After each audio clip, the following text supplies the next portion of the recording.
24-hour stream would have been me working on my website for 24 hours.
But yeah,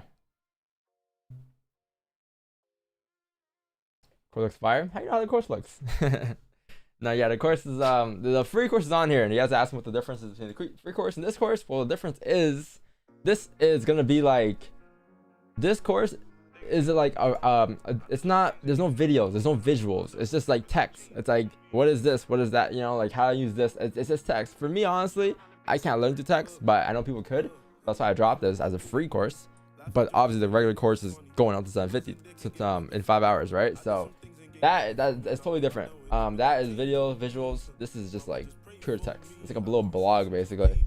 It's like baypips.com. That's what it is, right? No videos, just pure writing. But yeah, hopefully you guys enjoy it. This was a lot of work behind it with my team at Control FX here. But yeah, before we get into that stuff, let's get into the charts here.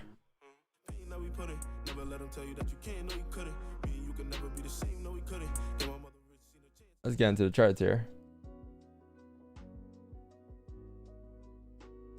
All right, so what do you got going on today, you may ask? Well, today, chat, you have Azud. You have Azud and you have GJ. So today, obviously, you got core PPI, right, at 8:30, and then you have FOMC at 2 p.m. and then obviously the press conference at 2:30. So we're gonna be streaming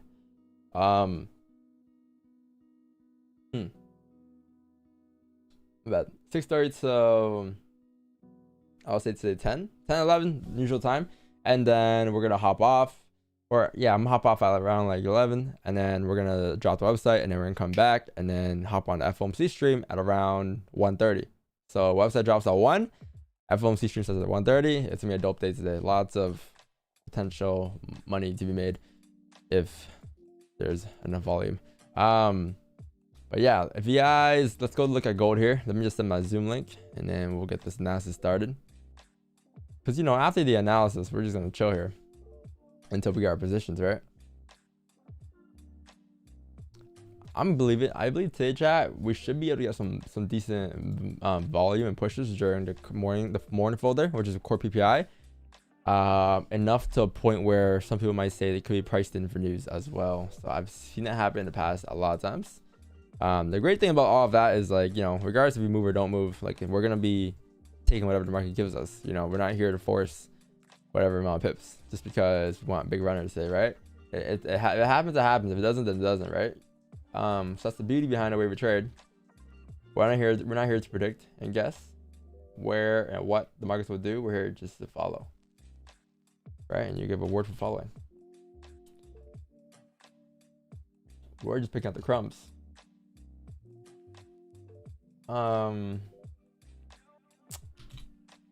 Where's the tier 3 members? All right, so let's take a look here. First things first is, if you guys look at the weekly time frame on gold here. Oh, let me just press record. If you guys take a look at the weekly candle on gold here, you're gonna notice that the weekly is about to break the lows. Now, obviously, there is a pretty decent resistance right here that was being respected. Any given point, you could break the lows and continue to drive down towards the next ranges, which is going to be down here at the 1920s or even like 1900s, right? So this is the range that you're sort of in here, but you really want to see us break the lows first. Honestly, I would have thought that we would have came up a lot further before driving down. And I think for FOMC, or for my bad, not for FOMC, what is this? Core PPI, they're expecting good numbers. Okay, interesting. So, like, obviously for me, gold is, if it were to break the lows, I would assume it would come down. But I thought before breaking the lows, I would assume that we'll create a steeper top wick. Like, I thought it would look like this before it breaks the lows, right? So say it breaks the lows, I would have thought it would have came up to at least, like, you know, 2000 levels again, and to create a top wick, grab liquidity, and then continue to drive down. Because I don't know if this is enough liquidity to drive down. For all I know, this thing could break the lows here and just flip bullish on the daily and just continue to drive back up to retest the highs. Like, for all I know, this can happen, right? So is this enough of a top wick? I mean, off the way it looks, probably not. But let's see how the day goes, sort of, right? Because if you drive, then you drive. We can't say anything about that. What I will say though is that the daily did come down yesterday. Pretty decent candle yesterday, broke all the highs, came back down to fill the bottom of the range. Now, price is at a interesting spot right now because it's sort of at an indecision zone. Indecision zone is basically, to me, like a level where price doesn't know what it wants to do there yet, right? And the reason why price doesn't know what it wants to do there is because there's this candle here that did not close below the range, nor did it close bullish, respecting support. So if it were to close below the range, that would indicate that we'll continue down further, right? But if it weren't to close below the range and it were to close bullish as support, then it indicates that we have found support to retest the highs. Now in this case, we haven't done either. We're just bearish at the bottom of the range. We're bearish at support. So tomorrow's candle, which is this candle, will give you more direction, because this candle either close bullish or it will close like bearish, you know, below the range. So this candle tomorrow will give you more direction and price on where it's headed next. If it were to do this, then yeah, you're going back up. However, if it ends up doing this, then obviously you're going to continue back down, right? So there's a very high possibility, well, off the way weekly looks, that you could break the lows. So let's see what it does here today. It's gonna be an interesting day. It doesn't mean you can't trade this candle. You obviously can. It comes down to the smaller time from here. So for me, this is what I'm looking for. I would say if this is where the day flips, you assume that you'll at least have range coming down towards, where's my tool? Okay, so this is where the day flips, right? You still got a little bit of range left. Like you could come down to retest these lows at 1936, you know, 1933. So there's a possibility.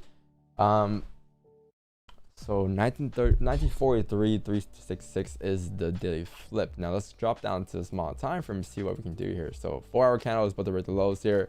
This could be a range one fake out. But then again, if you look left on price here, all the other times that price did come up, it did come up after it's coming down to tap 1940s, right? So same thing could happen here. This can just be a bond wick breaking all the lows, grabbing liquidity before it drive up. I will say though, chat, if price does end up flipping bullish here after breaking the lows, then you're likely going to retest the highs at 1960, right?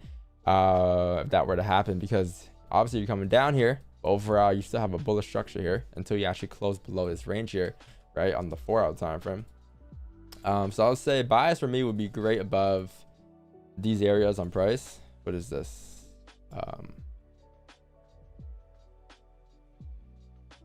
But I have that. I had that 1953, was it? My bad. No, it was 1955. Anything above 1955 is great for bias going up.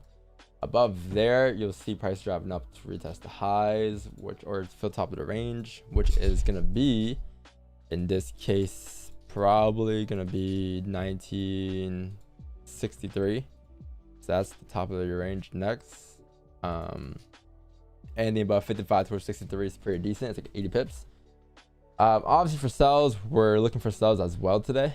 And I believe, for me at least, if this is a resistance here and you have some type of support obviously down here on price, this is a one big range, which doesn't mean you can, or doesn't mean you can't catch anything. You can probably wait for, let's see, where's okay, cool. So there's a support right here.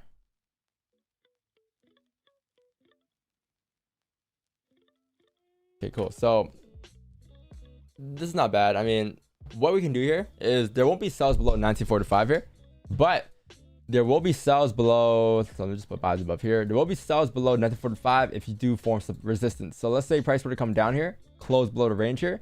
The moment it closes below, those are my sells there, right? However, if price were to come up and close bullish respecting 1945, and then you close back below those levels, then yeah, at that point I'll look for sells, because now if this is your range here, if this is your overall range, I think you have a range 2 by now already, but if this is your overall range here, this is your new range below here, right? So as you form that structure there, you have a support formed then over here somewhere, and you can say, cool, well now if we could close below this level here, below 1943, then, or 1944, then you can possibly look to drop down to retest the lows, and then you can take price coming down towards 1940, 1938 and such, right?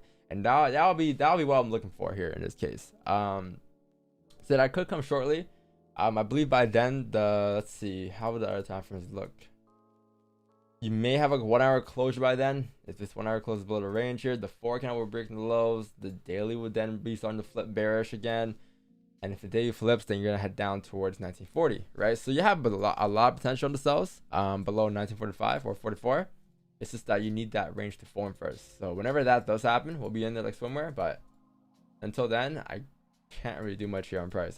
I sort of just gotta sit here and watch price form these ranges there. But yeah, that's gold, chat. Pretty straightforward, right? So it's either that or you close below 1944 and you create a top wick at 48 or something. You know what I mean? So like grabbing liquidity basically is what it is, because all that range that I said it was below this area that I need to print was just liquidity. But if you can grab that on a candle instead of candles, like a candle closures, then perfect. Because if you were to close below like this now, and then the next candle were to come up, break all the highs, right, and then flip bearish, this would be your candle. And then we can have sell stops on the breakout lows. We wouldn't need to form a range below because this is already grabbed liquidity for us before heading down to retest 1940. All right, so that's a possibility as well for price here. So let me just put this here as sells below here, but I need to tap. But would, why did it share screen? Why did I just do that? Oh, did I close the tab off? Oh, damn. What did I click? All four? I gotta do that again.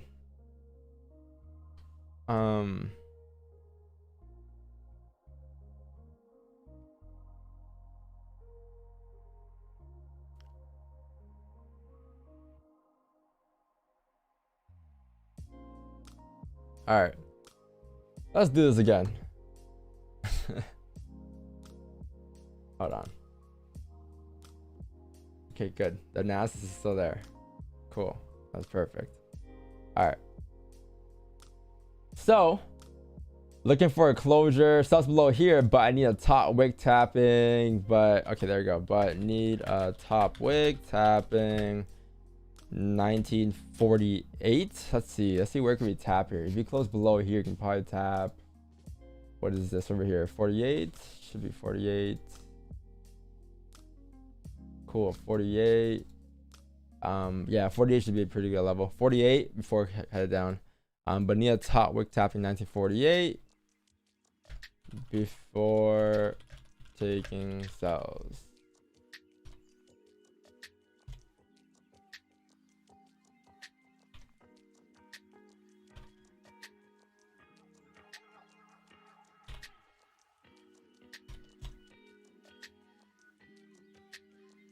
All right, sick.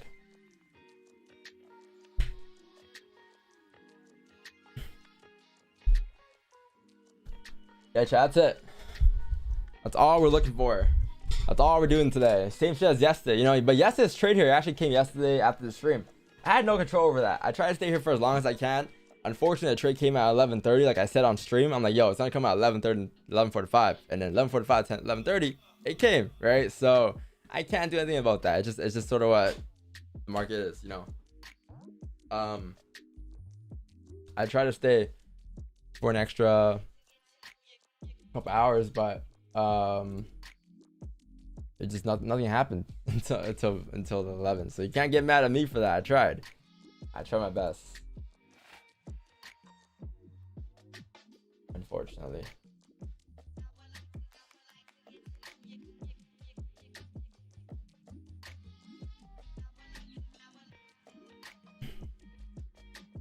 Like, don't get me wrong, this kind of gonna come back into the range here, but I'd rather just see a 1 hour closure and all this close below 1944 here, and that'll be perfect. It might come to the situation where we kind of gotta wait for it to come out at 8:30, and then afterwards hop on the wave, because there's 2 folders today, and I believe FOMC might be priced in by these folders for core PPI and PPI. There's a possibility, so if that were to happen, then cool. You have volume regardless, though. That's something that's guaranteed today, right?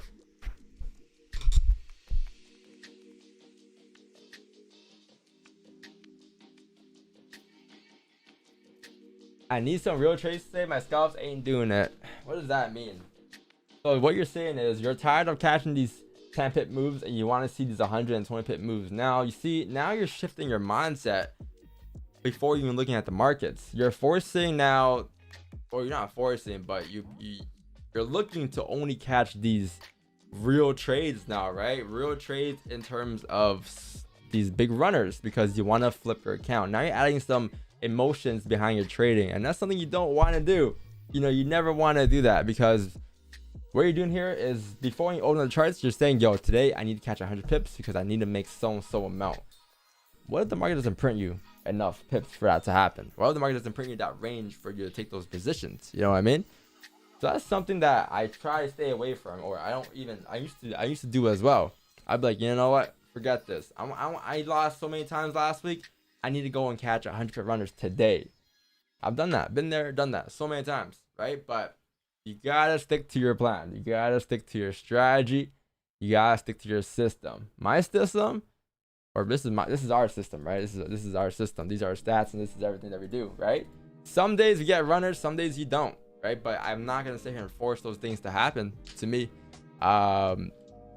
right? I mean, I go by saying, like, you keep cracking at the rock, eventually the rock will crack open. Once that rock cracks open, you get your piece. But you can't force it. The market will move how it wants to move, and when you start forcing things, you start changing your plan up. You start developing these new ideas for your trades, and then you don't close out your trades because you're chasing these amount of pips now, or you close off and you say, fuck it, I should have held, and you're always gonna be chasing something, and you're never gonna be satisfied. You know, even if you do catch that big move today, it's just another day in the markets, right? So you don't want to do that. I'm just saying, because like that's literally what I went through myself, you know, and that shit did not work for me. Because I'd rather give you what, you know, I went through than the shit that people usually want to hear. The real shit, the real spill. What are pips exactly? Pips? On the website later on, you'll find out what pips are.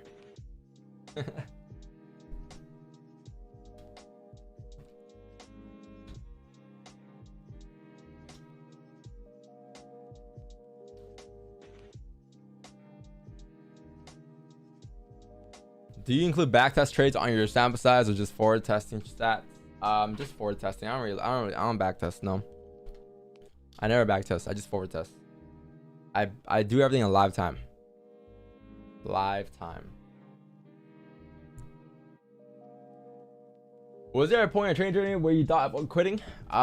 Me quitting? No, I'm not a quitter. No, never. I gotta get my shit done. If I want something, I'm gonna go ahead and achieve it. I'm gonna find a way. I'm gonna figure it out. But I'm not quitting though.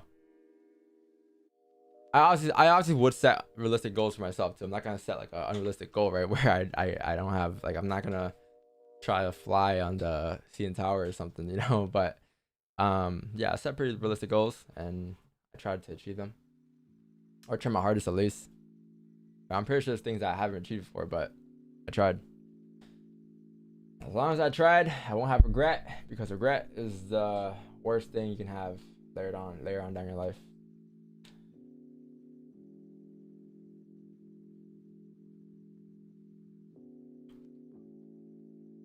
Yo, A-List, thanks for 199. Appreciate you, man. 199. Always support my Tim Hortons, bro. Thank you.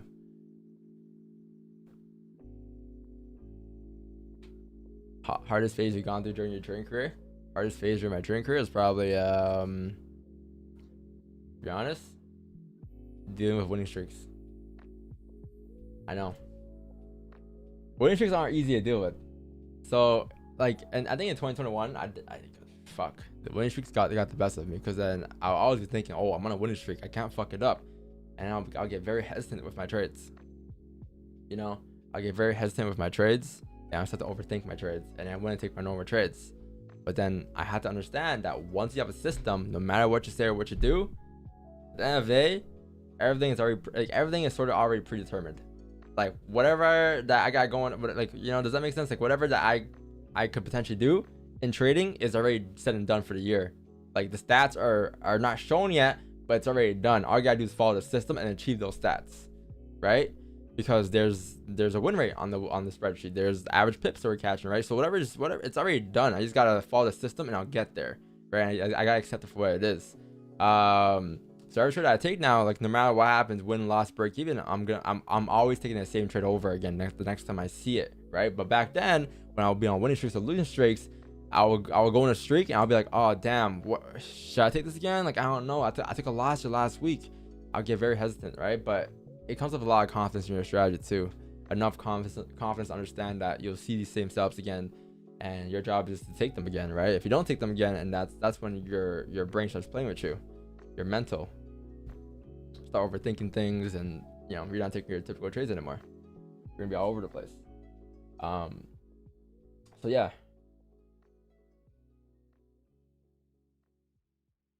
Obviously there's like break-even stages too, but like, to be honest, like the reason why a lot of traders aren't successful is because they don't have a playbook. They don't have a system. They're just taking trades to make money. And until you understand that, you're gonna always be like that. So you gotta adapt or change your way or your view in the markets. You can't trade for money, or you can't trade thinking of money. You know, you can trade, obviously you're trading for money, obviously, but you can't trade thinking of money. You can't trade thinking, oh wow, after I hit TP, I'm gonna make X amount, and when I make X amount, I'm gonna feel comfortable because my account my account would then be at a certain point where, you know, I have that comfort and I can, you know, I could chill. Like, you know, no, like even if you were like 100K a day versus a, you know, $10 a day for me is the same shit for me at this point. It's just I'm so strict to following my system, and my system will come with that reward regardless if it's $10 or regardless if it's 100K or if it's negative, you know, 30K, 25K even. Like it's just at this point it's just following the system, right? I can care less what happens today, tomorrow, next week. Over the next 4 years though, yeah, that's what I'm looking at.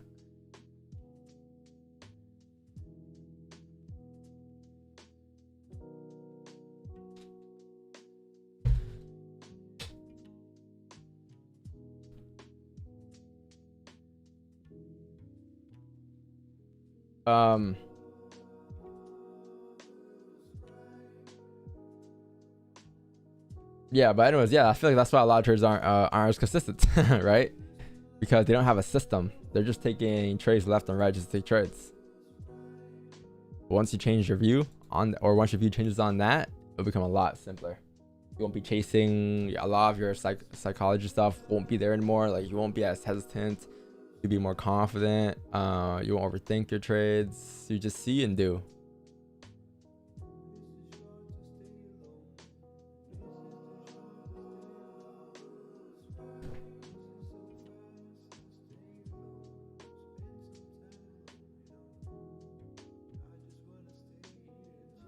Do you recommend using fixed lots? Oh, thanks for a tier member. Tier 2 toots. Appreciate you. Tier 2 member. So executing a system is way harder than building a system. No, building a system is harder because you need a lot of time spent to build a system, right? It doesn't just take a simulation session. It takes like, for me at least, it takes live time for me. So it takes like months to a year to build a system, right? Like this is our system, right? This is all we take really.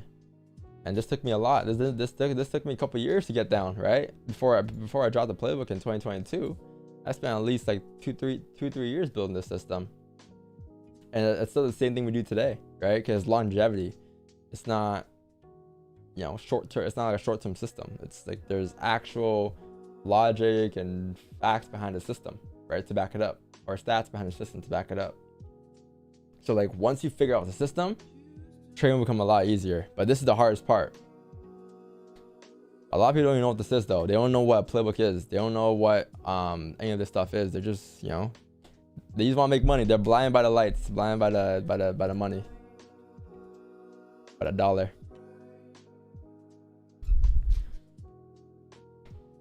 But make your own playbook. This is my playbook, right? The whole point of me putting out this playbook was so you guys can have the idea of what a playbook is, and you guys can make your own playbook. It wasn't for like downloads. Like this is a free playbook, right? It's whatever. This is just my playbook. But the whole point of it is to raise the awareness that you need a playbook to become a consistent trader. And no one talks about that in the industry at all.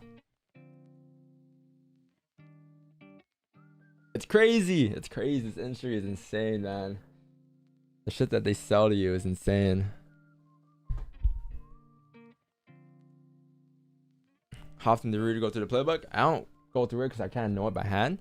But I always add things to it, you know? Like we're always forward testing and sample sizing and shit.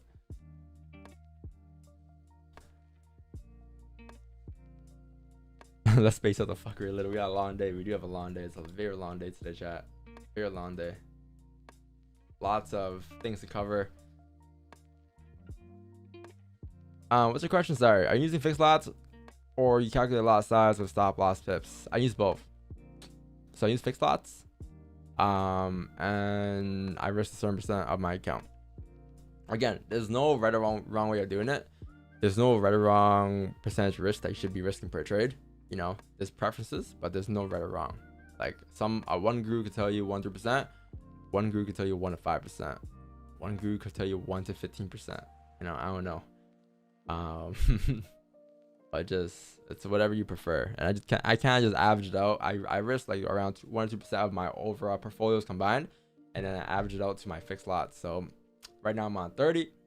Obviously at the beginning of the year, the lot size will be a lot, the risk will be a lot bigger, but as the year goes by, the risk becomes a lot smaller now. So because I'm using fixed lot sizes, right? As my capital grows throughout the year, I think that the year I start off with a balance of what, chat? I had this year balance of, what did I have this year? I had on January,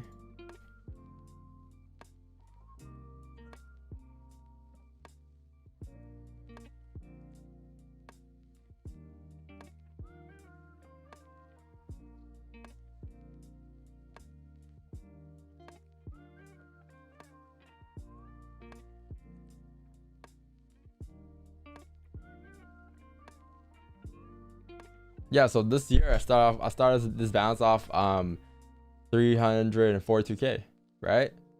So at the beginning of the year, the risk is a bit bigger, and as the year goes by, the risk gets a little lower, and that's a lot. That's the same losses I would keep for the whole entire year. So for the entire year, I'll keep the 30, and then next year I'll probably keep the 30 as well. So whatever my account is at next year, I don't know what it's gonna be at. I'll still pop 30s next year. The year after that, I'll change it, because usually I change it once a year, but next year I'm just gonna keep it.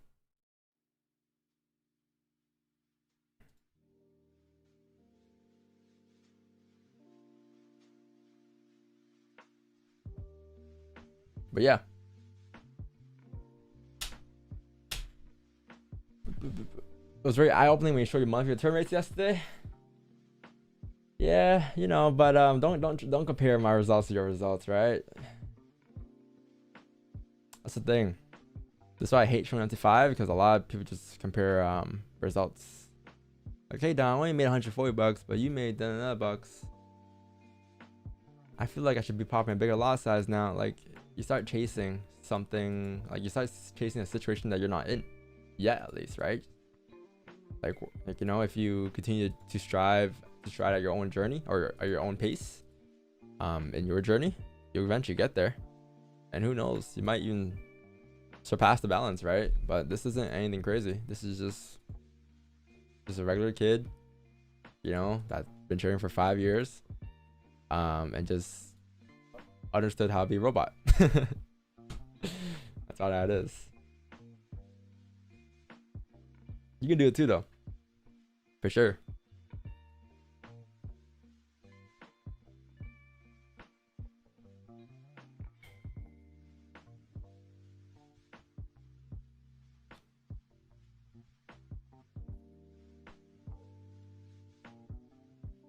Sense makes you make more capital, it's easier to grow.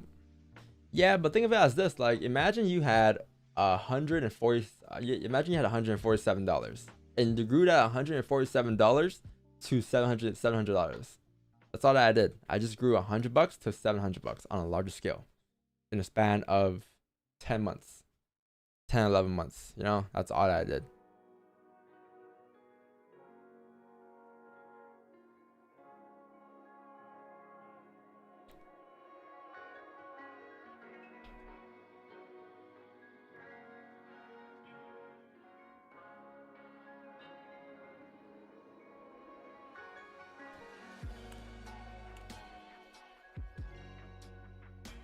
Could you break down the trade you took yesterday on stream? Yeah, so I got off the phone with Wix9 because I was on the phone with Wix9, and Wix9 was like, all right, yo, I'm calling you back. My girl's calling me. I'm like, all right, bet.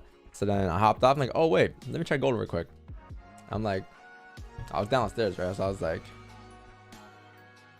the moment I saw this cannot have no bearish momentum. That's when but the moment I saw this, because like that's the thing, right? Yesterday after news came out, it started to range a bit, right? And when it starts to range a bit, it's like, okay, well, what are we gonna do next? So obviously you spent, this is news, and then you spent, you know, like a couple hours in the range here, and then the moment you popped out the range like this, I'm like, oh nice, now we're gonna drive down towards 40 probably. So then the moment this candle broke out, I'm like, okay, cool. Because like the whole thing, I was waiting for price to add a break above these ranges here to drive up, or I was waiting for price to continue to drive further down, right? I wasn't gonna take this though, the breakout. I was gonna take this after here because you're breaking out, you're breaking through two ranges here now. So then I was looking at the 4-hour time frame, and I was looking at the daily, and I was like, wow, the daily and the 4-hour time frame just both have clean traffic coming down towards like 1942, 1940. So I dropped down to the 4-hour. I'm like, wow, the 4-hour candle also has a clean range coming down as well towards 1940, 1939. So let me just look for sales coming down here as the 5 closes below the range here. So then I just use the 5 as an excuse to get in with the higher time frame. So we use the higher, it's based off the higher time frame, but the entry was off the 5. Does that make sense? So the moment we close below like this, I'm like, cool. Sales here to come down to fill the next traffic, clean traffic, coming down towards 1940, and that was what we caught, and that was it. Nothing spectacular, to be honest. But yeah, that's what we caught. We had a pretty good closure though. We closed right at the tip in the channel. We entered positions here, got 8 pips there, and then entered more positions down here and caught 20 there. So overall, just 28 pips ish in that range. And then just retraced and hovered, but we're out at that point. Nothing crazy. Just caught a piece of the move, right? No big runners, nothing, you know, no 100 runners off stream, nothing, just 10 pips. Just 10 pips.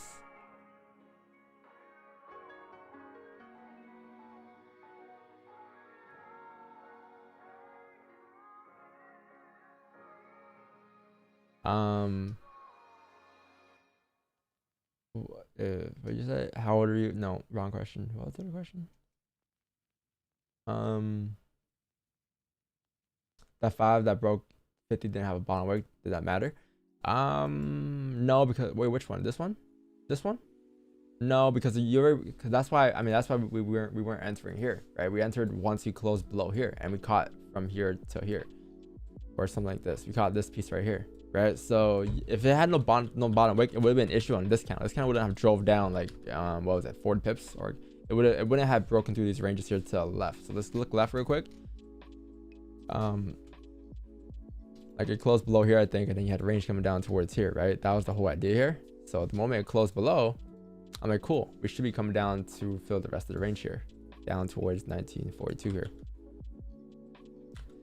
But yeah, if it were to be an issue, this candle here would have closed bearish. It would have closed bullish or something, right? Because if you spend 2 hours in the range here, it's just a matter of what, it's just a matter of where we're gonna break out now. Then and that range breakout will give you continuations. In this case, it just broke down, so there's nowhere else to go then but 1942. If it were to break up and respect, you know, this probably would have happened here. You probably would have seen price come back up like this, right? And then it would have done something like this, where it just starts to close above, and then, you know, close bearish, like respect the resistance like this, and then this is the range that's in from like here, my bad, from like here to like here, and then you close back above, and that's the buys that we'll be taking. That's the buys we're looking for, right? But I never did that, so it just came all the way back down.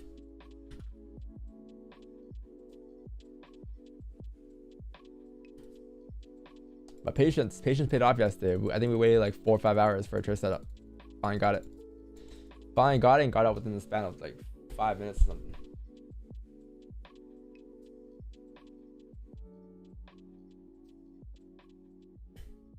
Feels good when I take this interest in the channel. It tells me I'm sure for direction. Yeah, that's why a lot of people bought it, the channel too. They buy just like just to improve the trading. Like they're my bad. They're buying to them orders here.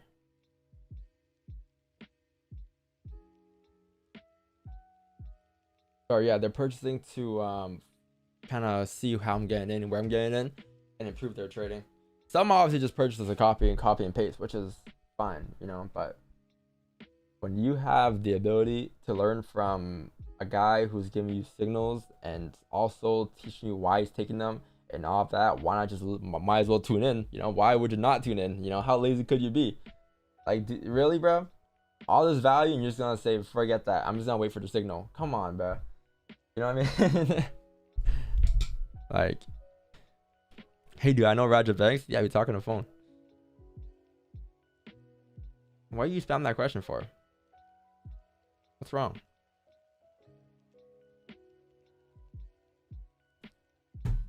Yo, what up, Carlo? What's going on, man? Appreciate you. Are you back from vacation?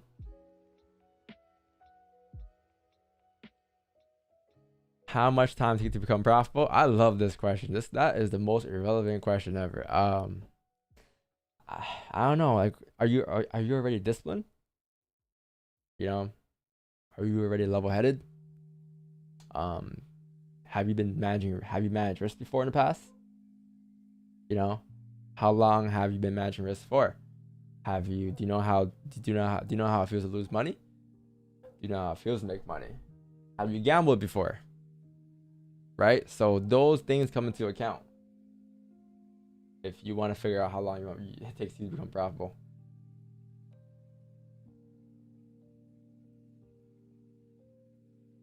Oh, yo, yeah, the M4. I know. I keep seeing the M4. It's crazy. It's the same M4. The same guy. He keeps saying, "Hey Don, how's it going?" I'm like, "Yo, what the fuck? Where'd you come from? Where'd you come?" Man, I was like chilling. I was getting a hair. I was on my way to get a haircut yesterday. Next thing you know, some guy pulls up. He's like, "Yo, Don, what up?" I'm like, "You're that same guy that I saw last week." It's a stream snipe for real. That's the same guy.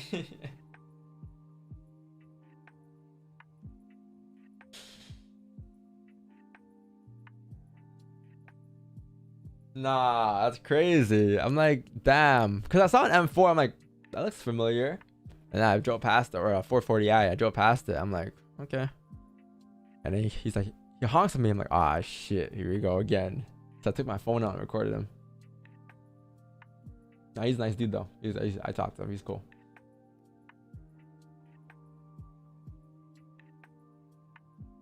What's up, Don Banks? Yes, sir. Learn from the best. 2 banks. Hold on. I'm gonna get my coffee real quick.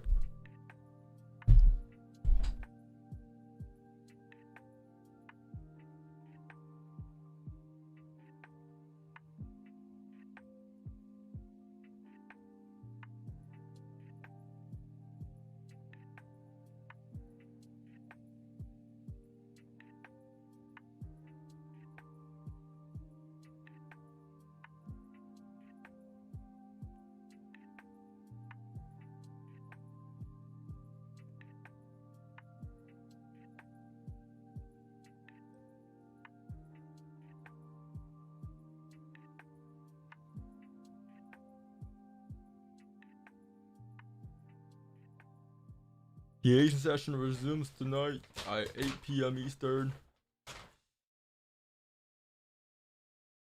Oof.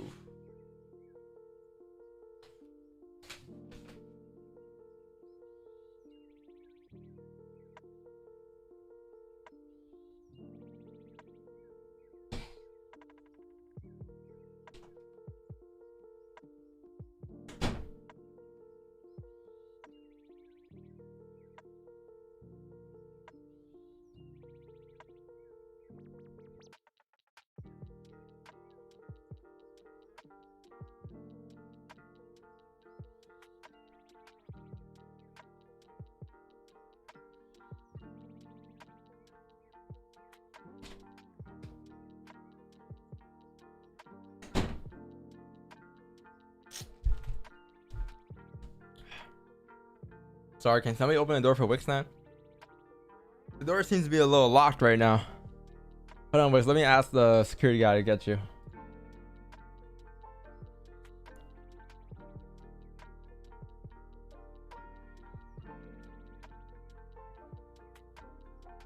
Yo.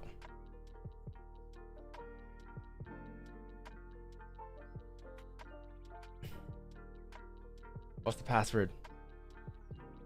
Ah, shit, I gotta disable this shit, huh?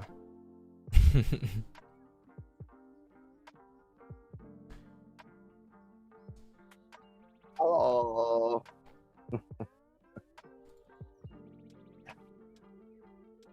What's the deal? What's the deal? What up, Dr. Fox? What's going on? What's the deal? The deal is some guy's been following me in my M4. In another car. Dude, I was in a car yesterday after it happened, but I was like, what? Like, where is it? It was right here. I was like, again?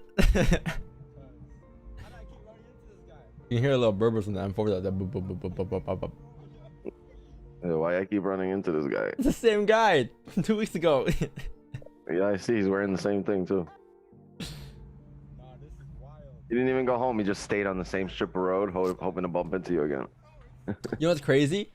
He saw me here, and he saw me somewhere else, but it was far. Like the two spots are far. It was like hundreds of kilometers away. Hours. Yeah, a couple, like at least an hour or two away. I'm like, what? That's wild. Like, I'm about to check my car. That's how you know somebody spends a lot of time in their car. Like if you bumped into the same guy on a different strip of road, like they spend a lot of time in their car. Mm-hmm. I used to bump into people at like New York and then in like Pennsylvania. Yeah, I bump into somebody on like the Bell Parkway and then dip on them, and then they catch up to me on like in Delaware. That's the only way I see the same person twice on a road. In your G63? If we bump into each other and one of us dips and the other one chases. It's the only way. Otherwise, I'm never bumping into the same guy again. For real. Yo, Ronnie, never let them know your next move.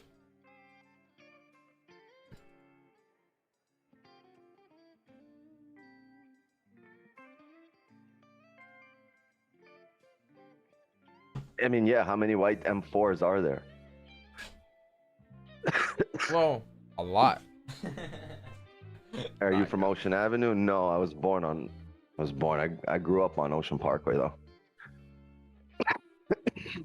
Not too far from Ocean Avenue. Yo, you good? I got bronchitis, bro. Yo, you can't be good. I felt that, bro. Went in my eye.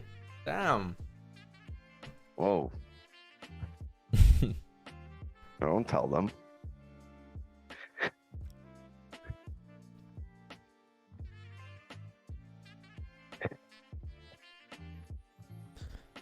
What's the difference between the course and the free one launching? Well, the course is just written text. My bad. The free one is just written text. The free one, the actual one is videos, right? You get videos and you get updates every year. But the other one is just like it's like babypips.com. You don't get babypips.com, you log in, it's just text and diagrams, right? That's all that is. That's all that is. They ain't about that life.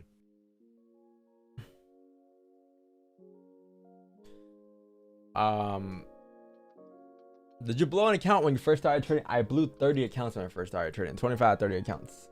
Of course I blew accounts. Blowing accounts was my hobby back then in the day before I started making money with my hobby. What do you do? I blow accounts. Yeah, I was literally blowing accounts. Like, you know, I'll enter buys here, clap. Enter sells here, clap. Clap. Are you getting clapped too? Nah, but yeah, I'll literally just, you know, I blew so many accounts, and I'm pretty sure a lot of those accounts are blown due to two reasons: over trading and over leveraging. But I'll tell you one thing though, that wasn't the fix in that wasn't trying not to over leverage, not to over leverage. The fix in that was to understand what a system was, right? That was the fix. The fix itself though wasn't just based on like, it wasn't like, oh, I need to stop over leveraging, I need to stop over trading, because how the fuck do you do that? You can't just say you're gonna do it. You gotta find your way to work around it, and the way to work around it is having a system, right? But the very fact that you're taking a trade doesn't make the trade that you're taking a bad trade. Exactly. It'd be a good trade. How did you get into that trade? 90 pip loss. What? What you say? No, I'm saying like, how do you even get into the trade, right? There's some kind of breakdown. Like that breakdown's gonna determine if your trade's valid, not the fact that you're getting into a trade. Oh shit, he's getting into his third one. This one can't be good. What? Just because. Like, where's that based off of? Just because I feel Trade like number it. 3 is never good. 1 to 2 trades, baby. Seeing dudes that be buying their nails like this. Stuck Yeah, 2 trades ready. The third one can't be good. No matter. Cannot be good. Matter of fact, it's just like what made you take 1 or 2 in the first place then? Why did you even take 1 or 2? Just to take 1 or 2? What if there's 0? Would you still take 1 or 2 trades? Not taking it. I don't give a fuck. I don't care if you needed 1 fuck to pass your funded challenge. I would not give you one if it's trade number 3. Not happening. Don't give a fuck. Simple.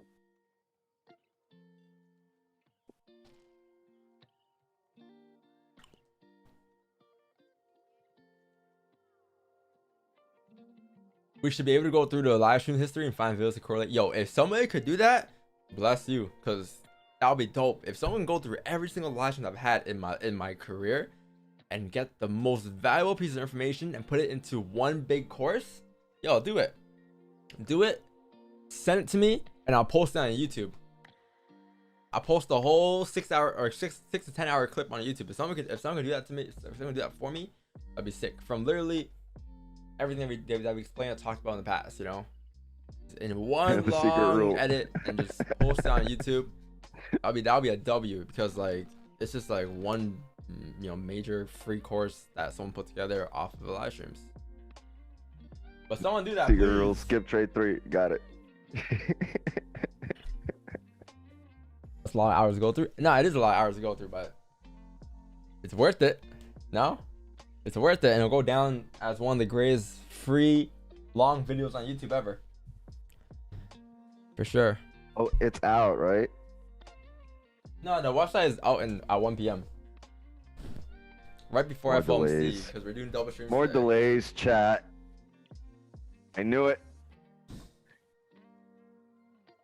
It's all timestamp. Yeah, Circle timestamps it, but this is going back to like 2021. Like I literally want to see like videos from 2021 or 2020 all the way through until 2024 or 2023. You know, just every single concept that we ever explained ever. How many hours of videos on the website? Bro, there's no videos on the website. It's all at text. All, period?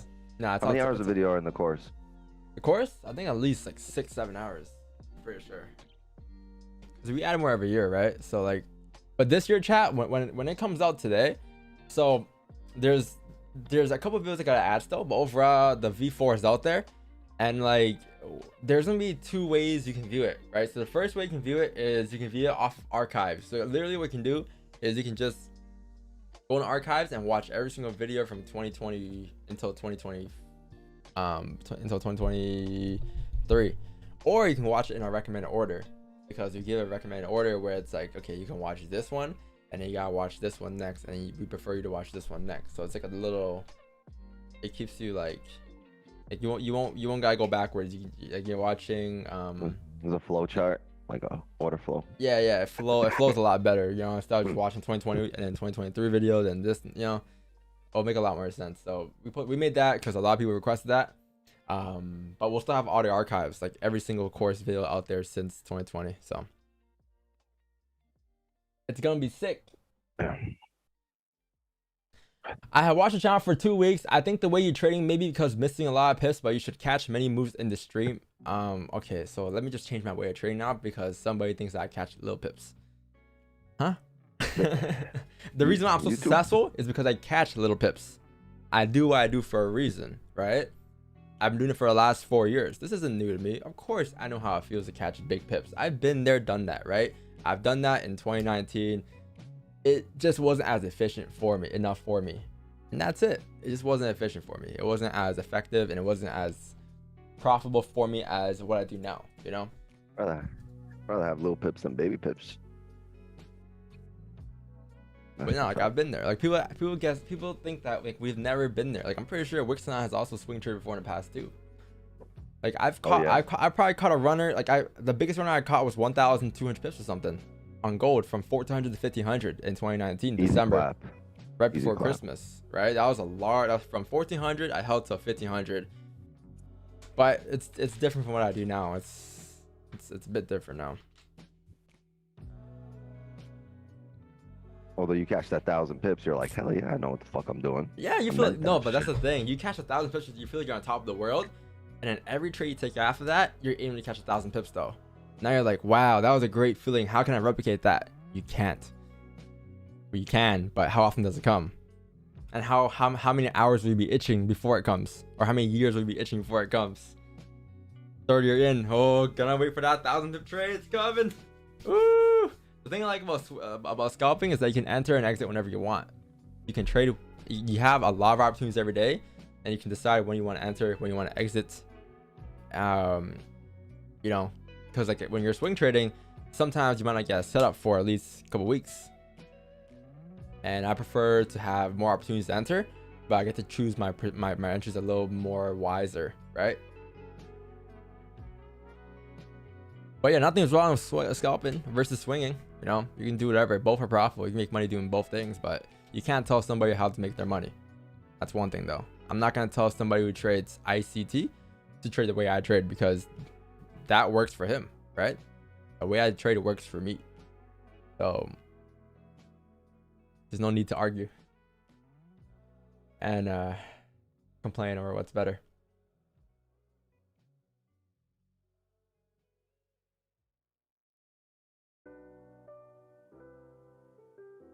The force 5, yeah, his last is 500. I should have given everybody like a week notice, but I give you guys a 2-day notice. Chat, don't worry.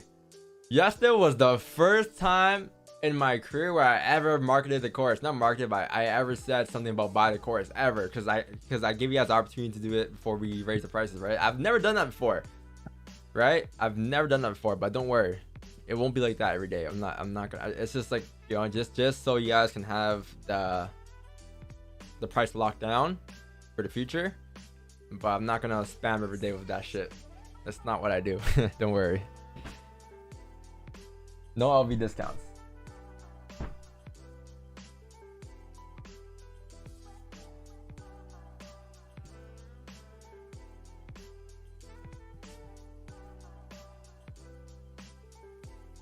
Man, Wix, if this 1 hour account broke the highs and there wasn't for news here, I'll have a sell stop on this 1 hour flip for sure.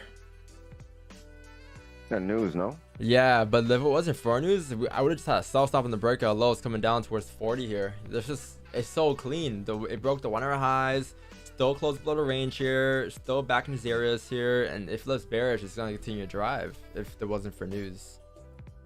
Need a 5 closure. Yeah, like this 5 closure on top of all this, like this would have been the 1 hour channel, right, chat? It would have just mirrored this. We're just mirrored all of this to the left here. But you have news here, so I can't really do anything, to be honest. News is in 10 minutes.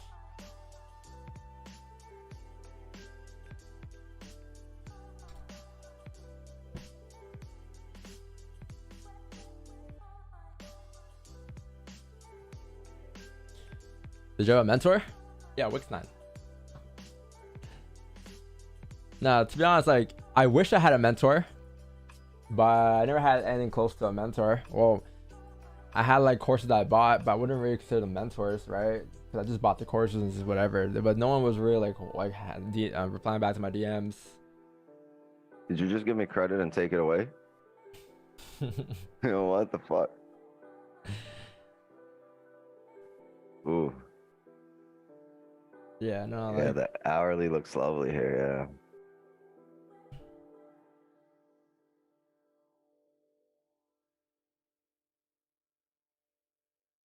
You're gonna trade after news? Yeah, after news. We're not gonna trade news, but we're gonna trade after news. Yeah, 1 hour does look lovely, man. It broke the highs. Like, look left. 832 might be a position. Oh, if you can break 51 and create a top for that candle, yeah, for sure. Yeah, we'll have sell stops.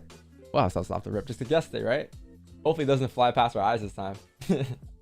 Yes, we're like, oh, there it goes. It's gone.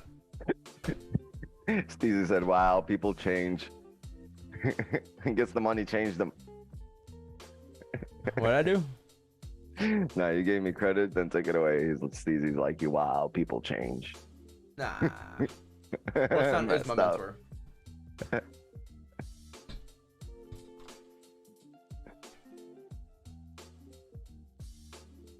Were you and Wix already trading the same when you all met? No, Wix not met me through the live streams. He used to watch another guy on the live streams, and then he came over here because I answered his questions. And yo, dope. Maybe I can come here. No. I was on another guy's live stream, and then I hop on here, and Don is saying word for word what the fucking other guy is saying. So I go back to the other stream, and I'm like, wait. What fucking Twilight Zone am I living in right now? And they were discussing the same thing, and they used like maybe for a sentence or two, it was the same exact words. So I think I wrote something in your chat, and you blocked me right away. I wrote something. What'd you I don't write? remember what it was, and you blocked me right away. I was like, yo, I think it sounded like you were trolling. I don't know. And then, so I bought the signals. I got the lifetime signals, and I started writing to the guy. Hold on. Like, How much were the lifetime signals back then? And he was like, "Oh, I thought you were a troll." And that's just how we started talking. I was like, "No, Brett, I just trade very." So here's the thing: we didn't trade the same or similar, but we both traded price action, right? So the base for what we were doing was almost, was pretty much the same. The basis for our strategy was the same. It was similar. Yeah. Like we're still trading like we're probably taking different entries, but like we had the same price action, like close, like resistance support and just the candles movement and all that. The read of the candles, very, very similar. So I was like, yo, look, I gotta talk to this guy. And I couldn't talk to him because he blocked me and I thought it was a troll. So I like 20 viewers moving Hollywood. Yeah, he thought he was fucking an A-list celebrity living the B-list life.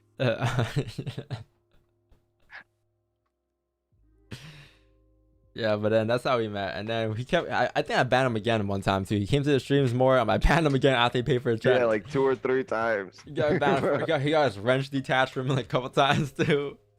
I lost my wrench. Do you know how long it took me to realize Wix has wisdom?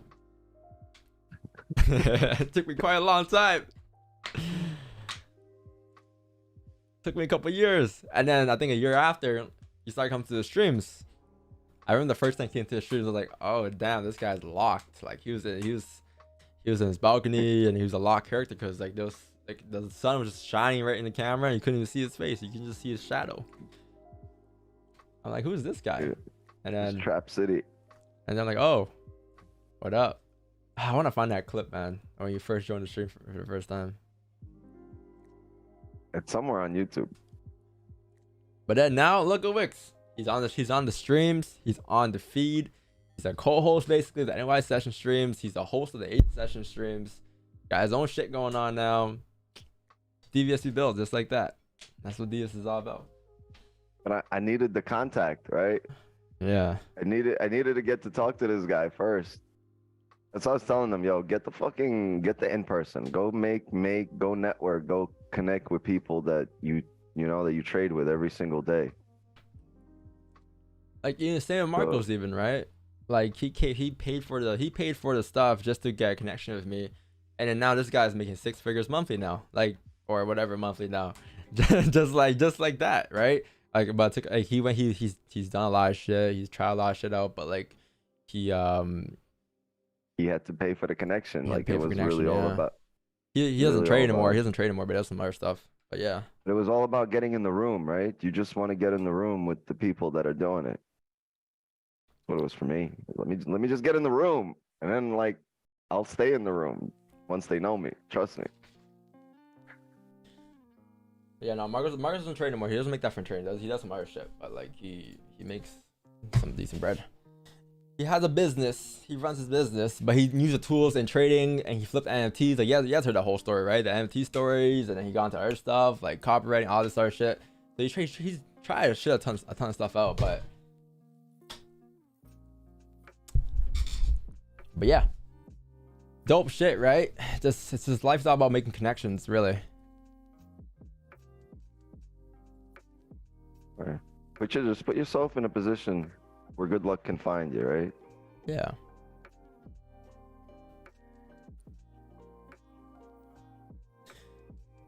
I mean, that's what Marco said though. Like he's like it's you gotta find your own luck, right? Like yeah, it's I mean, Make your own luck. Yeah, make your own luck. Yeah, I remember that stream. Make your own luck.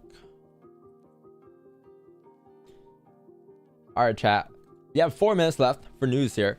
I'm not gambling news, okay? So if you guys did not learn your lesson yesterday, hopefully you guys learned your lesson today.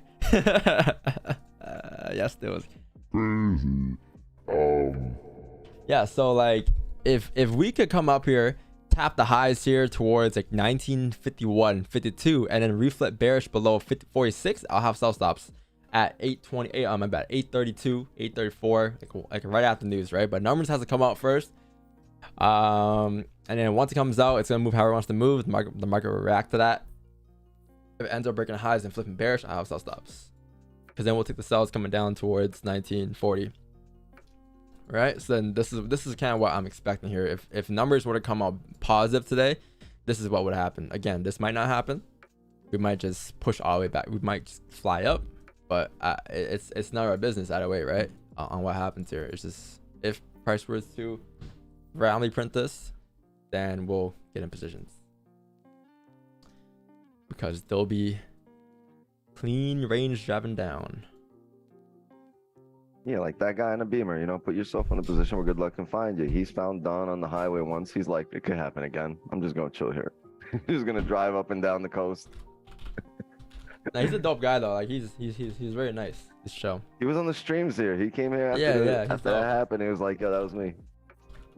That's sick though. Like every time I see someone in real life that like watches the stream, like, yo, that's kind of cool. So if you guys see me in real life, just say hi to me, yo. I'm not gonna you know, be mean or rude. You guys know me. I'll be like, yo, what's up, bro? I might give you a funded account, you know. Kidding. 1946, 697. 1940.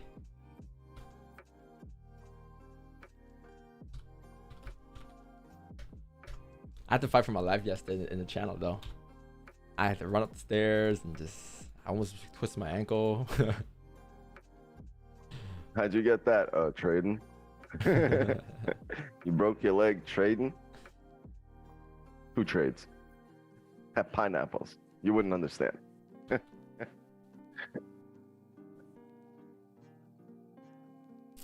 guys will be fine today though, chat. If it don't, you know, I'm saying right now though, some of you guys might do a FOMO here. Better day than yesterday. If you guys aren't trading news, you might do a FOMO. What do you say? Should be a better day than yesterday for 100%, movement. 100%. I hope it's priced in for FOMC though, because I want to see movement before at 2 p.m. and then 2 p.m. We discussed yesterday. You discussed that during Asian already? What was that? You said you discussed that during the Asian session? Yeah. Oh, yeah. okay. If the FOMC price gets priced in, we'll see some more. I mean, that's what happened last FOMC. We got priced in for the folder in the morning. I think it was like CPI or was it CPI? Yes, CPI. Say it's PPI, but still, if it's priced in, that'd be amazing. But yeah, Chaz, I'm saying like some of you guys might do a FOMO here because again, we're not trading news, right? So I'm accepting the fact here that if price were to open up and drive down 100 pips here, then it drives on 100 pips here. I can care less about it. It's none of my business, right?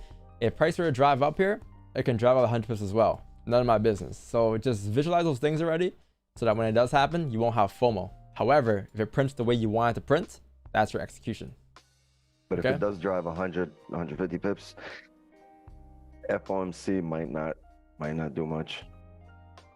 Yeah, the FOMC, I'll say FOMC direct numbers won't do much, but I think the speech might have something.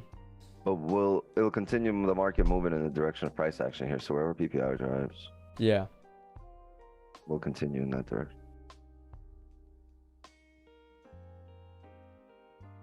Perfect.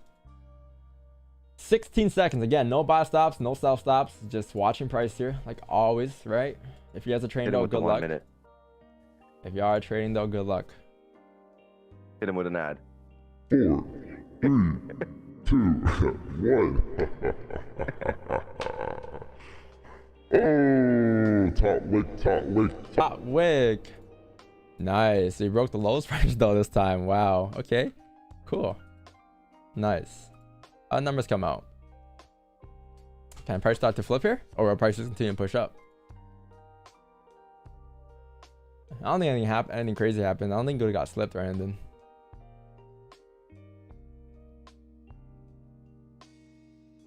Numbers come out.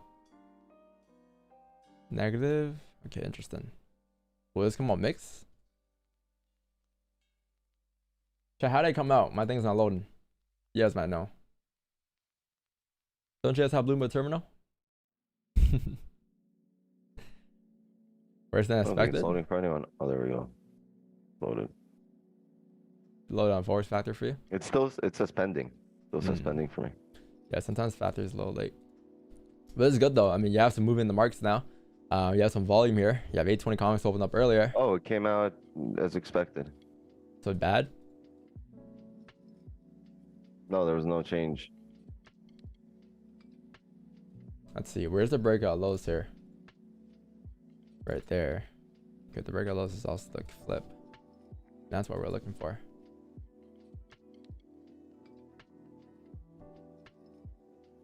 Can this 5 flip here? Oh, no. It ain't flipping.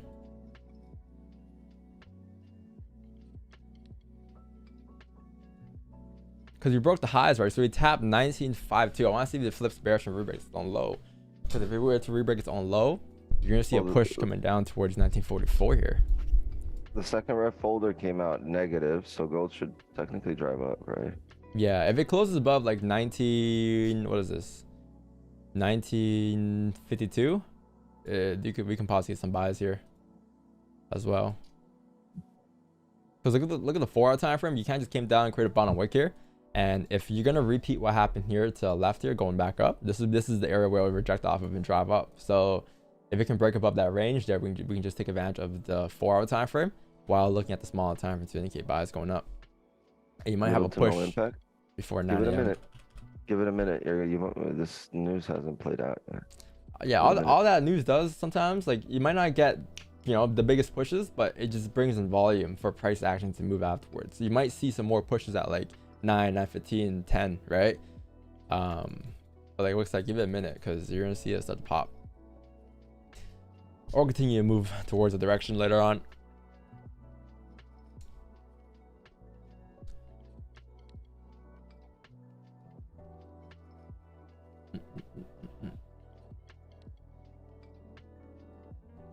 This was an expectation between the min and the max. Yes, but I also believe FOMC will be priced in here. But so we're gonna move. You want us to move. You don't want to sit here till 2 p.m.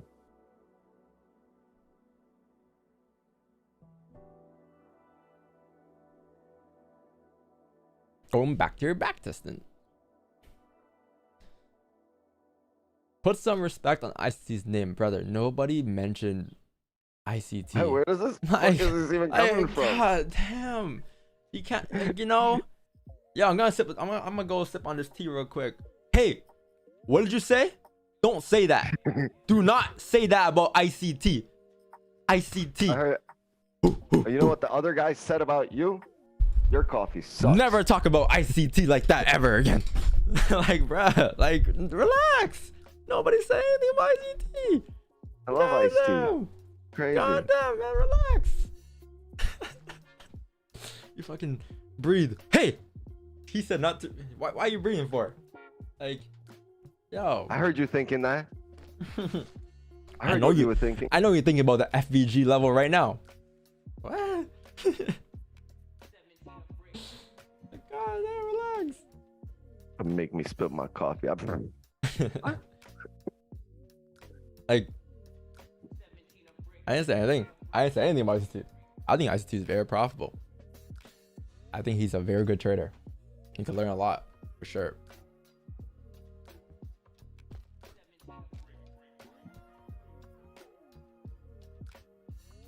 Oh wow, So this 5 closed bullish here in 5 seconds. This is a pretty strong bullish candle. If it closed doji, that would be a problem, right? But you close bullish here, some volume coming in here.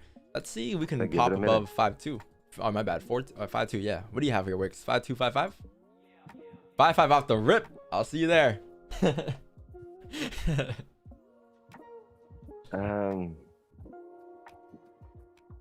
Yeah, I got 5.536. 5.53. I gotta redo my charts here. Hold on. Yeah, sometimes you just need to refresh it because the structure changes. You ever look at it just like, yeah. Like, or sometimes you could just do this chat, Alt I, and it would help you out a little bit too. But yeah, I got off the rip below 55 or above 55. Like I'm below there, above there, off the rip, coming up towards 1963. Because I'm pretty sure if you were to break above there, you're gonna fill the rest of the range. Like just like this exact mirror to the left here, right? Just clean, dry, one clean candle. Yeah, like this is where the bond wicks were created at. This is where the structure was formed at. Like this might be the drive to retest the highs and fill 1980 today for FOMC even, for all I know. Yeah, I got 55.37 and yeah, we should be good. Should be very good. Should continue to pop. Now, the thing is, like, it could pull back for the last 15. And if it were to pull back, I wouldn't see it closing above 55. Like, you'll see it hover in this range here, right? But if you have all that volume momentum to drive past 55, you're going to be gone. Anything above 55 should take you up towards, like, you know, where's next? 63. Yeah, I don't think 5.2 is a good level to take positions at here. Yeah, because you can still reject here. You could reject. Yeah, I think 5.5 is the next level that I would look for buys. I don't think until then I would look for anything unless we come back after clearing this range out. So right now, if we come back below 5.3 and flat and close back above it after clearing the range out, then we could look to fill the wick.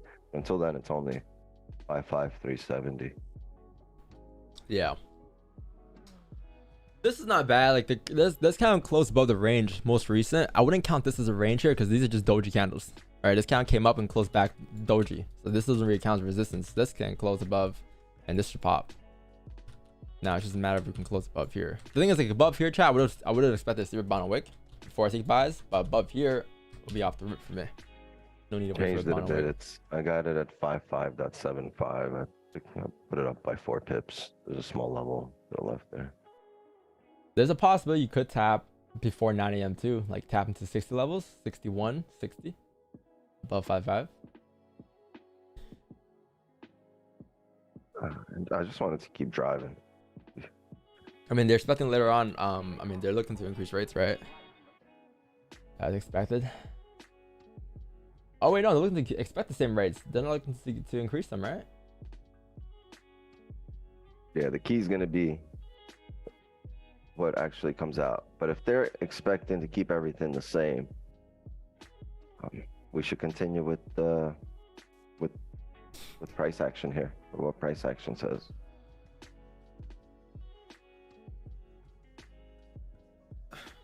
Looking for a pause?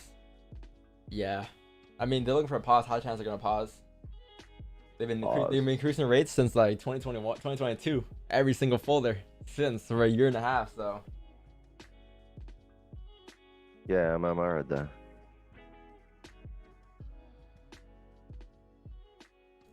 This is the highest it will go. The highest in the room. What? Hey chat, if you guys are enjoying the stream today, I appreciate you guys, man. I know we joke around a lot, but you know, it's time to be serious and it's time to just chill. Right now we're just chilling because we don't have closures or anything. But if you guys did take away anything from today's stream and you guys are excited for the website that we've been working on for the last 10 months here, leave a like on the stream. I appreciate you guys, man. How did you go from blowing accounts to this one if I funded? Well, I didn't go from blowing accounts to this one. I went from blowing accounts to another account and then another account, and I built that account and then I had another account, I didn't have this account until this year or until August 2022. Before that, I had plenty of other accounts that were already profitable, just wasn't as big in balance, right? So it was my first account that it wasn't my, I just didn't deposit 147. I had to work towards 147. to trade with. And that took like 3 years, right? 3 years to build that capital, and then all of a sudden this year just popped off. But all that hard work the last 3-4 years was able to pop this account off for me, right? So, well, like that's why I say like whatever I'm doing now is irrelevant, because in the future the same thing will happen again, right? I'm working to build my strategy for longevity, right? So long term, right now it might not be paying me as much as I would want it to pay me, but later on down the road eventually it will, right? But if I focus on just building the strategy and not focus on my balance, it'll come a lot easier than if I were to just focus on my 700k balance, right? Because 700k balance is relevant. It takes time, but you got to take it day by day. You can't take all that time in all at once. People just hop on the charts like, I'm going to get 3 years of experience within the next 15 hours. What? No. Yeah. You need 3 years of experience, but make sure those 3 years or that year, those 3 months, make sure it's experience and not fucking, excuses. Like we said yesterday, a year from now, do you want to have a year of excuses or do you want to have a year of progress? Right? 3 months from now, do you want to have 3 months of progress? Do you want to have 3 months of excuses? Excuses. What do you want to have?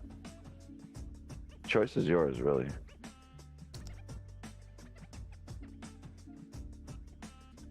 Chad, we close the off rip here for me. Marcos said, buy the course or you will stay poor forever. Ooh, what up, Marcos? We were talking about you earlier. Summoned him. Talking about how you paid 500 for the course and didn't even watch one video just to make a connection. That's what he told me. I was like, okay. Same with Reza even. Reza did the exact same thing. He's like, I paid $500 for the course to not watch any videos. I paid for Zoom.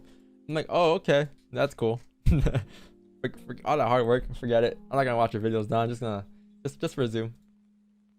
Toby, me too. All right, there you go. There goes another one. All right, everybody, just admit yourself. Who paid for a Zoom call?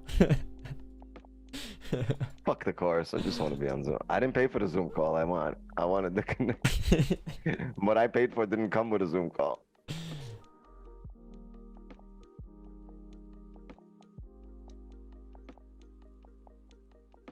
Appreciate it for 420 though, Marcos. Thank you. Thanks for covering my Starbucks coffee today.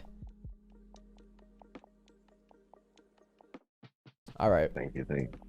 Yeah, Chad, we should be good here in about 2 minutes here. 2 minutes.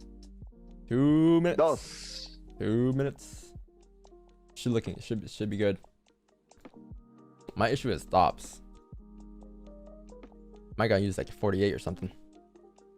That's a last year problem.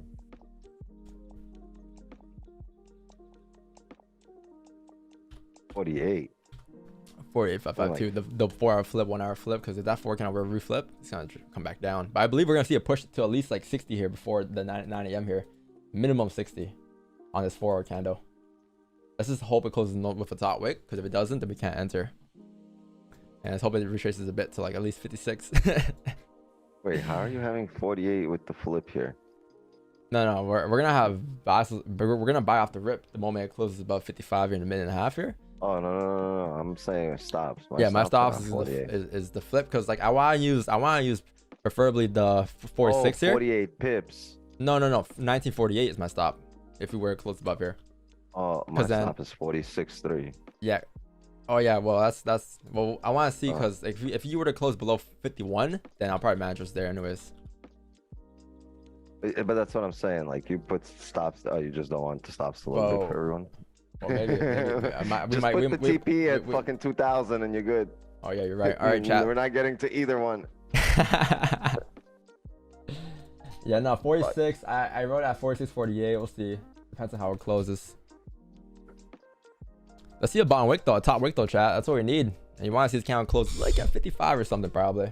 Come back a little. Yeah.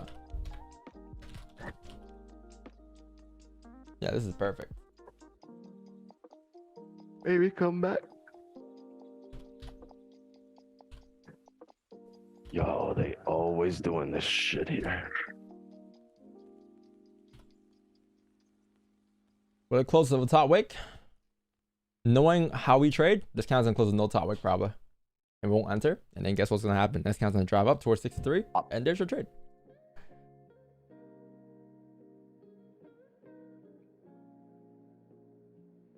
If it has no top wick, we're waiting for the 4-hour close. Yeah, no top wick. I'm gonna wait for the 4-hour close because then this now we're entering the last 15 the 4-hour count. This thing is just retrace. So I can't really do much here. If it drives, it drives, right, chat? But no top wick. Like we said this before it even happened, and it had no top wick on the candle. So it can still drive. Don't get me wrong. And you might see 60 get tapped, 62 get tapped there, but it's no longer our business anymore because there's nothing we can really take here, right? Unfortunately, hold on. Is Jack here? Jack, I think it's Jack's last day for the funded.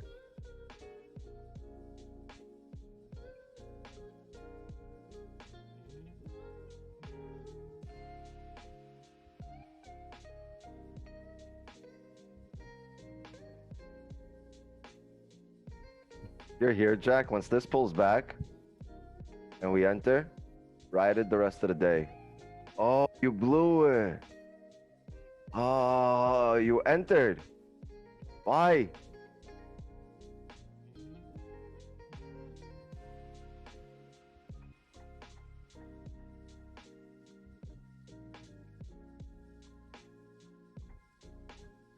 Wasn't enough. I mean, yeah, maybe, man.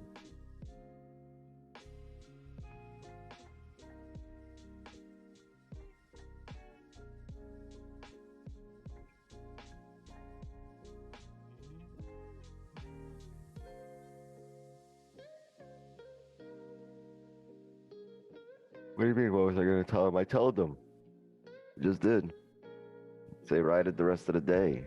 Once you take your position here.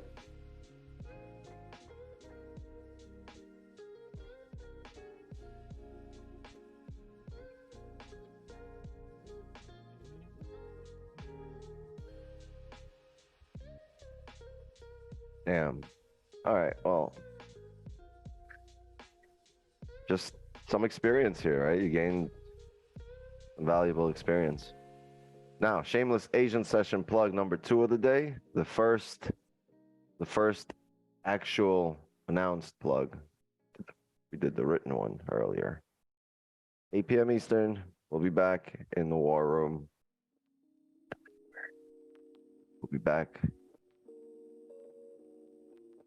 11 hours from now. Asian session continues. Thank you. Thank you, Martin.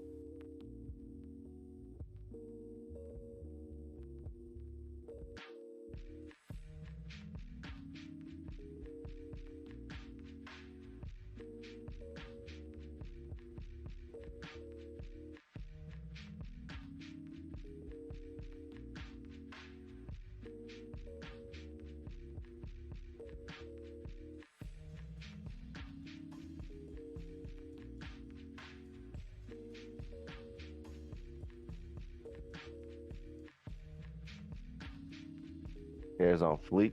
This shit is glamorous, though. My hair luxurious as fuck.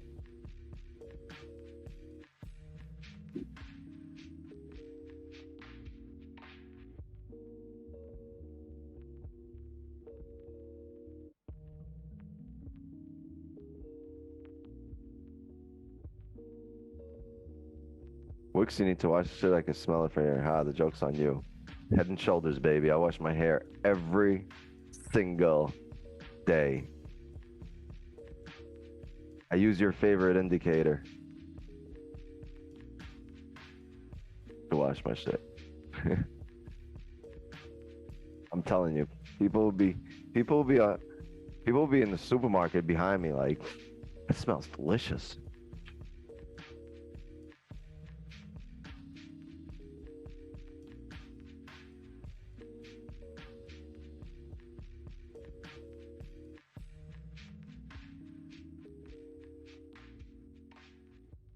Bro, people are trading with you. Yes. Typically around 600 to 700 people in the evening in the Asian session.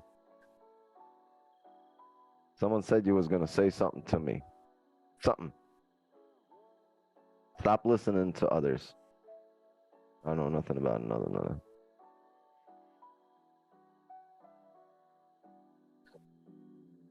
You get your money back from TD. You know what? Fuck you guys.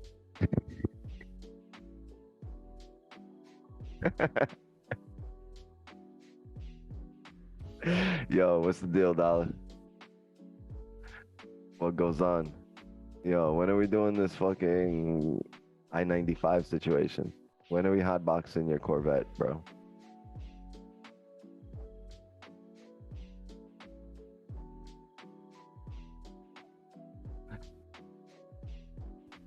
Cat makes me want to smoke.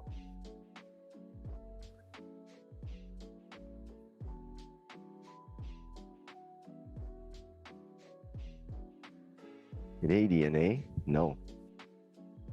You gonna be at the in-person? I am. I'm gonna stop by the in-person. I already found out what time they're serving lunch. So right before lunch, I'll be walking in there. I'll stroll right behind everybody for lunch and get myself a plate.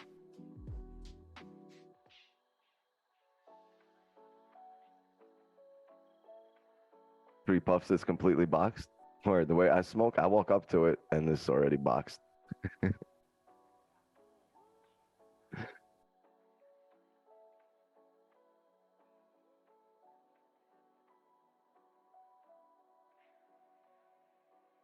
No, we did the CPI song yesterday.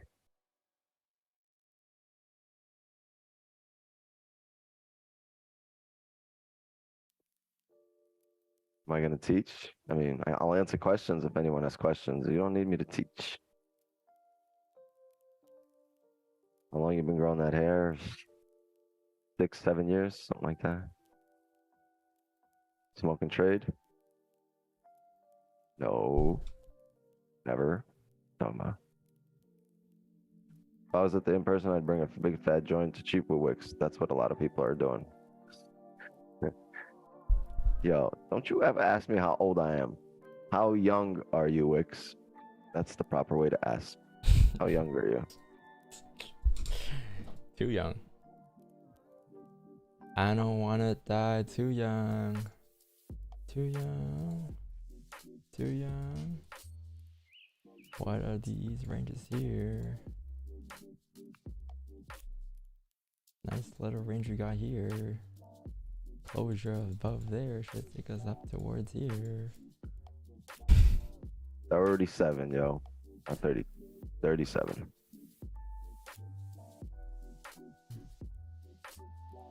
What's the best of your life so far? You're gonna say the current year, 30, aren't you? 37. Hmm. Although 15 was a good year before I turned 16, and 22 was a good year.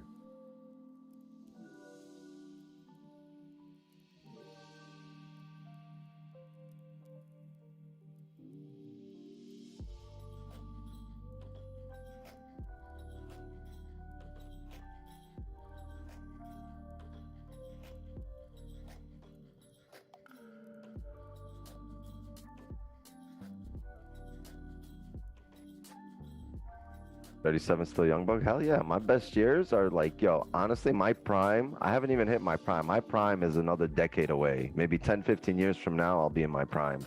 I'm only working towards getting to my best self. Right? I think 15, 20 years down the road, I'm only going to be hitting my stride, hitting my prime. Just really, right now, I'm working towards there. You know what I mean?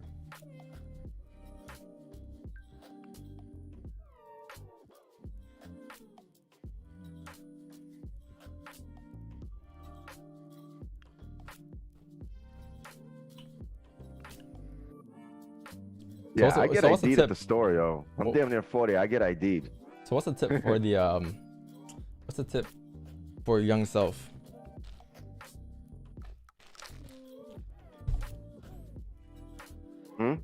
What's the tip for your young self at 23? 23. Yeah. Stop and fucking focus. No, concentrate on making, not even on making money, but building yourself, right? Because here's the thing. When I was 22, 23, I was concentrating on the wrong thing. For me, it was partying, it was girls, it was, right? I don't really care for going out and make money. And here's why that's wrong. I should have been concentrating on moving up and building myself and really becoming the full potential that I could be. Because everything else is just so much easier to attain later on in life, except for money. Money is the only thing that gets harder to attain, right? The older you get, like, but everything else is very simple. It's now, because now I have 15 years or 10 years lost, right? Where I could have been accumulating, building myself, chasing those things that are very easy to attain now, right? So don't chase the things that are easy to attain. Chase the things that are going to be difficult down the road, because everything else is simple.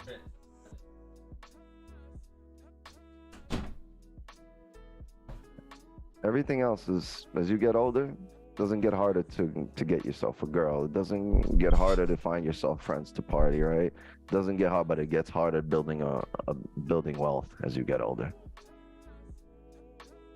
So I would tell myself, concentrate on building yourself first, and everything else will be easy to get.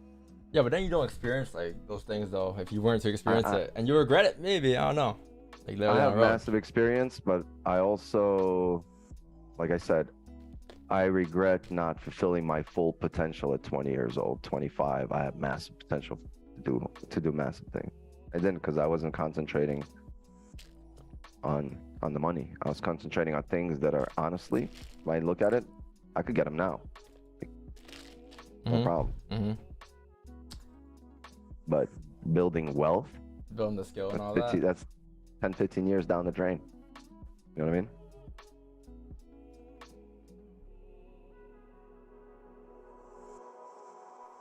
Relationships, cars, like, you know, like, I don't know, parties, clubs, like bottles, like all those things are easy to get. You're never getting your time back. So all that time spent not building yourself, wasted. But it's probably different back then too, because like back then, like nowadays, like you on your social media, everybody be showing off their, you know, in a club, popping bottles. No. Like, when I was growing up, I had to remember a phone number if I wanted to call you. Yeah. Like, I knew every single one of my friends' phone numbers by heart, because if I needed to reach out to them, I ain't got no phone and a phone book or nothing like that. Nah, I had to remember. And then I had to call, and then I had to ask, hey, is John there? Can I speak to him? I couldn't be like, pussy boy, come outside. I had to call and be polite and ask, get through the parents. Hey, is John there? Yeah, can John he's come outside with me brother. today? We're gonna just go into the park, you know, nothing crazy. Next thing you know, John gets in the car. Yo, you gotta Yo, why your mama be mad like that, yo? Why she always talking to me like that? Does she not like me? Your parents don't like me? Do your parents think I'm a bad influence? Nah, you that guy though. Like you that guy though. The one that, yo, don't hang with that guy. He's a bad influence. He's not good. Yeah. But little did the parents know that I was the guy that got everybody out of trouble. Like, someone's locked up, yo, Colwix, he'll come through. Right? The real one. Like, yeah, like, yo, I bailed many a friend out of jail without, like, but they called me up, like, yo, you can't tell my parents. Like, you know, going back to like teenage years, 17, 18, like, yo, just, I had somebody call me up from Florida when I used to live in New York. Somebody called me up from over here from Miami. He's like, yo, I just got locked up on Collins. I'm gonna need you to bail me out. I need a favor, big bro. So I was that dude. Like, you needed help, people used to hit me up. Damn.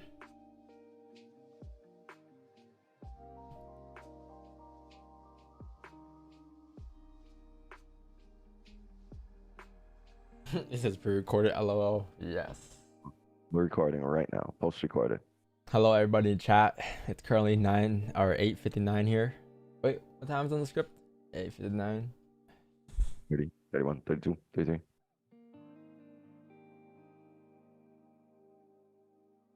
Why talking bad about popping balls at a club? That stuff takes some effort, especially when you wake up and suicidal the next morning. It takes real men. Yo, you gonna wake up next morning feeling like shit. Or Hold on. damn, I should have spent that money on. Chat. All right, cool. There's a lot of potential here now. So you have the 4-hour close there. Things are looking sweet. So with this 4-hour close, all you're doing really is looking left, right? And you gotta ask yourself, like, what is price mirroring here? Like, what are we doing here? Right? All you gotta do is look left and focus on these levels here to the left. So let's go highlight this up. Boom. Focus on this up. Boom. And like focus on all this clean traffic that you have here, right? All these areas here to the left, even this, for instance, right? So there's a lot that could play out here. And if I'm looking at this, I'm looking at this from this perspective. Like, this is obviously your support here. Or my bad, this is your range here, right? This is your overall range here as well. Before you came up in the range though, you printed something like this, right? That was this. That was the same thing happening here. Now you have something like this, right? So you have two candles here. You have this candle pushed up, closed. This is the first candle. I'll assume this is the second candle here. This should be the second candle popping up towards 1970 here. So 1970 is my target now. I think the daily time frame really broke the highs too. If I'm not, nope, it didn't. Did not break the highs yet, but you're starting to re-break its own current high. You have the 4 count that closed there bullish. It closed bullish above this range here, above 1957 here. So I would expect the bottom wick here. As for a bottom wick, I would assume that you'll see one tapping into like 1952, 1956 here.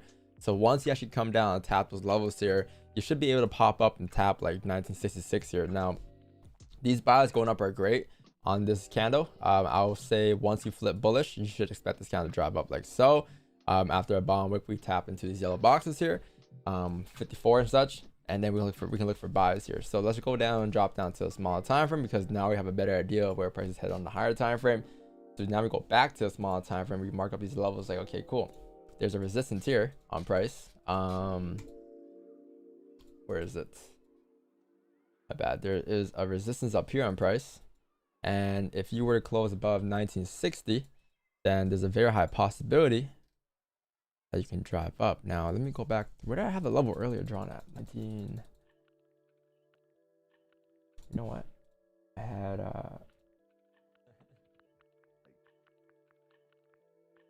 1964.9. Okay, cool. Yeah, 196600. You close above 196600, you should have range going up towards the next resistance here, which is 1968, 1969ish.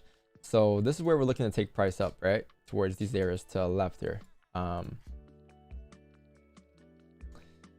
Cool. So yeah, anything above 58 would be nice for buys. I'm pretty sure if you were to close above 58, you have like ranges formed below anyways. So like if this is your next support down here, this is just the range you're in right now. You're in a range from 53 to 58. So whatever in this range, anything can happen. But I would say that if you were to close above, you have the 4 flip and you have the 4 bottom wick established. So then you can just take buys going up to retest the highs once you close. And this would be the candle, right? But I'll prefer to see a bottom wick first. Once that happens, we'll be in there. We'll be in buy styles or buys, going up to retest the highs at 68. Okay, that's all that we're doing here, really, right? Look at last time price struggled as well. It struggled in the same areas here, but when it closed above these areas there, it was clean to drive through, right? All these candles respect the support. Next candle popped off. Same thing should happen here if you were to close above. If you don't close above, then great. We can take sells like probably on the 4-hour flip. Anything below 49, I'll say. So like anything below these levels for range 1. But by the way things look, we should continue to pop off. I don't see why not. Cool. That's what we got going on here, chat. So that's what I'm waiting for. It's just clean traffic. That's all that is.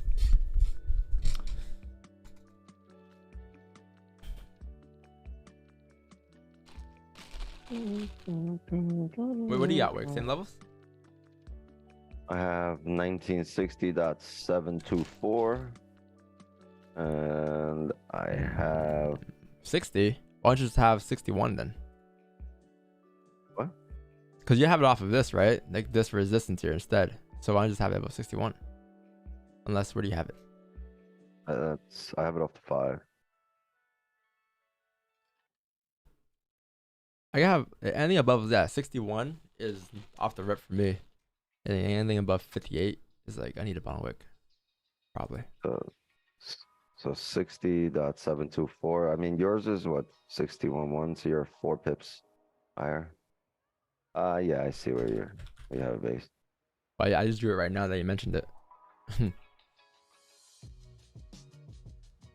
And I have 62.8.79. Yeah.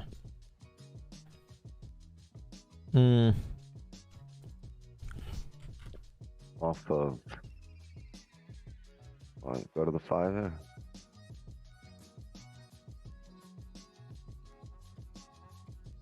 Yeah. Oh, no, you gotta scroll back. So my 62 level comes in. Yeah, right there.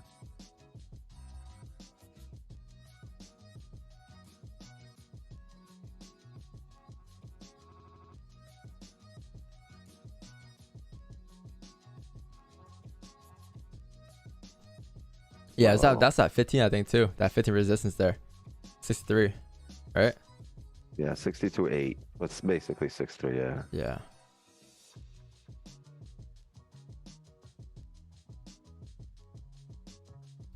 Yeah, I want to see if we can take buys above 58 going up, because then we have at least like some range going up towards 64. You have at least like 50 bit range. Yeah, you have a lot of advantage points, but then overall 70, 72, 74. I think in 2021 we would have had a buy stop here on the 30-minute candle, pretty sure. 2021, 2022 chat last year, I would have definitely had a buy stop here on the 4 flip. It's clean. Just an extra closure above 48 and we'll be in there. Because I think the last thing you want to do here, the difference in this day chat and the days where we actually popped off, I think was, let's see, what day was this? March 8th. I'm at June 8th, June 5th. So June 8th, June 5th, what happened the day before? Oh no, we're bearish both days too. June 8th, June 5th. Okay, cool. Yeah, we're both bearish both days had no bottom wicks too. And we just came back up the next days. Wow. You gonna be live 2 p.m. today? Yeah, are you on? Are you on? I'm on at 2 p.m. We have 2 streams and I got our website dropping. Ooh. FOMC. I got something I'm doing at 1. Yo, tell your fencing guy to I have fencing practice, bro. Fuck. Yo, tell your fencing guy to delay the session. I got the luge at 3. How different has the market been since 2021? No, it hasn't been different at all, to be honest. It's been the same market. There's highs, there's lows being created. It's the same shit. Gold hasn't changed since. Otherwise, we can't look back at our history and be like, you see this clean traffic counter here? We're looking to mirror that push. Like we can't mirror that if the markets have changed, right? The market has not changed. It's been the same. Yes.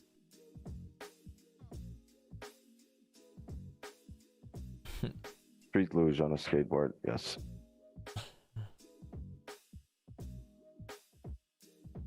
Livestream, are you fencing? On guard.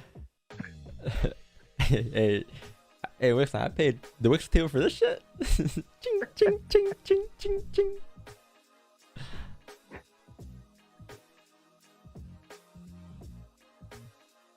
Dun, dun, dun, dun, dun, dun, dun, dun, dun, dun, dun.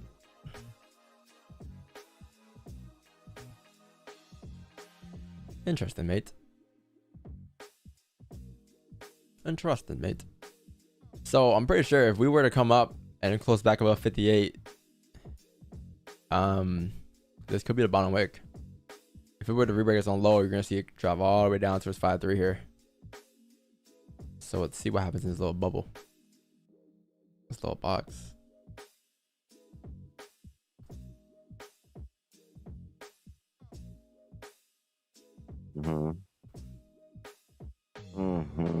But we can close above 58 on this candle, which in 15 seconds I highly doubt. This candle's gonna close bearish or doji here. Yeah, man, you might just end up coming down towards 5.3 here. Makes sense though.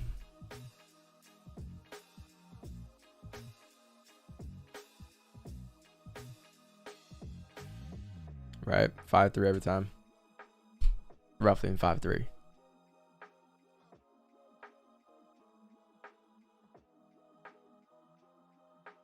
Fuck fencing. We have firearms.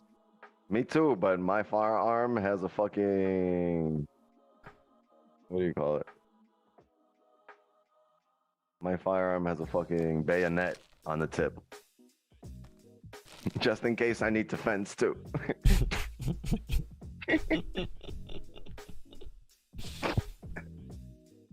Yo. Hold on. Bro, I watched Transformers yesterday. And I watched it in with the D-box seats. You guys have D-box seats? Like the shit that moves and like it feels like a little massage. Yeah, it should be moving around. Like the movie is like vroom. It's crazy. Vibrating and everything, sounds, smell, everything coming out. You can smell the movie. But how was the movie? It was like a 5D movie theater. I haven't watched Transformers since like Transformers 1 or 2. So I don't know why I wanted to watch it yesterday, so we went to watch it. Obviously, it's not as good as 1 or 2, but it was whatever. It wasn't bad for. Yeah, we went to the one. Where's the one in the aquarium in New York? They got a little thing where you go in there. It's also like a 4D movie theater, but like the whole thing moves. The whole theater. Green. Oh damn, that's crazy. The whole thing fucking moves, and then it was. Yo, all of a sudden, it like they're in a forest. It smells like pine, and a fish or something fucking dove into the water or something. Nah, bro, that ain't fish smell. Yo, it splashes you. I was like, yo, what the fuck? That ain't the splash from the movie, bro. That's Be like, yo, who the fuck? You can't go to the drench and be like, yo, how to fight for my life in there. Yo, everybody walking out of the theater. Yo, imagine people waiting to get in the theater, like, yo, what the fuck happened in there? While the others are walking out. It's funny.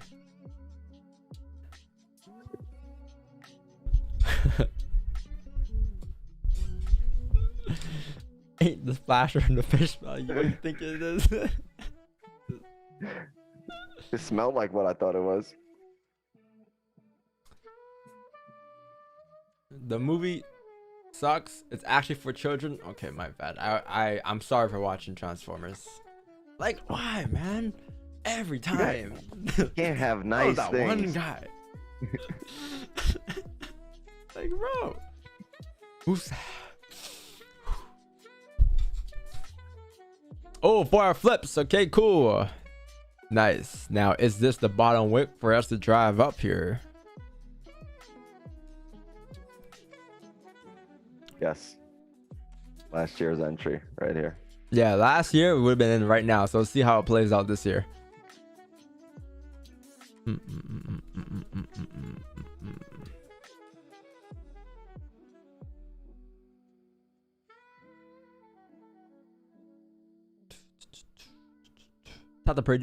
at the pretty decent level. But will it have enough strength to drive? This is something we're entering this year, chat, just because like a lot of like this candle has no top wick. You could easily come up, create a top for this candle, flip bearish, drive back down to retest the lows at 53 here. Hard to tell here. Yeah, a lot's gonna happen here, man. So like, I mean, I will say though, if you reflip here, it's a high chance you're gonna drop down to retest 5.3. Very high chance. If you respect 5.7, yeah, even if you close both, but respect 5.7. Yeah, because you have a 15 closure here in about 42 seconds here. And it looks like you're closing bearish. If you close bearish, the next candle might come up, break the highs, reflip bearish, and that might be your push down to retest the lows. And then you'll see this happen on the 5-minute time frame. And as this happens, you'll see the 4 candle start to come down, crease the wick. Right? If that were to happen, cool. Then we'll come down towards 5.3, and then you have a more established range here from here to here now. Instead, and you can say, cool, well, if you were to close above 5.8, 4.58, perfect buys. If you were to close below 5.3, then you can take sells coming down to 4.9. It's a possibility you could take sells in these areas as well. But not yet. There's not enough structure for me to take that yet. Let's see what this 15 does though, because if this 15 breaks the highs here, breaks 5.7, taps like 4.58, reflows bearish, we may have potential. Because you're likely gonna come down towards like 5.3 or 5.1 or some such here.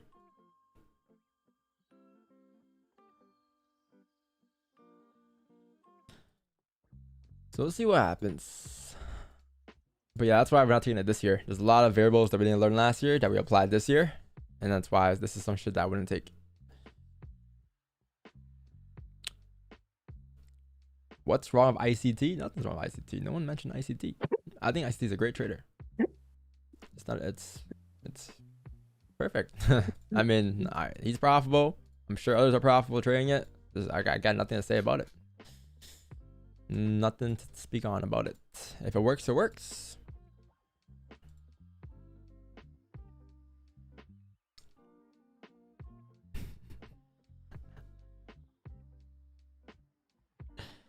Hey man, if it works, it works. You know what I'm saying? As long as it works, it works. None of my business. I don't want to smoke from nobody. Nope. You can keep that. Out. You know, if it works, it works.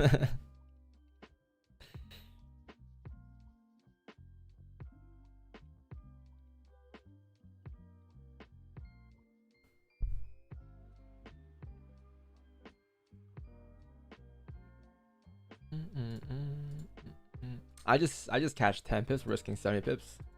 I buy highs, sell lows. That's what I do, right? That's what we do on the streams. And that's what got me here.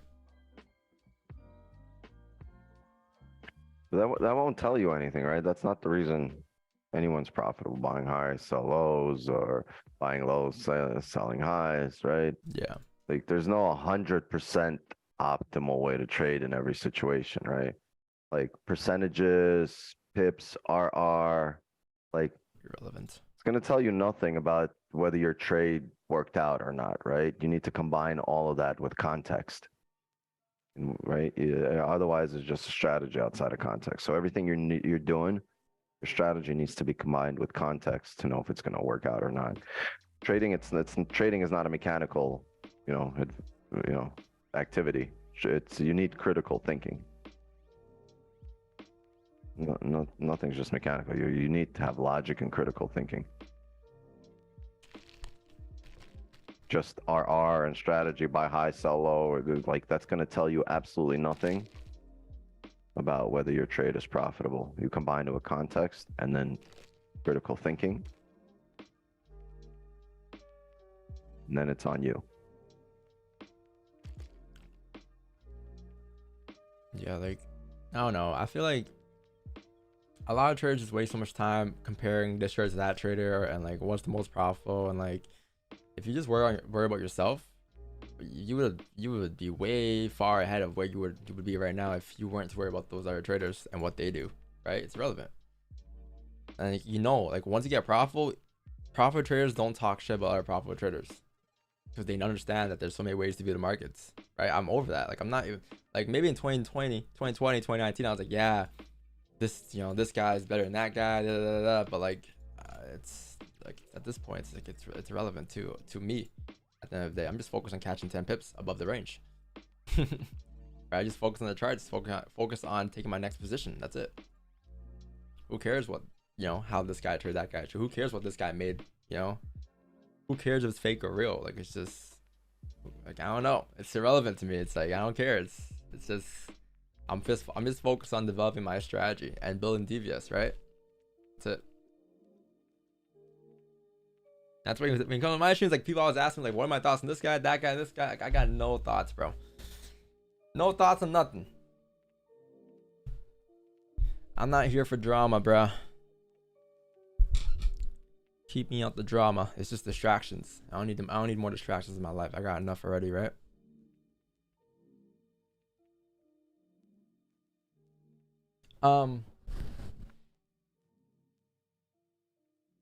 Like it's because I always say this, but it's like saying like Steph Curry versus Giannis. Like they play two different ways of basketball, and they're both MVP. They both NBA champs, right? They're all first team all-stars. Like, joke's on them this year, though. yeah. See, this year somebody else won, but like, you know what I mean? Like Jokic won, right? Joker. And the Joker won, so he has a completely different style as well. You can't sit there and be like, yo, is Steph Curry better than Jokic? Like, bro, they play two different ways of basketball. One's a point guard, one's a center. Unless you're LeBron, you compare LeBron to anything, to be honest. LeBron is everything. Remember when he hit that home run? Yeah, touchdown. Touchdown.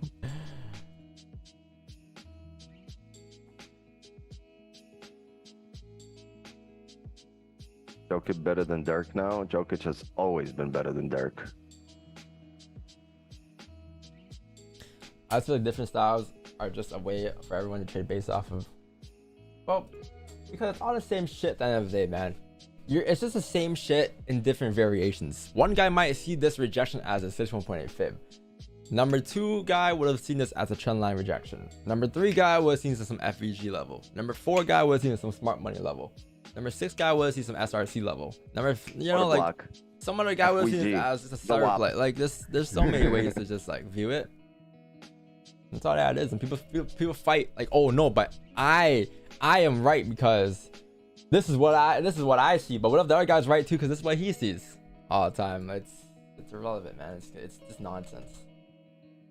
And that's why the industry is so far back, bro. This industry needs like a reboot or something. Somebody needs to step in. But don't worry, I'll be that guy. I'll lead the way. DVS will lead the way. Dirk in his entire career did not have any year good enough to match Joker's.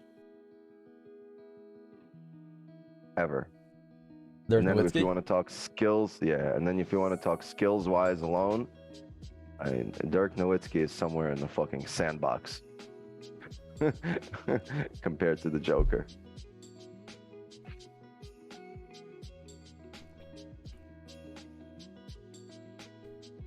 You know what it is too, though? I just feel like traders, like a lot of traders who aren't profitable yet, they just want to believe in something just to believe it. So they fight so hard for it so they can believe it enough to make them profitable. You know what I mean? I feel that's what some traders do, because a lot of traders aren't profitable yet, but they're like out here, like, you know, riding this guy's shit just to believe that they can do it too. Like, you can do it for riding his shit, man. You can just do it the way you like, however way you want to do it. There's so many ways to view the market. You don't gotta ride his shit just to believe in yourself, right? Yeah, but then like, if you don't believe it, like, then it's like everything you know is it really true? Like, is it really work? Because then you're fucking with people's belief systems, right? Yeah. Like, it's very hard to make someone, you know, change someone's mind on something, especially if they're set on it. When it comes to belief, not when it comes to like facts, right? Mm-hmm. Because when you believe in something, you really don't know it. Otherwise, you'd know it and you wouldn't believe it.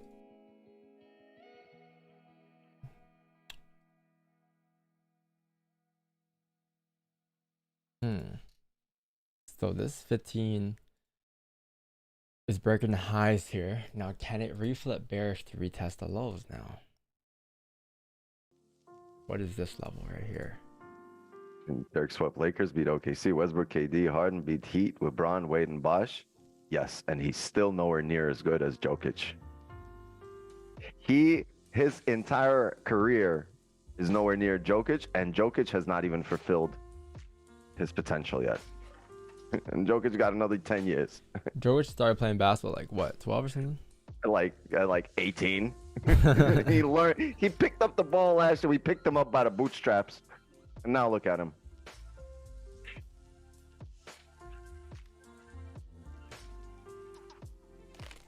It just, have you ever seen both play? I've seen Nowitzki play live. I haven't seen Jokic play live, but I've seen Nowitzki play.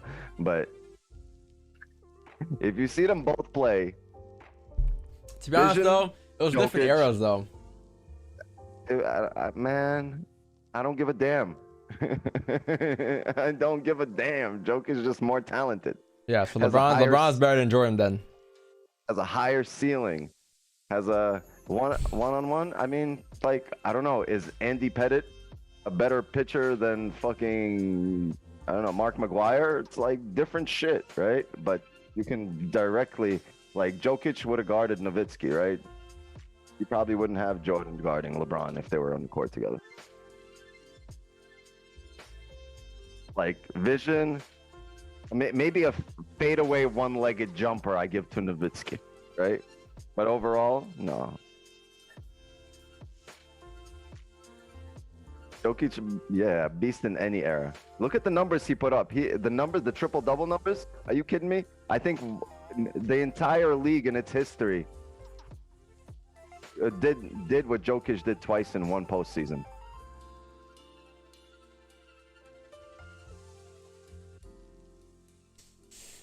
It's not disrespect on Dirk. Dirk is great, right? But, I mean, when truth stares you in the face, you can't deny it.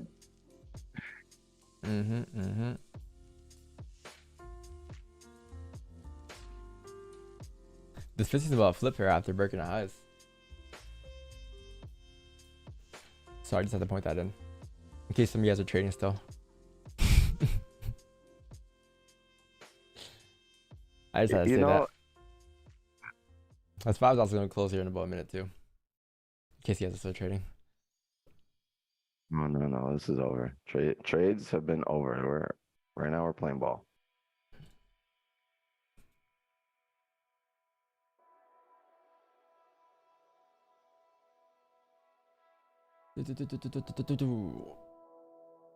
Mark Price, greatest shooter of all time. Don't at me.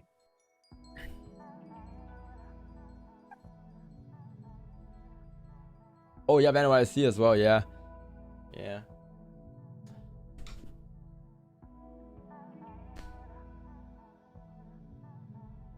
Okay, 15 has flipped. Now, can you re-break the lows and close below 55 here?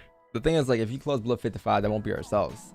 But if you close below 55, and then what happens here is you do something like this, where you close bullish, right?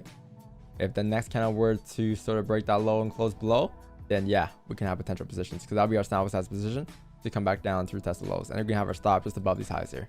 Because if you break those highs, you're gone. You're gonna drop back up, right? But if you don't, then this is what's likely gonna happen. But you need that structure to form first before you can actually really take sells below these ranges there. So wait for this 15. After this 15,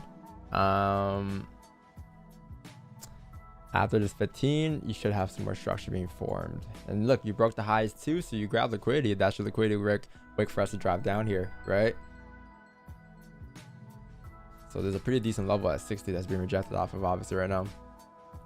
30-minute candle is going to close bullish though, or bearish. Let's see how strong it closes bearish. Yeah, I'll prefer if it can close below 55. But if not, then we can work around it. But look, see, like last year, we would have been in buys and we would have been back in drawdown. But this year, we learned. Jokic is considered right now as one of the greatest centers of all time, while Dirk never had greatest nothing of no all time at no position. End of story. What do you need? Full margin. Do you know who? What's his name? They're literally talking about Jokic right now. It's like, is he like the top 2 center of all time? Is he like top 3 center of all time? Man, has anyone ever said about Nowitzki, is he top of anything all time? Maybe like the top European one-legged jumper of all time. Yes. Sean Marion. That's it. Sean Marion, best 3-point shooter of all time. Don't at me. No. At Don. No.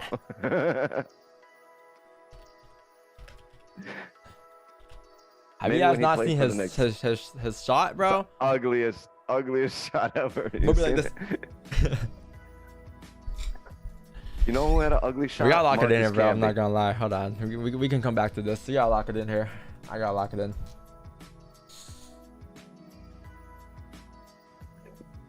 30-minute closure here, chat. I think the 30 minute rebroke the zone low. This is very decent. However, let's see how it closes there. It won't be this candle close, it'll be the next 5. Right? Because for all I know, this can just come down and just reflip bullish though and close above 58. and we'll grab liquidity until that happens. So like the thing is, like if you were to close below here, this could still be a range 1, right? Because that is a range 1. You're breaking out the range for the first time. Then it gets volume though, and then this can easily happen. And if this were to happen, then maybe you might get buys above here, or buys above here instead. But yeah, you do have a pretty decent 15 close. I think you have a decent 30-minute close as well. There's the 15 30-minute top wick here.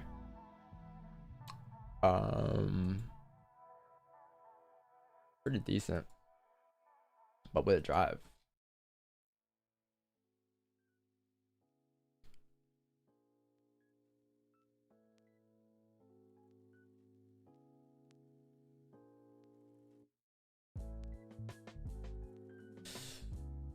Oh, there's the 15 flip.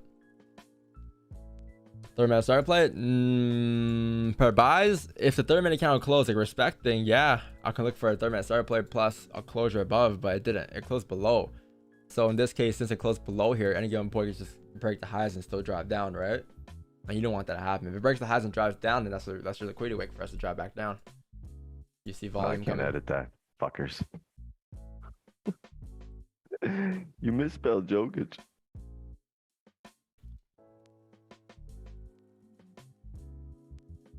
So I can move to FOMC. I'm pretty sure you get something to FOMC. You get some decent pushes at like now to 12 probably, and then FOMC it'll slow down like around 1 to FOMC probably. Now typically that's how FOMC does. Like even the last folder, like in May, same thing happened. You had to move around like 11, 12, and then 1 p.m. came, slowed down a bit. 2 p.m. numbers came out, and then you move at 3, 4 again, 3, 4, 5. And on that day we had no bottom wick on the day of closure. I remember because it was May 14th.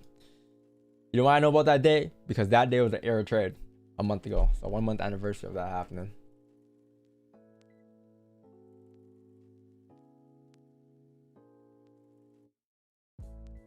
There's definitely volume though.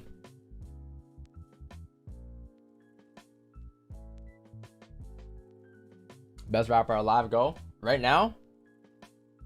Jokic. What era though? There's different categories. Definitely there's a category for Kanye, there's a category for Jay-Z, there's also a category for Yeet and Cardi and Youngboy. So what category are you talking about? Oh, those are the greatest in their categories. We got that.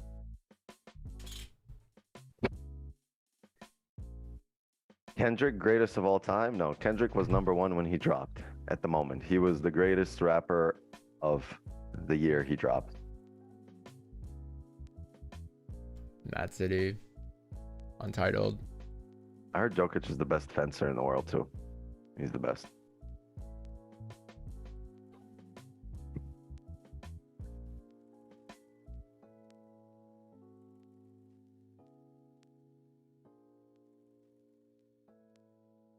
J. Cole. Oh my god, here goes the Tupac stuff again. Do you not listen to Biggie, Tupac? That's a different era, bro. That's a whole different era. Yeah, of course. Uno. But you can't compare fucking Tupac to like, and then, the influence that like other artists have nowadays as well. It's totally different. Biggie, Jay-Z, and then you have like LL, Eazy-E, Ice Cube. Like, they were actually rappers. Nas, yeah. Rakim, absolutely, yes.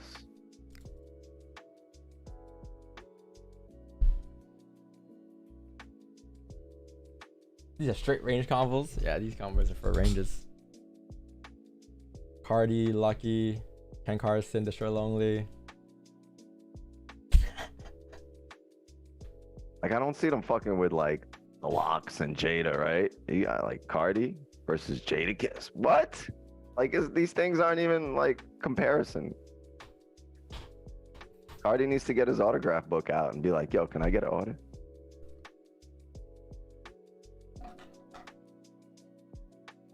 That's the thing though.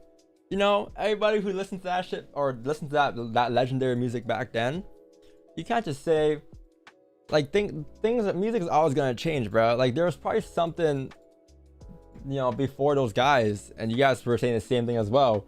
Oh, but no, this, you know, it's always gonna be changing and evolving over time. Like in 30 years, like it's gonna be a completely different sound. You just gotta live by the 30 current years, era. man. Like, we bring it back to the 60s, because dog. you know Let's what it go. is? The Righteous Brothers. Since artists grew up with listening to that, you know, like listen to that music, that's what they're used to, right? That's kind of what their ears are used to now, and that's the music that they like. I've listened to multiple generations of music. Yeah, but like your ears are fixed to that like back in that time when you were going to a club still listening to this music, that was your shit. You know, you go to a club now, you play that versus the shit that grows on you. It's like I don't know. It's like the new cars, right? They come out with new body cars, and you're like, nah, I don't really like it. They fucked up. They made it more angular, but then like a year from now, every car is more angular. You're like, all right, I fucked with this now. Yeah, you that's know? what it is like. But even after that, like, right, like I fucks with a lot of rappers now, but I mean, it's just no comparison on some things. Like, well, no, I'm not here to say like, you know, it's just the shit that's been said and the shit that's being repeated now, right? Like, it's not being said. A lot of shit is not being said for the first time. It's being just, you know, rebranded and repeated. But it's really, the originality has disappeared. Hold on, like hold on. Everyone tried to be so original that they all kind of became the same. Hold on. What do you guys say I'm biased for? No, who said I didn't listen to Jay-Z, Kanye growing up? Like, those are my favorite artists of all time, right? But that doesn't mean like in a current generation that's my favorite artist right now. You know, it's different. It's like Wick's not listen to those guys back in the day, but now he listens to 6ix9ine. Like, what are you gonna, like? That's his favorite artist right now, 6ix9ine. His name is literally Wick's9. How you go from listening to that shit to 6ix9ine? You know what I mean? Like, he lives down the block from me. Fuck you. Daft Punk, I listen to that too. I listen to a lot of shit. I listen to all of that stuff for sure. Like, I used to listen to Kendrick, Daft Punk, Frank Ocean. Like, I listen to all of this. Like, I grew up listening to music since like my bro put me on as a kid, right?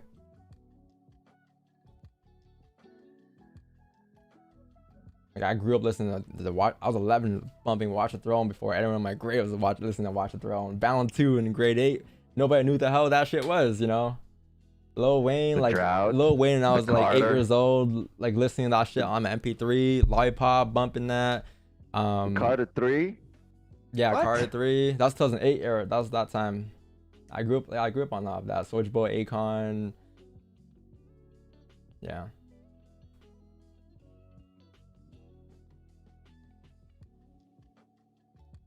Hope you don't go to the same La Fitness. No, I go to a different one.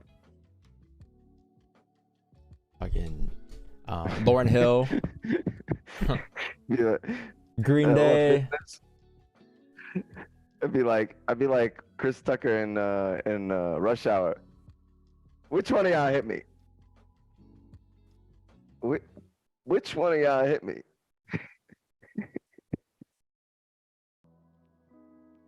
Fuck La Fitness.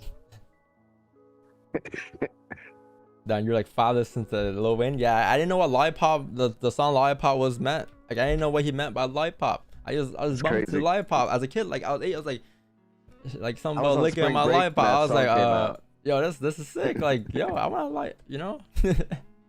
I was on spring break when that song came out. That's all I remember. I don't remember what the spring break was. Who are your top 3 traders to look up to respect in our current industry? And always, okay, want to be real? 3 traders who I look up to. 3 traders. 3, yeah, 3. Like, 1, 2, 3. 1, 2, 3. 3 traders. If I'm being real with you guys, I'm being completely honest. I like, and this is not even me being like this is no ego, nothing, right? This is just like purely. You know when they extend that yeah, this is like real shit, chat. Like real shit. I don't watch other traders, right? Don't get me wrong. I learn a lot from traders. I learn a lot from Raja. I learn a lot from Ted. Learn a lot from Q Banks. Learn a lot from Crypto Wizard. Learn a lot from Torre. Learn a lot from Sean Lee. Learn a lot from Bryce Thompson. Learn a lot from Q Banks. Learn a lot from, you know, Steve Mario. Learn a lot from all these dudes here, right? Well, but today, from ICT. like that's why I learned. And what I did was I learned from them, and then I evolved my trading, and I took it to the next level. But everything that I learned from them, I just adjusted to and adapted over time. Like I also don't trade the same way as them anymore, right? But I just fine-tuned my trading, and I fine-tuned my trading after I found like I'll say like a system that worked well for me. So now it's just everything that I do is based off of what I know, like what I see, what I think, what I backtest, what I sample size, right? Everything is off of what I do now. So do I look to any traders now? I don't. From a marketing perspective though, yes, there's a lot of shit that I can learn from. But from trading wise, everything that I do is based off of what I see at this point. You know what I mean? Shots fired. Yeah, no, but like don't get me wrong. I learn a lot from people, right? I give credit where it's due, flowers to them, right? But as of right now, no. Like everything that I do now is based off of solely what I see. Like I don't sample size this shit based off of someone else's stuff. Like no one does this, right? No one does what we do, and like that's why. Out of everyone you just listed, who's the best marketer? I'm not gonna say that's a controversial topic. I don't want to talk about that. Oh, now we're gonna but trading. That's a little too controversial. You know, I'm not gonna lie, but yeah, I learned. I took a piece from everybody. You know, and like sometimes you really gotta separate their like honestly, chat. You gotta separate their life from what they taught you, because like you can learn from somebody and they can be the biggest dickhead in the world, right? But you still learn from them. You still got a piece of something from them, and you use it towards yourself. And as long as you made money yourself, you won in that situation. You learned, you took that skill, use it towards your own, and you learn how to make your bread, right? But there's that. How do you go from top 5 to that shit though? How did that saying go? I got friends with GEDs, degrees, and felonies, and I learned from all of them. Yeah, you gotta learn from all of them. I picked something up from all of them. As long as you made money. Ryan, the Ryan Blue package, yeah, I'm pretty sure I watched that at some point too. That was the astronomy stuff, yeah, for sure. Who are the top 2 traders? I don't know. Like I don't even look at it like that anymore. I don't like. There's no contest. What's the contest? I don't know if this guy's better than that guy. They both make their money, and they're both at different times in their life, you know. And like you can't just like maybe that's the question you guys can answer, right? But like. For me, like I'm not gonna, like, what am I gonna do? Like I understand this. There's no comparison at all to what we do, at least, and the impact we're about to make on DVS for sure.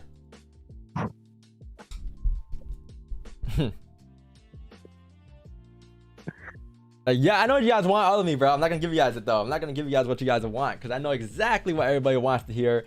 And exactly how you guys want to hear it, and clip it up and send it to this guy, that guy. I'm not going to give you guys that though. I've been in this industry for way too long here to do that. I'll be a rookie if I were to do that. A rookie. Rook. Do you take any trades? No, we're waiting here still. But what time is it? 9:40? I feel like we spent the last hour doing nothing here, but yeah, no, like I'm looking for positions here above 61. I'm looking for subs below like 53. Whatever's in this range right now is just a range, obviously. But you do have potential for volume coming soon. If you break out, you don't have that yet. But when you do break out, you can start like locking it in again, and we just can't do much here. Where'd you get that idea for DVS, bro? I watched a lot of gaming growing up. FaZe, Optic, 100 Thieves, shit like that. So I was able to learn from that, took that and applied it to my trading. Like everything that I named things after was something that was part of my life at one point. Like Algor Day, I learned that from Warzone. Starter play and all that shit was learned from working at the grocery store. You know.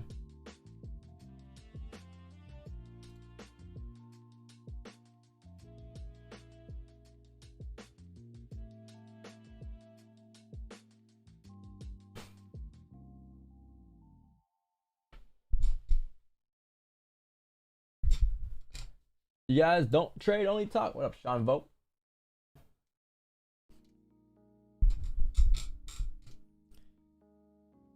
You sound more cocky than before. Guess the money changed him. Guess he forgot where he came from.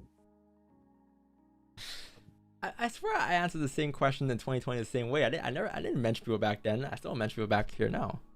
I've always had this list of mentors up. This list, right? It's the same people I just mentioned. What are you talking about? Cocky.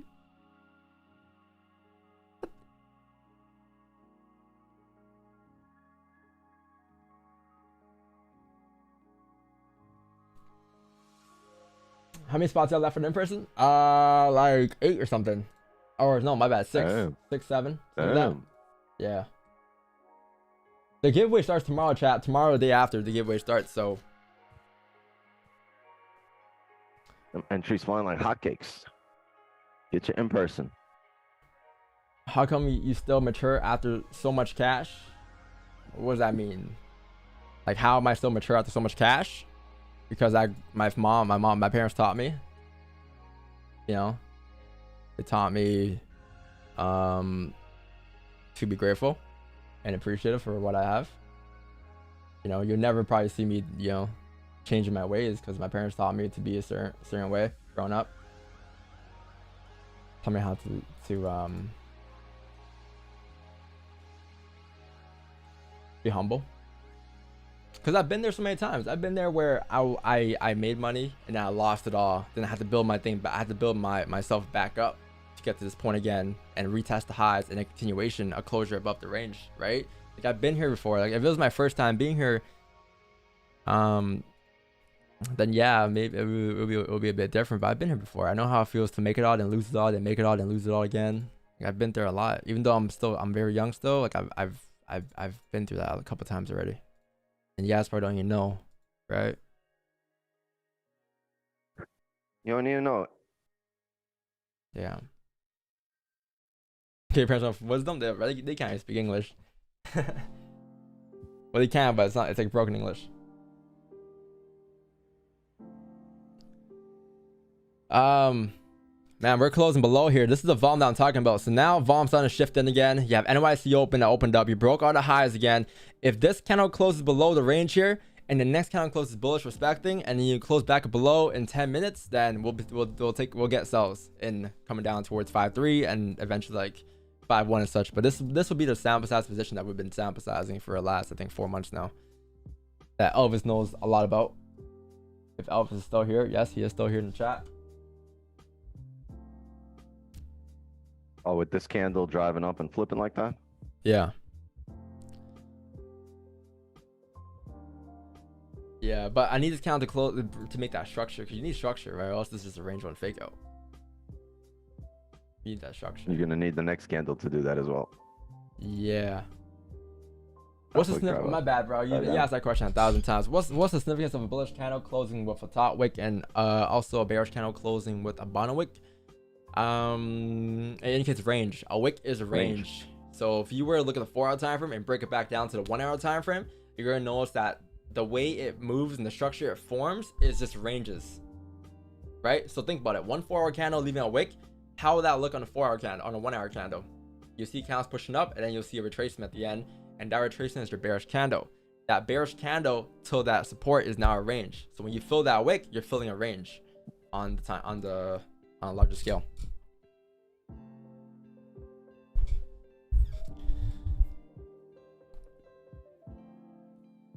Do you find it difficult trading the last 5 minutes for the last 15 of hourlies because of possible retracement?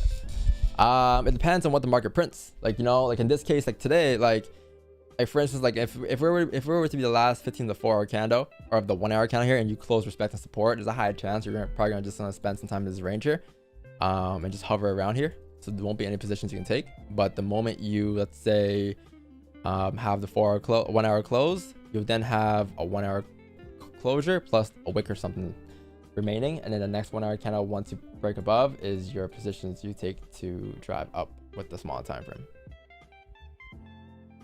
You can't just gotta understand it from different perspectives, different views. Like you gotta understand, like, you know, let's say the 4-hour time frame as it's forming a top wick. What's the 1-hour doing? As the 1-hour is doing that, what's the 30-15 doing, right? And that's the level of price action you gotta understand if you really wanna get a full grasp on the price action.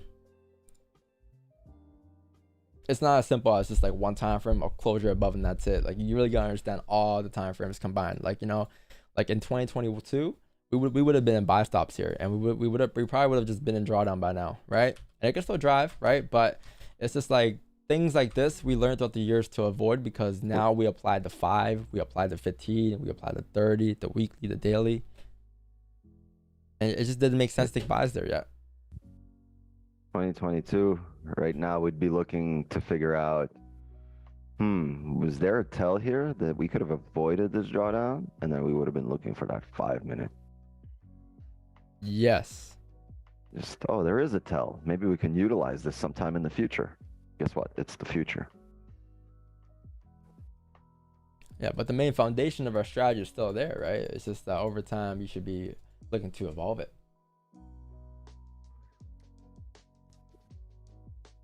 And to be honest, this is what I don't get. A lot of traders are so focused on, are the markets going to change out the next couple of years? Why not just focus on improving your strategy? Because if you focus on improving your strategy, you may not know it, you may not notice it, but what if the markets are changing too, and you're not focused on that, but rather you're focused on just evolving your strategy, and over time you sort of just adapt to the markets, right? Because you're focused on evolving your strategy, right? Like that's a lot of traders focused on just the obvious though, like, oh, the markets are adapting, I gotta find a way to adapt. Like you're not gonna find a way to adapt. You can find a way to evolve your strategy though, and with time that will adapt with the markets as well. But you won't notice it though. You won't notice that shift. But that's why it's very key to just, like, you know, every year look to really improve your strategy, or else you get left behind. You'll fall off. You don't want to fall off.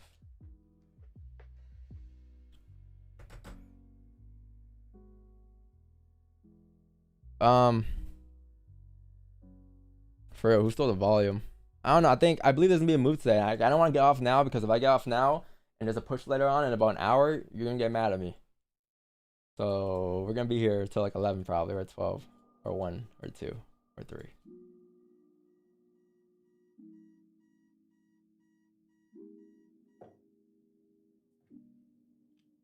Yeah, I said yesterday. Yeah, yesterday you're in trial. I'm like, yo, is that you guys gonna get mad at me for staying here late, or you guys gonna get mad at me when I post the screenshots later? And then we actually got the screenshots later. Just hanging around though.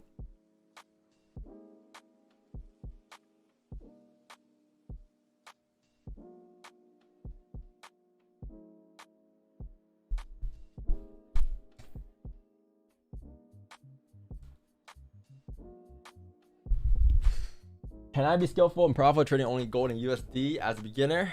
What's your take? Yeah, you can be skillful trading anything. All pairs are the same, but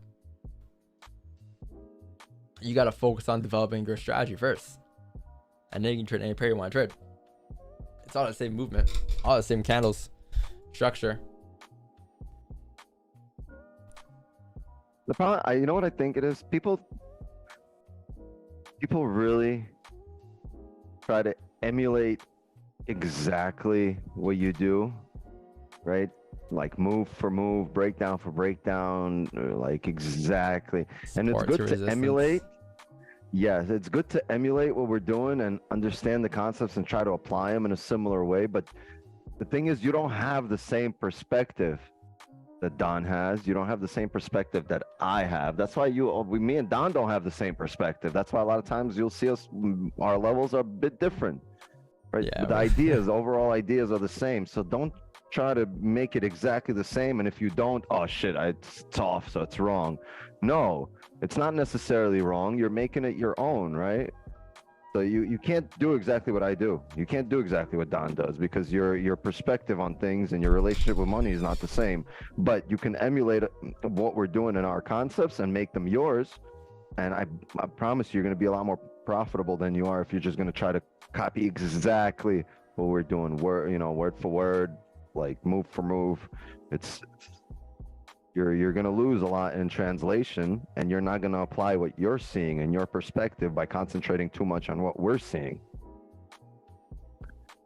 You have to make this yours.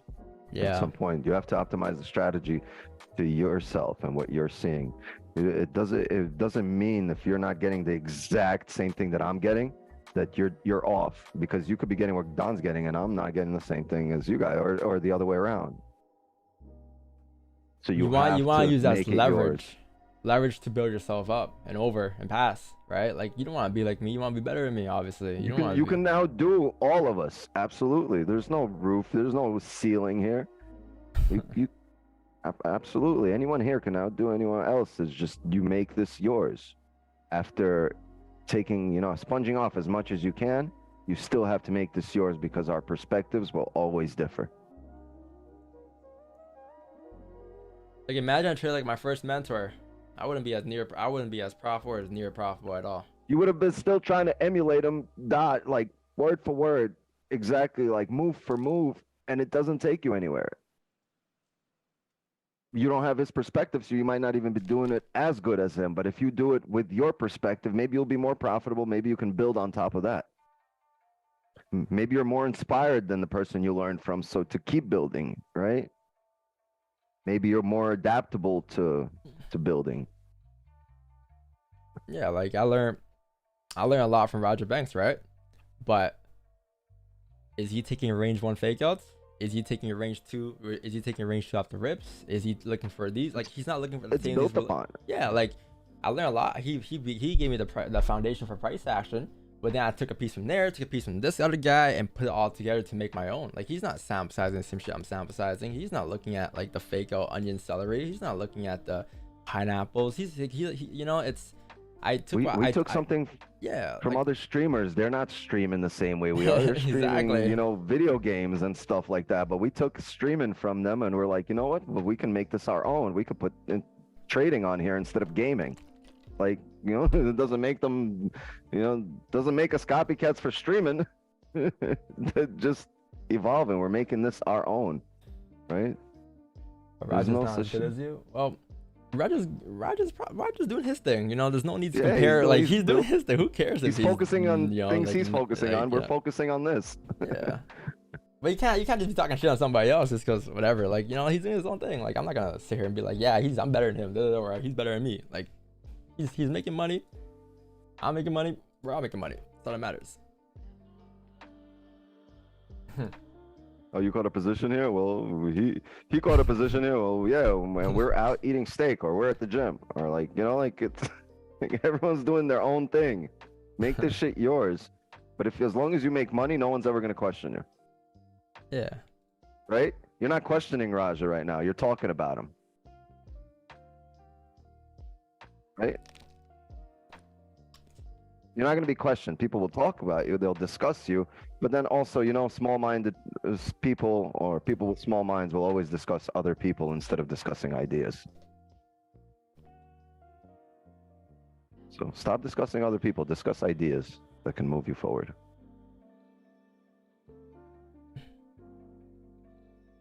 Probably the big broker just fixes trades. Well, I mean, it's not my business. I don't know.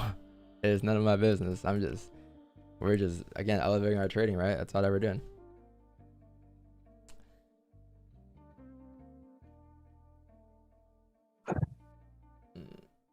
Mr. Wizard buttons.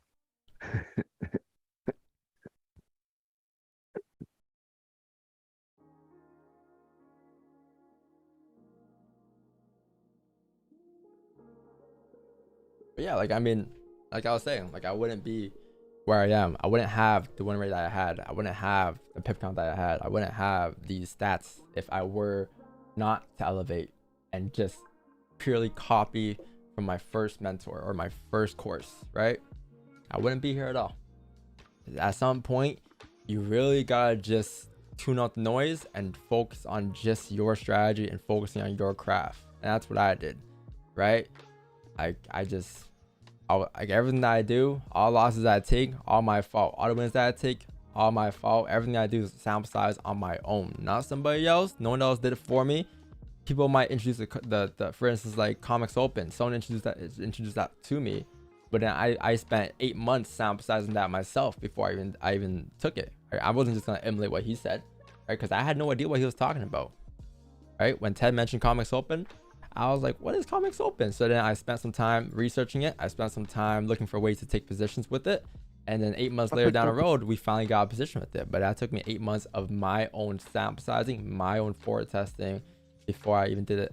You know, like I picked up quite a few things from Ted, yeah. and right, it's a lot of it. A lot of what I picked up from Ted, like some price action stuff, but really more about logic.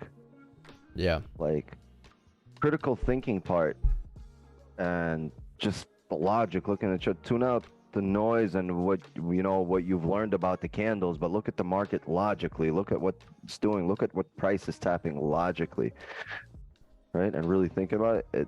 I've picked up besides the 5-minute ranges, filling the higher time, the 5-minute support and resistances, holding to fill the higher time frame. He used to talk about it all the time, and then Don hit me up. He's like, I figured it out. I'm looking at it. I got it. I understand what he's talking about. And like zooming in on that, like there's a lot of things. Initially when I just heard about it, mindset wise, I picked up a lot of things just mindset wise, listening lives. And it's really, you give credit where credit is due. It doesn't matter the person, right? It depends. What matters is the value or the effect they've had on your life, and now that's the effect that had on my life, right? Without him even realizing.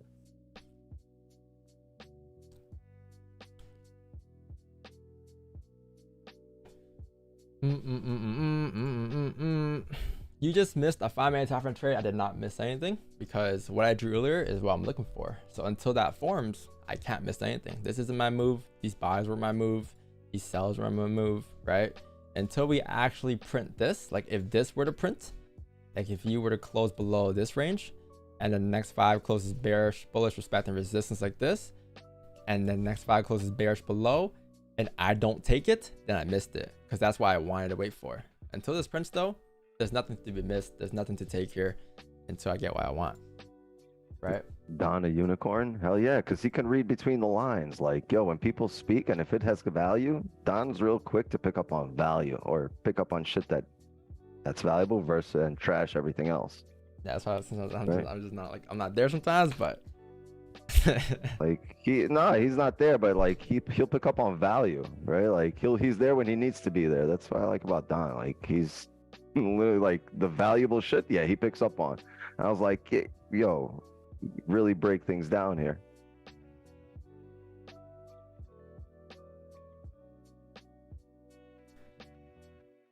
Yeah.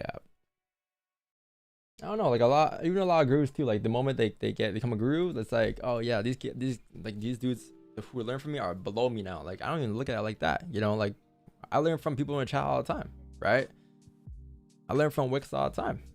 Like Wix started trading a little after me, but I learned a shit ton from Wix. Like Wix learns a lot of shit from me. We learn off each other, right? Same thing with the DVS and same thing with the DVS server. Like there's a shit ton. This is a lot. I think the very fact that we start educating becomes very teachable. Yeah. I've learned a lot more and become a much better trader since I started educating or since I started streaming. I became a better person since I became a father and had, little kids. I've learned a lot more from my kids than I've ever, way more than I could have taught them. They're teaching me way more about myself. The same thing here, right? The application of knowledge and this, the spread of knowledge, valuable discussions they're going to teach you a lot. Yeah. A lot of teachers become better teachers, when they start educating. Yeah, well, I got a bald head. Well, it's all right. Not everybody's perfect, Matt, right? We're all working. we're all on our way. Don't worry. I'm going to do what everyone does. I'll wait a while and I'll be right there with you.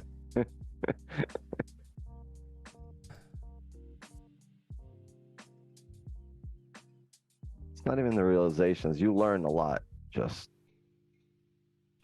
because you've never needed the knowledge that you need now. Sometimes when me with some convos on call and shit, like I wish it could just be like, yes, and just hear it, right? Because there's things that just like we talk about that there's a lot of value behind it, and just like sometimes I wish chat would sort of just tune in, but then again, it's a call between us for a reason, right? And like, you know, private for a reason. yeah, it's private for a reason, like. But yeah. All right. Well, anyways, you have a 5-minute closure below this range here, and with this 5-minute closure below the range here, can we get a bullish closure now? So we're getting closer, Chad. This is a position I've been emphasizing. The reason why we can't take these right here is because this could still be a range 1, right? You can easily come back into the range, and if it does do that, then you're going back up to retest the highs, right? But if you get a bullish closure, respecting 1955, forming that resistance, the next 5 closes below that range or even below 5.3, then we're in there like swimwear, because then we'll take sales coming down for the rest of the range. Capiche? And that'll be clean. But you want to see this 5 close the way it is. So in about 5-10 minutes here, you should get some positions here. But really, really focus on this 5, because we can still reject. How about recording your phone calls when advice is spoken? It won't be natural then. It's different on stream and off stream, right? Some things aren't natural. Where do you see DVS in the next 5-10 years? It's DVS. I mean, it's gonna be more than just trading. That was the vision. You ever been to Times Square? Yeah, why? Like Times Square, where all those big ass logos and yeah, like the billboards, all lights. Yeah. Well, you know the logo where they typically have the Prudential logo? You know what I'm talking about? Yeah. Like they're very, that's like it's above the Coca-Cola sign. Hard to get above the Coca-Cola sign. Like that's the devious billboard right there.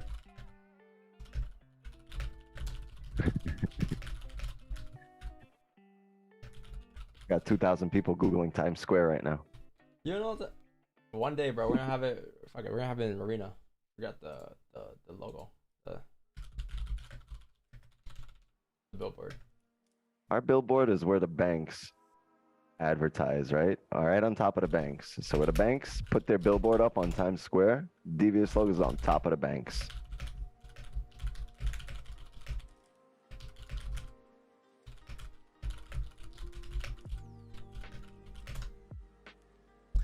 Ooh, fake out. If this is a fake out, what do you got here, Wix? I mean, you want to see probably the break of the 1 hour highs here, probably right above 5.8. We can anticipate the hourly coming back up here.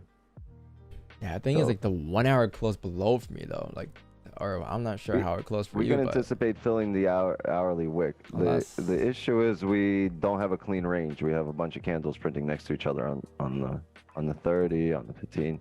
You don't have a clean drive anywhere here. I mean, I guess the 1 hour close, respecting. Yo, my. So ever since I got these 20,000 candles, my shit's lagging. Because if the 1 hour close respecting here, you can still break the highs and drive. You just need a closure above that range there, though. I would say though, be a bit cautious though with the buys above 58. A 61 might be a little better here because you can still break and still come back in the range. I believe above 58, 61 be off rip for us. Above 58, even though we broke out below here, you still need to see a bottom wick for the next candle. Because I'm not buying this as for a bottom wick yet. It can easily re-break its own low.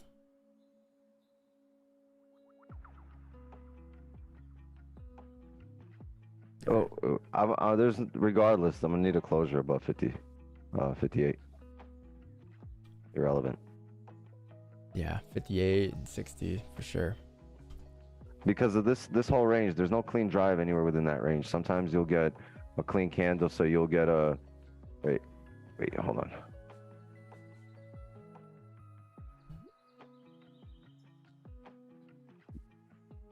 You get this range closing somewhere here, right? So if we drove up like this and then came back down, For support. You know, if we did this, I'm just saying earlier, then maybe hopping in, closing above here, we can fill this, but we don't have this here. Oh, like that structure above, that clean traffic, yeah. right? Yeah, Yeah, we don't have that. So there's no, we can't take the fake out because there's no clean traffic or to fill the range above. There's no structure there, just range. Yeah.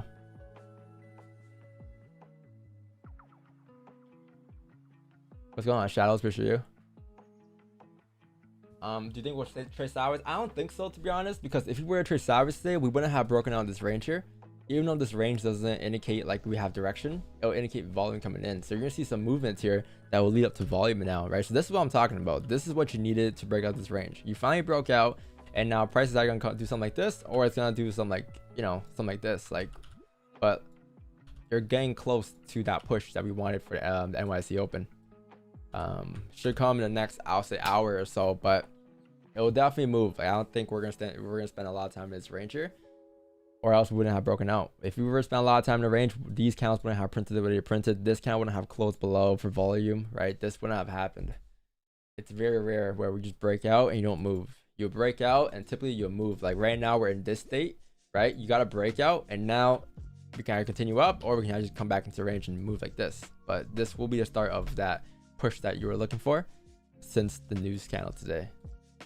I wouldn't trip out if I were you, because remember what happened yesterday, chat?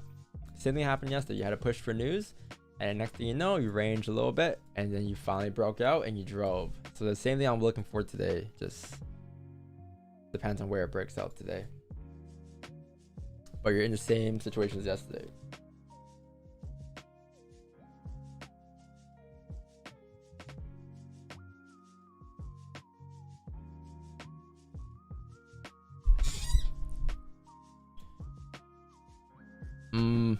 But yeah, obviously I wouldn't be here if it wasn't for anything, right? I wouldn't be here if we weren't getting any positions. I'm here because I want positions, obviously. But we can't force it. That's one thing. We can't lower our standards just to take a trade. We gotta really follow and stick to the script, right? That Jerome Powell gave us earlier in the day to make us look good on stream.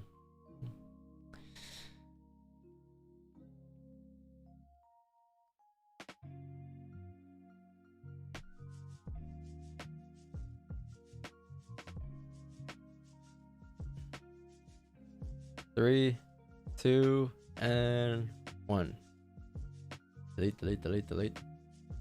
3, 2, and 1. Delete, delete, delete. There's your delete, delete, delete. Dude, you can gotta spam it. No one's trading puts here. We're trading FX, unfortunately.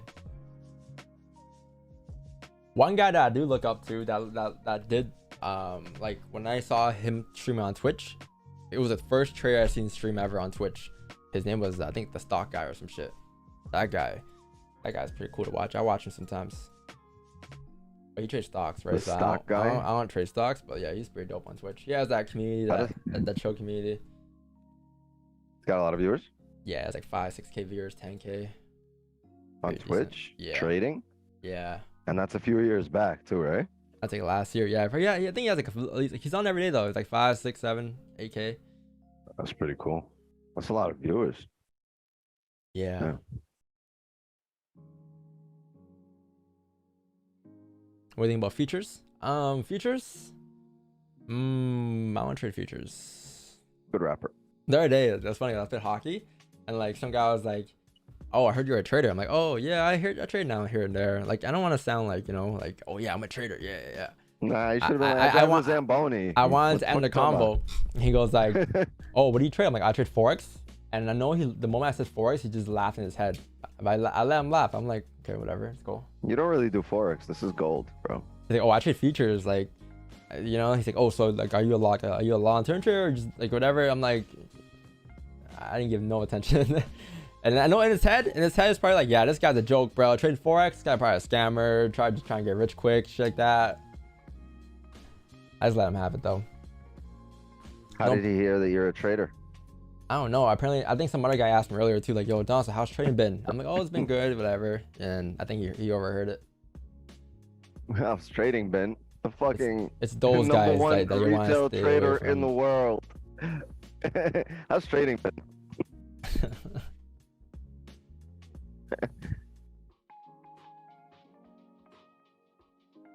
Yeah. How many people attempt your in person? We got 13, 14 right now. We need like we're sold out at 20. So 20 is peak. Saying you trade gold sounds a lot more professional. But you know what? There's no one to impress really. I'm not here to impress anybody. I know what I make. I know what I do. And I don't want to just like waste time and proving people right or wrong. You know, I'm over that already. Like when I was a little younger, yeah, but I dropped that ego already. That is, it's just the less people know, the better, to be honest, right? I'd rather surprise them with something. That's the best way. Just out of nowhere.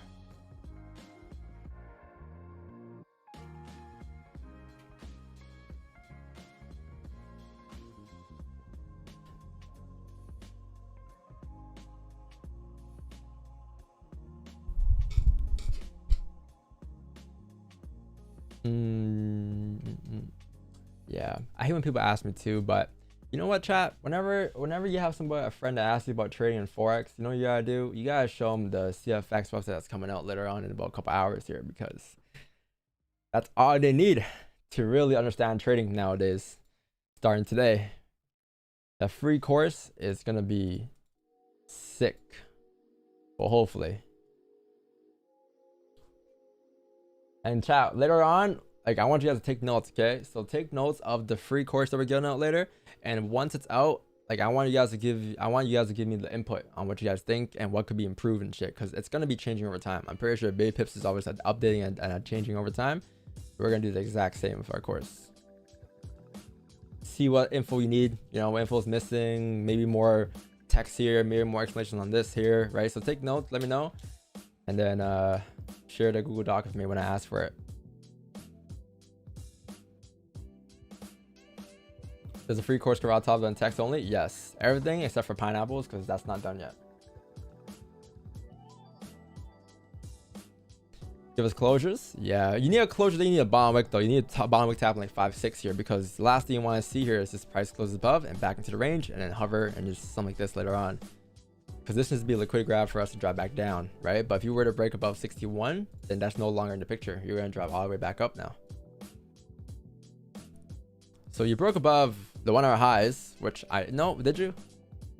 Yeah, you broke above the 1 hour highs. Now, can it continue to drive? It's a question. Okay. Because this looks like a range 1 fake out now, right? On the 5. Right, that's the range 1. If that's a range 1, then you should pop down.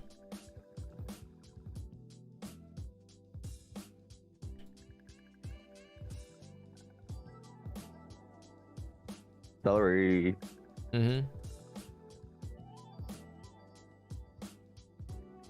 4 hours should fill the wick up. Yep. And then we're just continuing doing what we kept doing. Like, look at the 4 hour every time. 66 to 1-2. 66 to 1-2. Like this is just like, you know, if you just avoid this, if you don't look at this chat and you focus this on this, like whatever's happening in this range here, you're gonna notice that every time that price really broke back into the range here, here, it came down to tap at least 64, right? So that's what you're looking at here. This push down, that push down, this push down, this push down, this push down. Same thing should happen here now.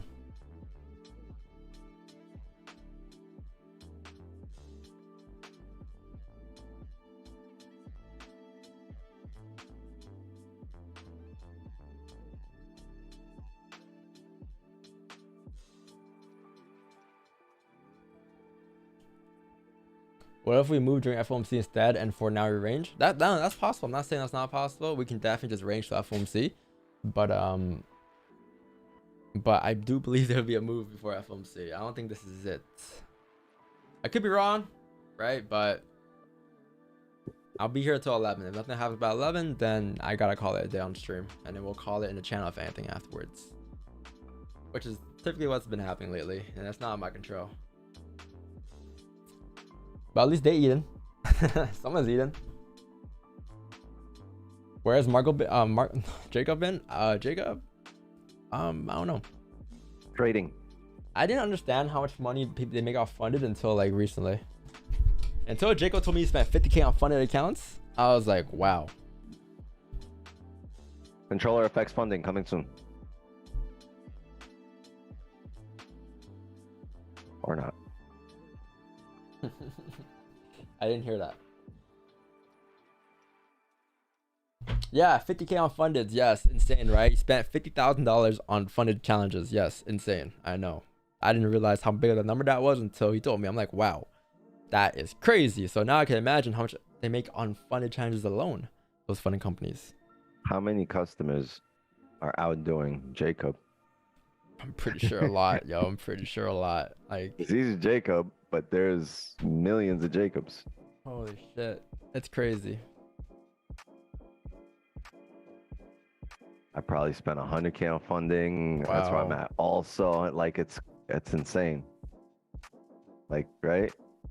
Yeah, they can afford to pay 1 or 2 people. Probably spent 15K. I'm a Jacob on steroids. Super Jacob. Super.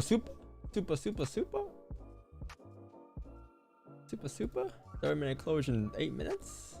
Okay. Nice. What is this level here? Can we come down and retest that level? 5-6 and then pop off? That would be perfect. Wow. Chat, if this 30-minute count closes below here and the next count comes up, creates a top wick at 56, we'll take the buys going up to retest 61 and then, you know, eventually 65 here. But I must see this count close below on 30 and then a bottom wick, and then we'll be in there because I just need a liquidity grab before driving up, right? That's all I need. That's all that we need. Because you spent nearly, I think, almost 2 hours now trying to flip. And you haven't really broken the lows again. So could this mean we're going to continue to drive?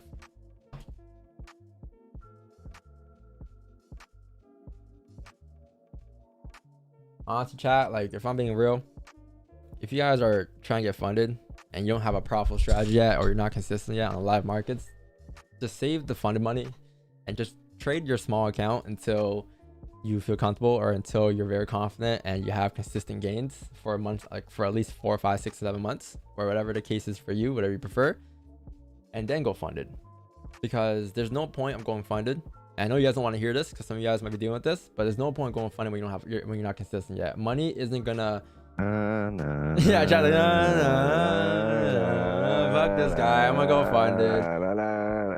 I'm just trying to save you guys some money, man. Like, really, like, if you're not consistent yet, it's very hard to go funded. Because what do you think is gonna change? You know what I mean?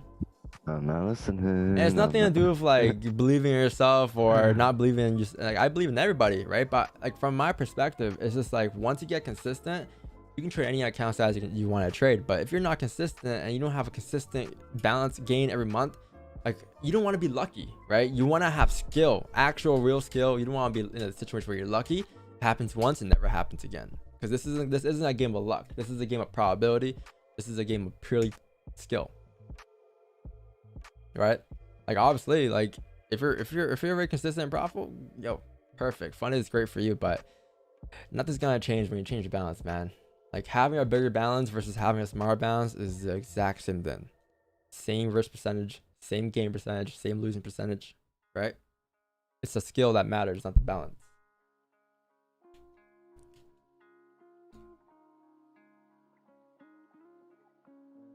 Is being consistent on demo accounts? No. Demo, okay, so demo, you don't really, like, there's a huge aspect on demo that you don't gain. And that aspect is psychology. You don't have that psychology when you're trading demo. You're just taking trades and you can care less for a trade because it's demo. It's not real money. Even if you put a small balance in there, it will affect you differently in a way. Right?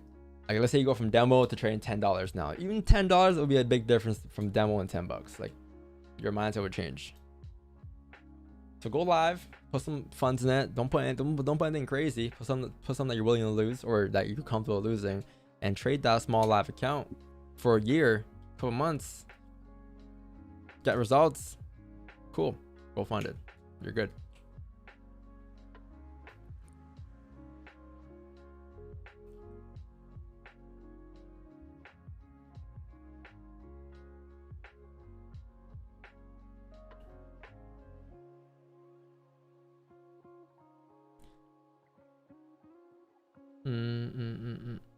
Might get closure. Yeah. Yep, this is good. Yeah, closure below the range here. If we can get a toggle towards 5-6 on this new 30-minute candle, then we'll be in the next swimwear. What do you have again, Wick? 60? Yeah, 60, right? How do you flip your charts? Alt I, RF Kennedy, Alt I. 62. Okay, cool. 60.72. You have the starter plate too on the 1 hour. And yeah, right above that point, right below that point, there's a celery play. But I need a closure a bit higher than the celery play, 60.72, and above 62.79, it's off the rip for me.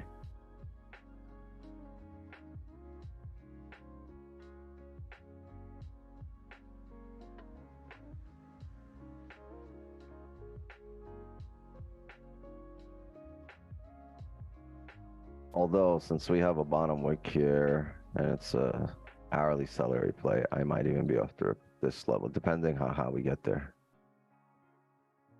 Depending on how we get to 16.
This hourly can still flip and flip bearish.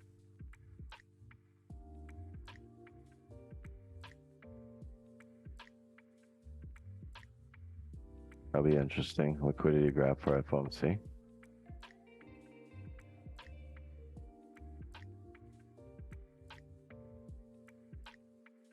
Oh, he dipped. I didn't even realize. Shameless Asian session plug time. Chat, 2 p.m. Eastern, FOMC, 8 p.m. Eastern, Asian session. And if FOMC clears out some range for us, we're going to trade that range and we're going to look to mirror that range during the Asian session. Okay? YouTube channel right there. It's being spammed. Appreciate you, mods. Thank you. Thank you very much.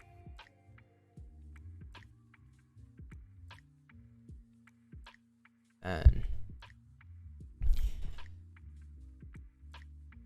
yeah, gotta wait for closure here because we might be flipping on the hourly.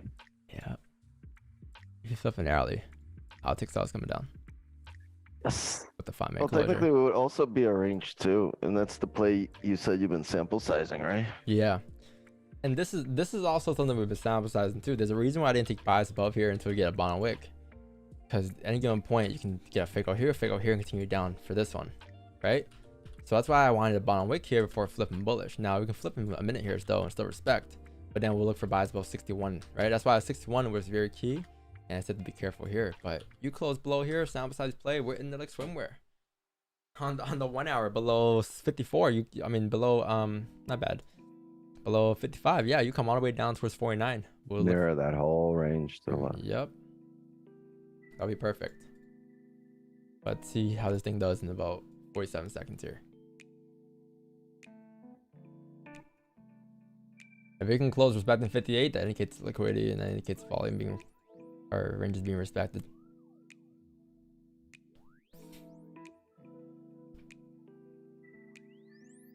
This is the 30 close as well. Very nice. Yeah, I think it's looking bullish, right? A lot of info printed here. It's not this. There's just no direction. It's not to say we're coming down. It's not to say we're coming up either. There's no direction yet. We get a closure right now. It's in the range. Coming close.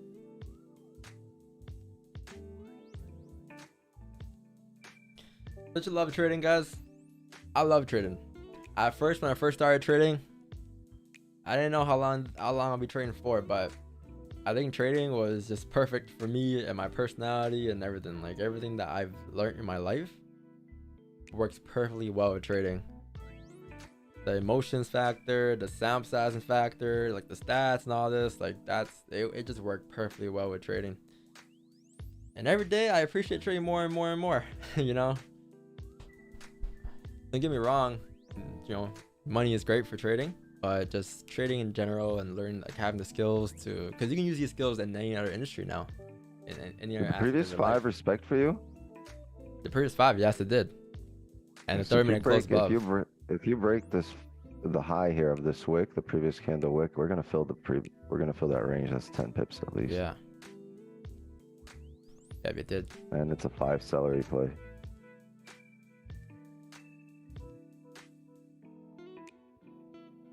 Will you be trading for the rest of your life? I don't know for the rest of my life, but I know that if I ever get into other business ventures and those ventures fail, I can go back to trading because I have the skill that I learned from trading. So I can always go back to trading. It's a tool now at this point, right? To get me to other points in my life.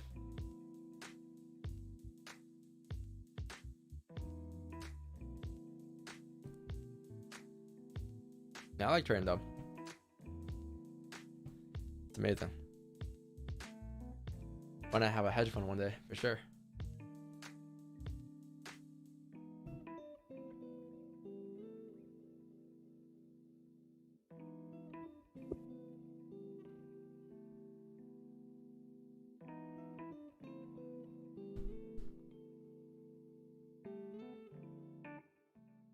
Explain to me how to know the FVG is holding strong enough to hold FVG. I don't know what FVG is. I'm not gonna lie to you. I don't use that concept in my trading. I can't give you an answer for that. He's trolling. He just wants to know if support is strong enough to hold support. Yeah, I don't know, man. Don't know what that is. Thoughts on GJ? Oh, it's in a nasty range. Nothing has happened since 6:30, I think. I forgot about GJ today. Yeah, nothing has happened. FVG essentially clean traffic? Oh, I see. Yeah, well, I don't know. I just clean traffic to me. How is clean traffic strong enough to hold clean traffic? Is that what you asked?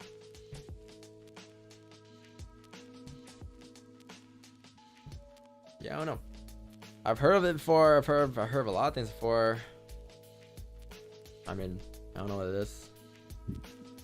This is another way of describing clean traffic then, I guess, right? And that's what it is.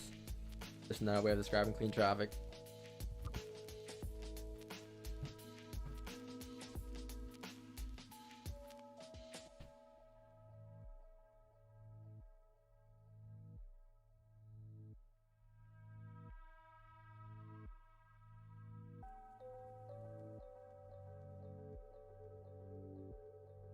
Everything that I do, guys, or everything that we do is on stream for you guys. Like everything that we talk about is all that we do. There's nothing that I do outside of what I show you guys on the streams. Nothing at all.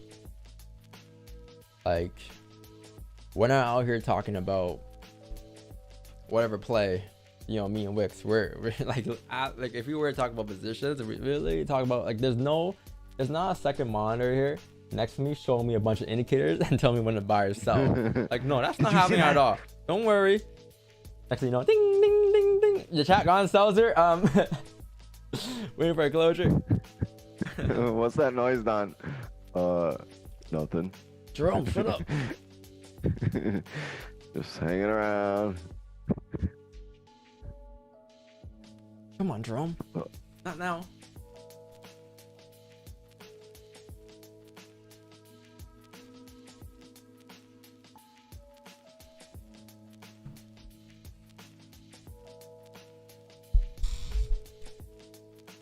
How long have you been trading? I've been trading for 4 years. Wix has been trading for 4 years as well. We've all been trading for quite some time. I might have almost 5 this summer. I have 5 this December. This winter I got 5. You got 5 before? I mean, you've been trading crypto and stuff way before though, like all that. I got 5 years in August. At least we're not capping about it, you know? Like, imagine if I first came onto the stream and said, yeah, I've been training for 11 years. You know people really do that? I've seen streamers that are like my age and they say they've been training for 15 years. Like, bro, you've been training when you were 5 years old, really? August 2018, I started training. Oh, yeah, you trained before me. I came in December. What happened in T-Bigs? T-Bigs got big. You got too big. Can you explain why you didn't take the trade after the 5 closed above? Because one, you need liquidity, and two, I was looking for buys with 61. I wanted to clear up this range. This is a very tough range to trade. You can easily come back into the range here, and that's what's happening here, right? You need liquidity. There's no liquidity being grabbed there. If there's like a huge wick and then a closure above, yeah, I'll be in there. If we tap like 53 first, cool. But we tap 55, you know, like nothing major for liquidity. This is perfect. 1 hour broke the highs. 1 hour can flip bearish here. The 5 can close below here. We might be in our sample size positions here shortly.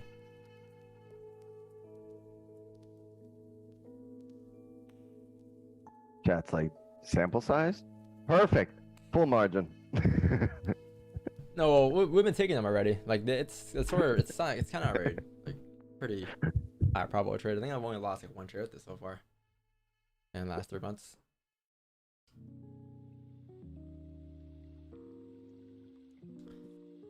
Chat's wild. Like, they hear us discussing a sell, they click sell. And then they Like, say, hey, are they thinking about it? Nope, I'm in. Beat you to it. Suckers. They call themselves gurus. I told you so. I got some. Ready in there. Tomorrow. Hey Don, my friend got in these cells here. What are you doing here? Do we close at 160 pip drawdown or we just hold it?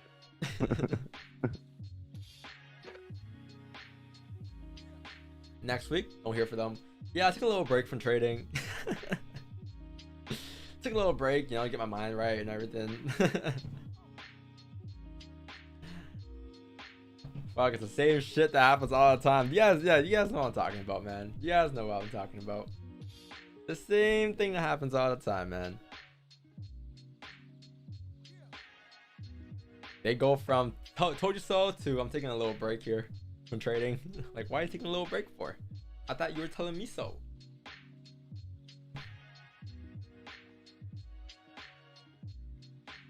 Frank, I wish I do. Fake out? Could be, yeah. The 1 hour is flipping here. I mean, we've been struggling to drive up the whole entire, like this whole entire 4 hour count, right? So I believe even if you were to drive up in the 4 hour, you'll at least come down and tap like 1954 and 9 we'll here. grab more liquidity. Yeah. Because logically, look, if we grab liquidity here, look on the hourly. If we grab liquidity only at this area, right, previously, and only got here, right, only got somewhere here, we probably need to come down somewhere in this area to grab more in order to drive further, right? Just logic, because the liquidity from here wasn't enough. Now we need more. But when you come down to this area, you also see there's clean traffic. There's no support here. So logic dictates you're going to go to the next support before you grab that liquidity, and then you can start coming up. So you could take advantage of that.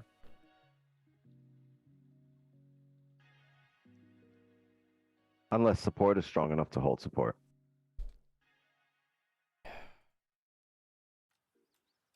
Yeah. I mean, this is a good sign though. This right here and this right here for volume. It's getting close to 11. Let's see. The thing is that FOMC chat, typically I'll see a move like 11, 12. Doesn't mean I'll be here till 11, 12 on stream, but I'll try to stay as long as we can. Yeah, until Wix has his fencing lesson, then we'll dip off. Chances of me keeping the stream open to FOMC? We need 2,000 likes. 2,000 likes and I'll be here to FOMC. 2,000 likes. How many likes do we got? We have 855. Okay, if we get 2,000 likes, chat, I will stay here to FOMC. Deal from my end. But we need 2,000 likes. Well, taking away my like. And we need 2,000 likes. before 11. And this is only if I'm gonna stay, okay? Like, I mean, I want to stay, but again, trading gets, I need a little break, right? So, but if you get 2,000 likes, then you know what? Yo, listen, Yeah, you over traders, take away some of these likes right now.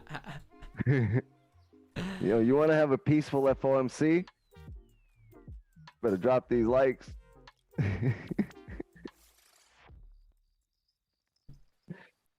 I appreciate you guys though. Thanks for today's a very good stream though. Today was, even though we had no trades, today was a very valuable stream for sure.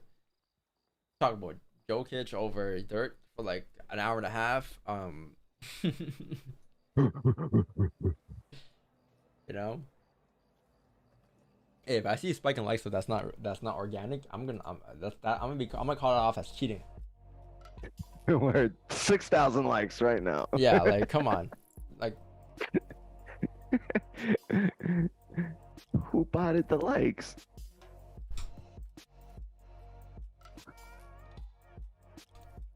I'm gonna take my like away so you can go and hang around. Did you ever set buy sell stops during CPI from season pass? Yeah, I have, for sure. That's why I don't do it no more, or else I would still be doing it. I learned from my mistakes. It's Wordle time. When you see that video yesterday, when Don says Wordle, hold on, where is it? It was, oh no. No. No.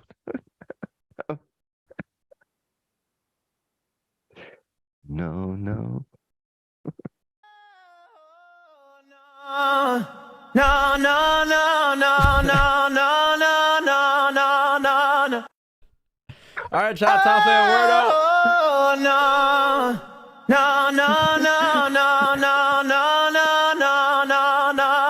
I need past my funded. I can't. One more hour, please. Oh shit. Would be like, oh. It's funny, bro. No, you're not for sure.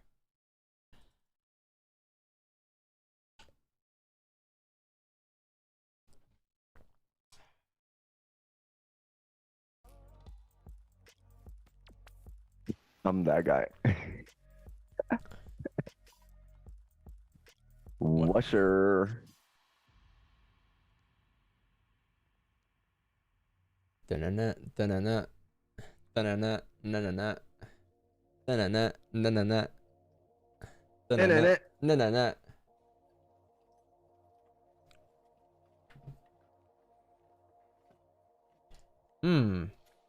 For someone who is new to trading like me, 4 to 5 months, I have been trying to build a strategy and you trading zone. What would you be wisdom you share if I were to learn your strat? Thanks. Just sit there and learn the strat. Like you're asking me how to learn it. You have to do that on your own. You have to figure out how you want to learn it. Either taking notes, either showing up every day for a couple months straight. Whatever that case is for you to learn. There's no strategy to learn. You just gotta sit here and watch and learn to understand all the concepts that we go through. And you only learn with time, right? So you just gotta come here every day for at least I'll say minimum 3 to 6 months. To get a decent understanding of what we do. But you need to be consistent with it. You can't just show up and then not show up the next day. Like, you can't be a stream hopper, right? If you want to learn our strategy, you gotta stay on our stream. Because no one trades the way we do, right?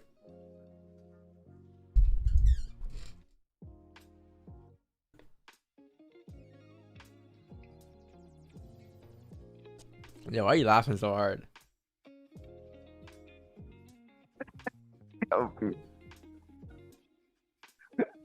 Oh, no. People be sending me funny shit all the time.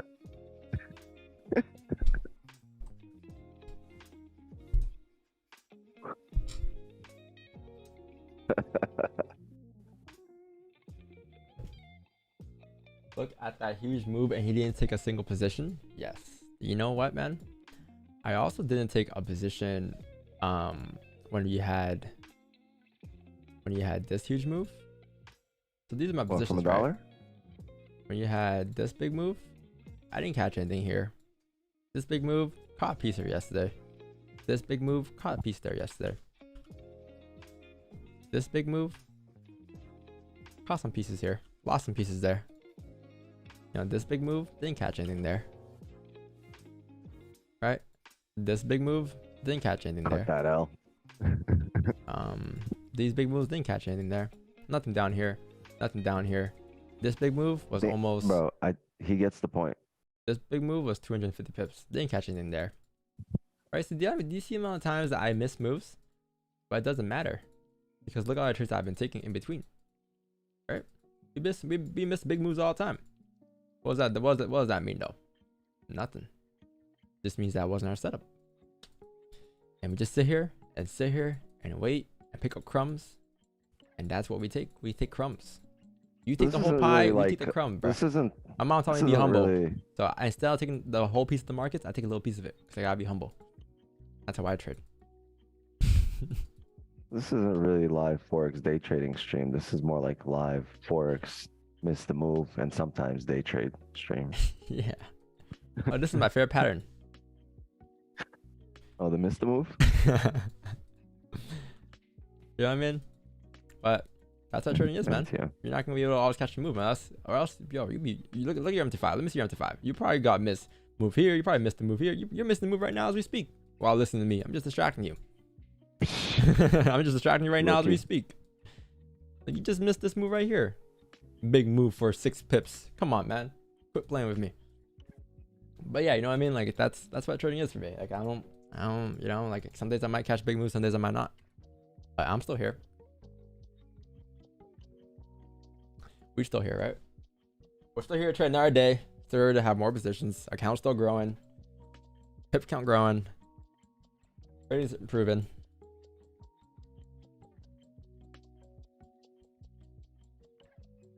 Yo, did you catch anything for Agent last night? I know you're looking for buys, but nothing happened, right?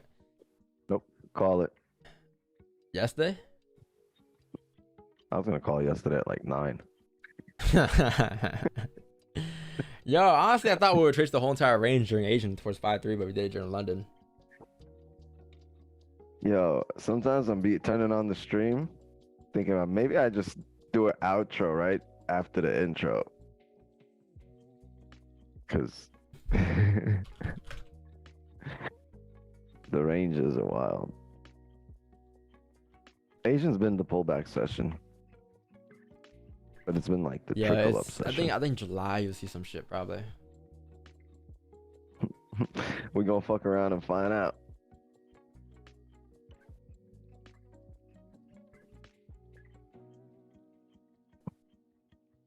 The more you fuck around, the more you find out.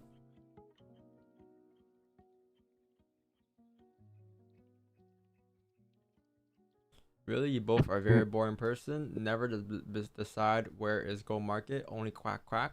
Quack quack. Quack quack. Quack quack. Quack. Hey man, did you know this is a free stream? And did you know I don't only quack quack. Sometimes I. You can go here and click X and close out the stream because we waste pips. You could, if you want, you could mute us twice. 8 p.m. East. Oh, you could mute us 3 times today. If you show up at 2 p.m., you could click mute and mute us. Yeah. And if you show up at 8, damn. that's a triple whammy today. You can mute us 3 times today. 8 p.m. Eastern, when the Asian session is live here on YouTube, you could show up and mute us. Hey, I need to give a name for that sample size play. What should we give it? Let's give it the quack quack. No, let's give it the quack quack. The quack quack play here. Nope, if it's not a vegetable, I ain't fucking with it. All right, let's do. It's gotta be produce, and it can't be milk. Right. I got one.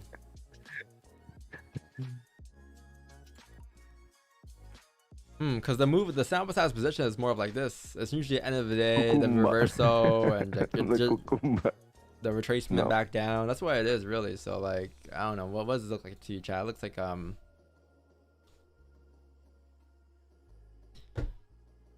it's basically the starter play though. I mean that's what it is. But it's like it's the idea. The trade idea is what I'll give it the Where's Kay when you need her? She has the best names. The aggro.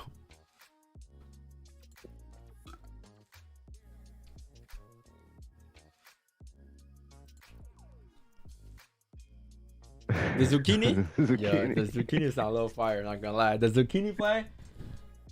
The zucchini play does sound a little fire. You know what? Zucchini might be It's either kale or zucchini. It's one of the two. Zucchini sounds pretty dope. People will hear it in terms like the SVG play, be like, man, what these guys talking about? You ain't trading the zucchini today? This is not the zucchini. This is the bank order. Banks wrap all the orders here, and now they're going down. How? Nope, it's a zuki, mate. You're punching the air, bro. Like, fuck.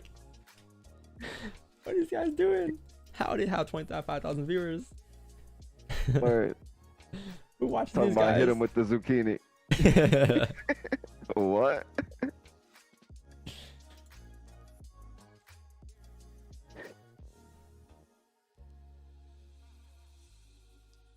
If nothing happens at 11 here, chat, call me a day. How many likes do we have? Can we fucking wordle it now so we could really call it a day at 11? We have 1,200 likes. Yeah, I don't know if we're gonna get 2,400 here.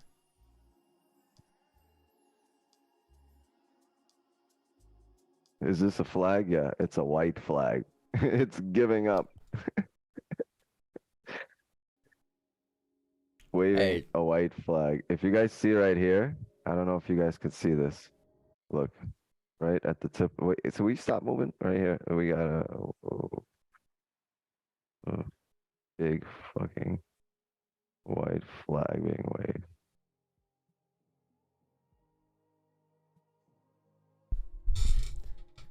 To be honest, looks like a crocodile if you draw the rest of it. This guy always sees something. Yeah, that's a crocodile. It's a crocodile. It's because I'm from Gatorland, dog. Everything I do has to do with gators. Yeah, it's a crocodile. It looks like a crocodile, right, chat? You know, as a kid, bro, I used to love art and drawing and all of that. So I used to just sit down, get a pencil, and draw around shapes, and it just ends up being an animal or something. So that's how I can always visualize Turn my white flag into a fucking Florida gator. This guy.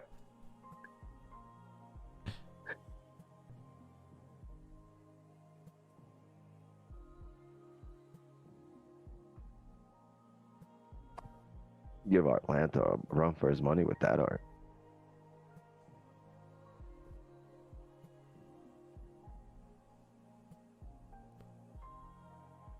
No, I think we're gonna redo the playbook though. To be honest, not the plays, but we're gonna redo the way it looks and everything. It's gonna look a lot cleaner with our theme and everything for the website. So I'm gonna try to redo that. Don's gonna do all new hand drawings. Don Van Gogh. Oh, that's a good idea. I might just draw it myself, to be honest. Artiste. Like hand draw, you know, like. He's an artiste. But no, why that can't look like that? Tetris. The hell? 11 I have all, I guessed it. Yeah, because I mean there is a resistance here. And you did close below it. So if this 1 hour candle here could close like literally below this range here, you might have the 1 hour start play next, yeah. Because then this will be the next 1 hour candle probably. But you need grab liquidity again. You gotta break the lows too, right? So you break the lows, you're in mirror this range coming down.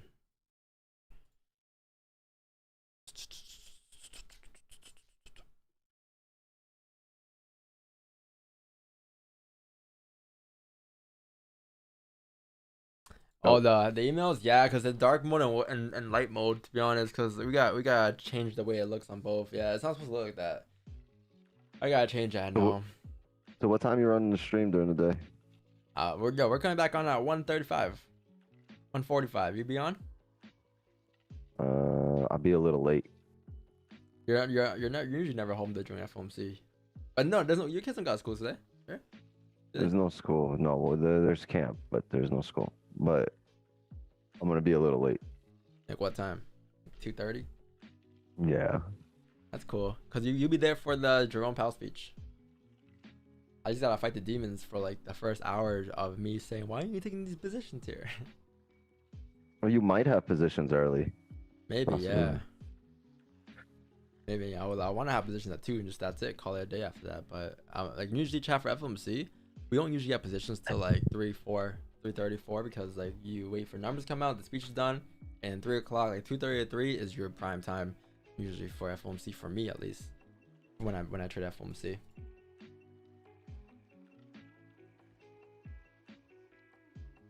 How much percent do you trade per month average? So I don't really have an average, but we did have like we did have that. We did have that. Like this is how it's been for the year. For me this year, we're up like 14 right now in this account.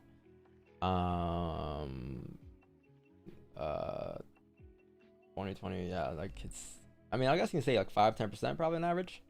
We had a month in December we had 85%, 86%, but that's only one time, right? I'll say an average of 10%, yeah. 10% is pretty decent. This month we're up 14.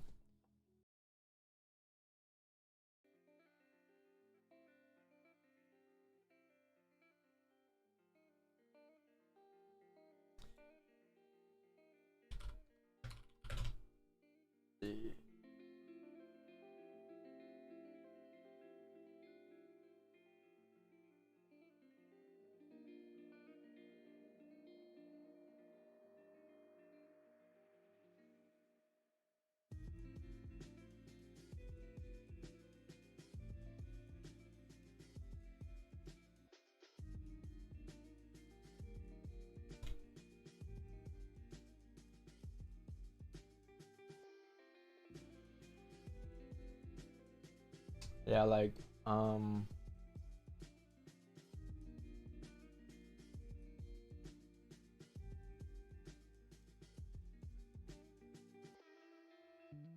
like this is how it's been. This is the account.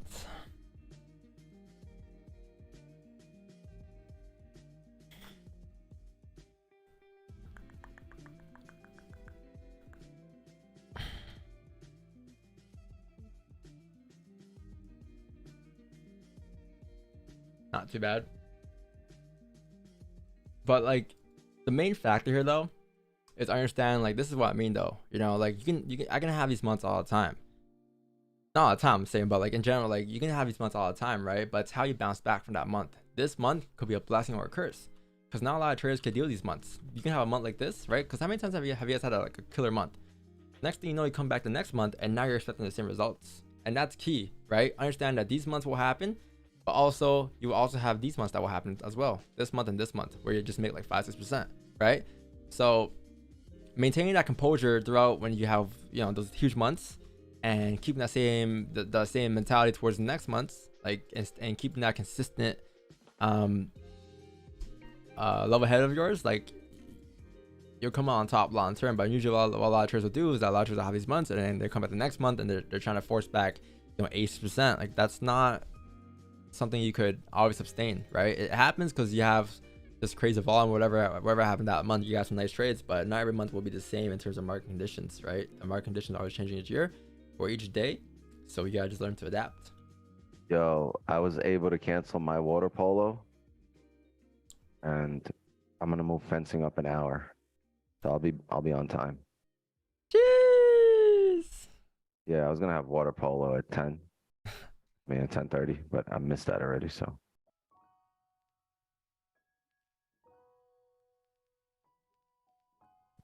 I'm still doing fencing. I'm thinking of taking up the luge. But there's no places in Florida where I can go down and ice shoot. Wix is a rich white. No, if I played, you know what they do? Maybe if I play pickleball, then I'd be a rich white woman.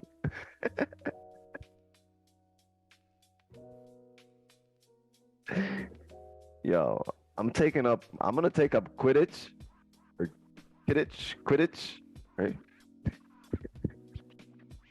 And fucking hurling. You should play. Stop playing games with me. You should play field hockey, Wix. Field hockey, I can play that. Ultimate frisbee. What's that one game? Cricket. Lacrosse. Cricket. Cricket. Yo, I used to play like, oop, they're like though. I used to be sick with baseball, bro. Like baseball, like I'm just a natural at it. I could just, woo, sick batter, sick pitcher, all of that. One thing I can't do though, I can't swim. I don't know how to swim, bro. I don't know how to swim. That's one thing that I gotta learn how to do, but I don't know how. You ever play CPAC, tack, or the, I don't know, that's right, the kick volleyball? You know when they got a net, but you gotta kick this shit. Yeah, open? yeah, that's hard. That's crazy.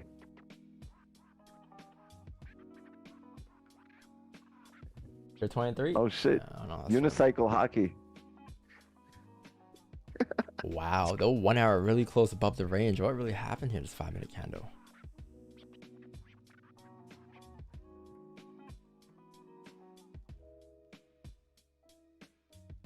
Wait, so you're gonna be here at 1 Wix?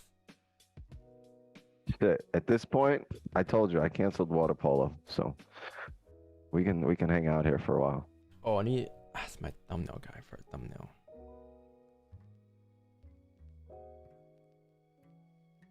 Check out from last month.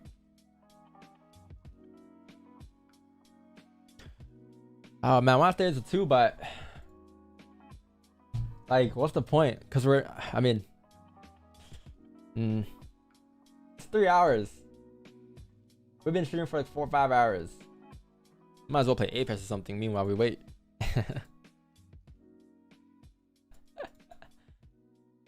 Yeah, I added my like back too. I took it away because I needed to leave, but I added it on.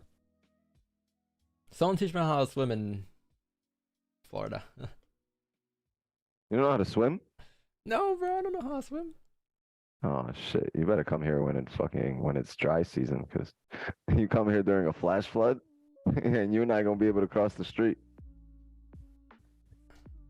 It'll be terrible.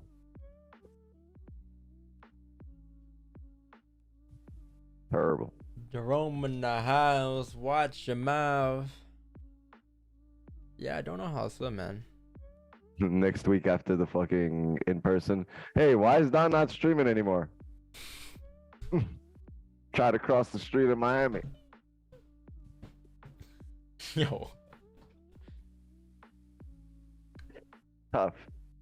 Yo, so you can't go jet skiing, nothing? Damn, I'm gonna bring an extra life vest for you. Matter of fact, I'm gonna get you a life vest, and I'm gonna get you a long line so we can hook it up to my life vest, if anything.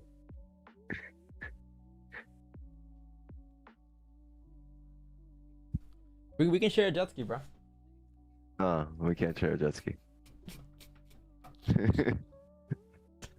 Nah.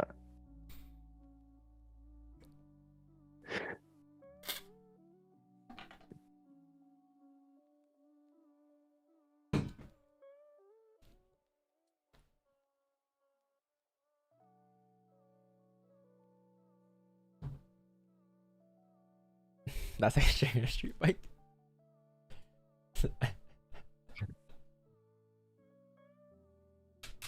I'll be in a canoe, y'all be in a jet ski. Have fun. I'll be rolling. Yo, Don, why are you not in a jet ski? Patience, my friend. Patience. I'm waiting for his closure. Slow and steady.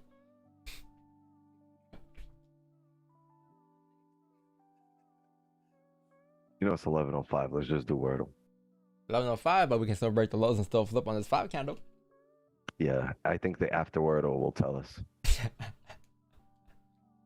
You ever been to the after Wordle? The after Wordle. You never been to the after Wordle? You should visit. You guys should visit the after Wordle. Sometimes we get really good positions in the after Wordle.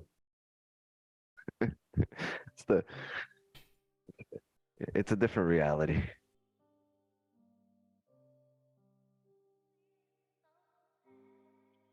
Hey, yo, chat, I have a question. It's about funded. What's your favorite funding company, Wix? I'm kidding. Yo, chat, I have a question though, for real. Controller FX funding. How many of you guys in chat here has passed your phase 1, phase 2, and has continued on to trade your balance? And if so, how long did you keep that balance for? And have you ever lost that balance? And why did you lose that balance? How many payouts did you get before you lost the balance? Yeah, like what happened? Like, cause like how do you, like what happens when you pass your 2 phases? What happens afterwards? That's not one question. That's a whole essay.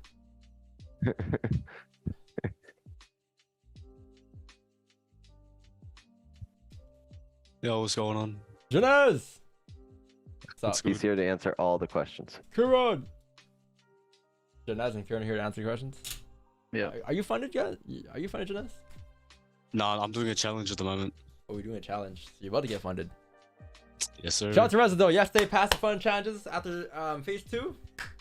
Remarkable comeback after he had that one breakdown on stream last year. Amazing comeback.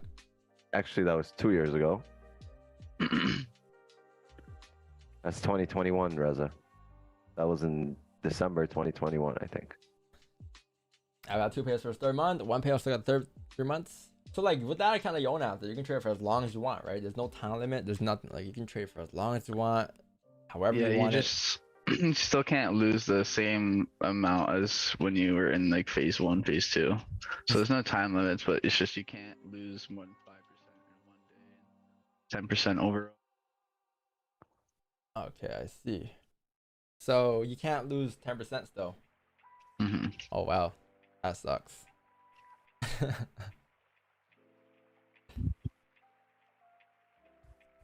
What about payout? Can you grow your account, or do you have to take the entire profits during your payout? No, you Wait, can hold on. grow What your, company are you with? Alpha Capital Group. I'm doing one right now, and I had a payout from E8. And you can grow your account on both of them? Yeah, like they allow you to scale up to like you can start at 50, and you can eventually like merge a 300k up to like a 300k balance. Okay, but let's say you don't want to pay out and you just want to keep the money in there to keep growing. You can do that? Or you have to take the payout? Yeah, you can, but they would rather pay you out every 2 weeks. You'd rather get paid out, actually, but I'm just... Well, yeah. It's also probably less headaches for them if they just pay you out instead of allowing you to try compound.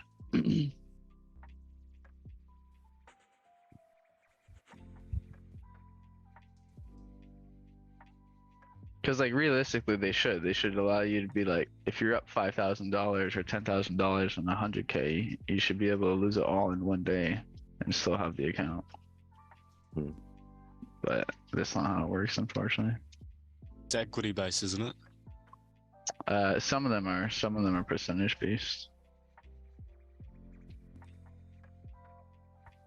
I'm never withdrawn. Hey, have you guys ever had what was the biggest funded challenge you guys passed? Like the biggest in terms of plan? Because I know they offer like a couple milli. No, some companies offer like a couple milli, like 5-6 mil. Am I tripping? There's ones that offer like up to like 1.2 mil, but I'm not too sure about like multiple millions. 5-6 mil? Yeah. I think 5-6 mil. I ain't tripping. That's Imagine you just withdraw all the money after passing the funded. Oh, brother. 5-6 mil? Hey, bro. That's when I say, get the fuck out of here. This shit ain't real. No one's giving you 5-6 mil. Yeah, no, I'm just asking that. I've never been funded or anything, but like it's just like I've always been confused about that, to be honest. Like I honestly don't know how that stuff works, and like I think the thing is like the industry's been talking about for so long.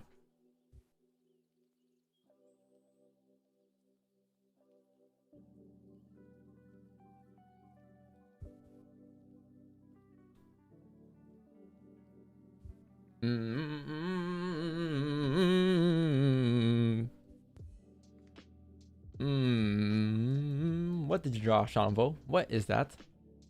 What is that, bruh? You know what, man? I'm not gonna ask you questions. Don't know what that is? Ain't gonna ask. Looks like a little alien spaceship though. Just missing the bottom.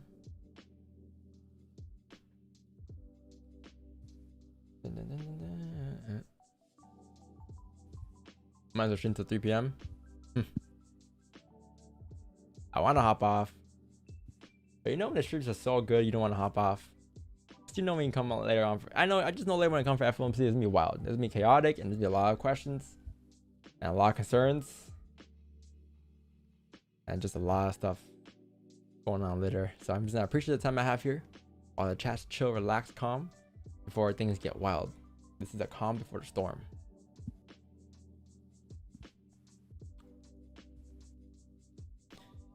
Let's start my fun at FX. Does everyone know if there is much better ones?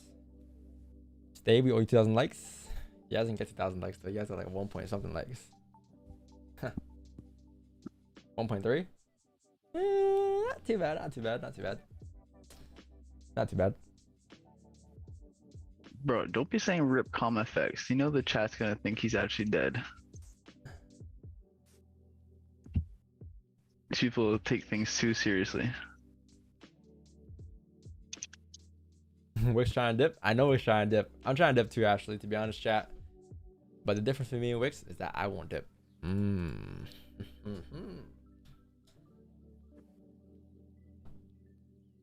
to say his friends are over. My friends are never over.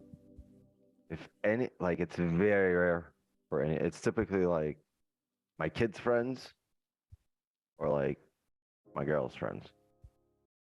So you Like- just said, I mean, Like do my any of your friends do what you do?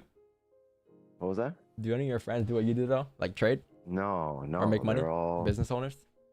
they're all, but they're all very hands-on. They're all working, and I'll see like we're talking like boys. Like I'll see my boys like maybe like once a month, once every 2 months. I don't even like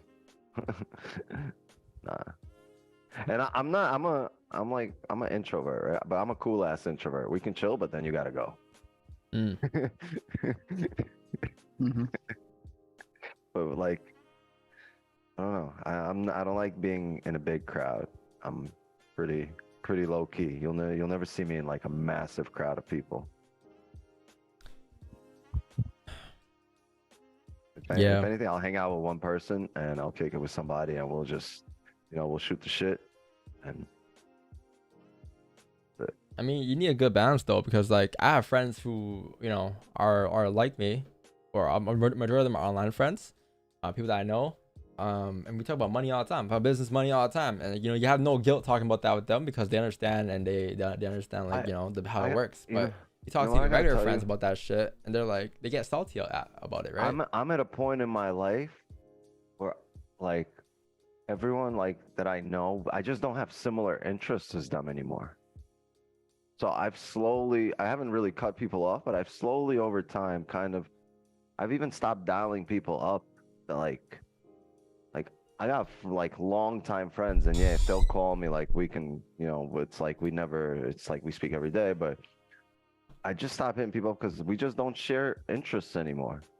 Like I don't share interests. There's nobody in my real life circle that has the same interests as me, and it's really has become kind of like boring. Like I don't enjoy the conversation anymore. I don't enjoy linking up with them anymore, right? So I kind of keep to myself because it's not lonely. It's just it's like I don't enjoy, like I have different interests. I enjoy talking about completely other things, discussing completely.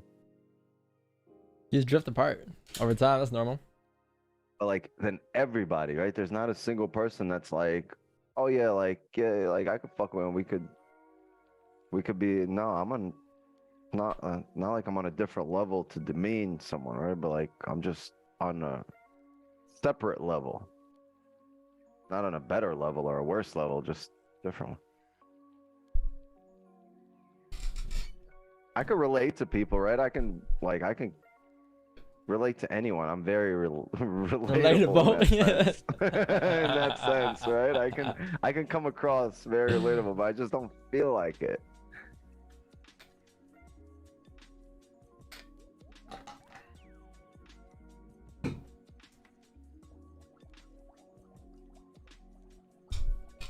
Solo dolo.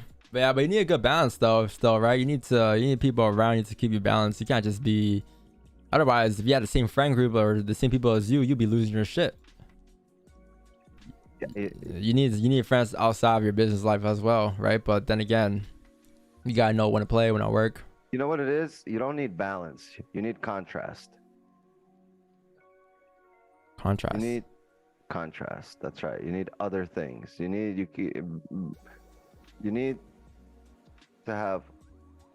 So in order for it to not be boring and to be enjoyable, there needs to be something different than what you typically go through, right? So you really need contrast. You don't need like an equal amount of things in life. You just need different things.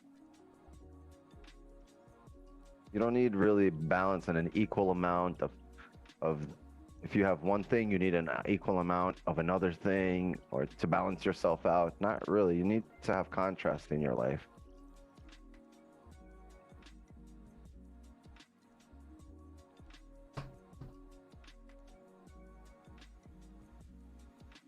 I'll get a head Yo, out. can we do this Wordle, bro?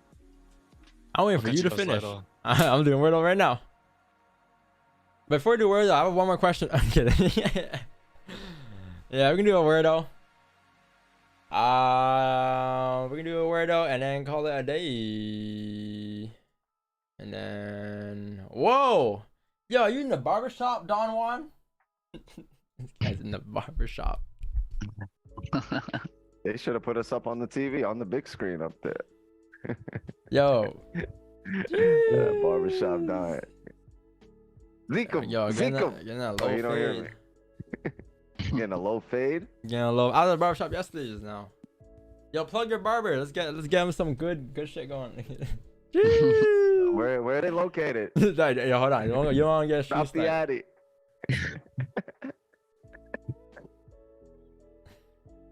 Yo, getting your hair cut while trading is crazy. Imagine sitting there like your barber cutting your hair, and next thing you know, you're just there like Drawdown. you're just there like yo.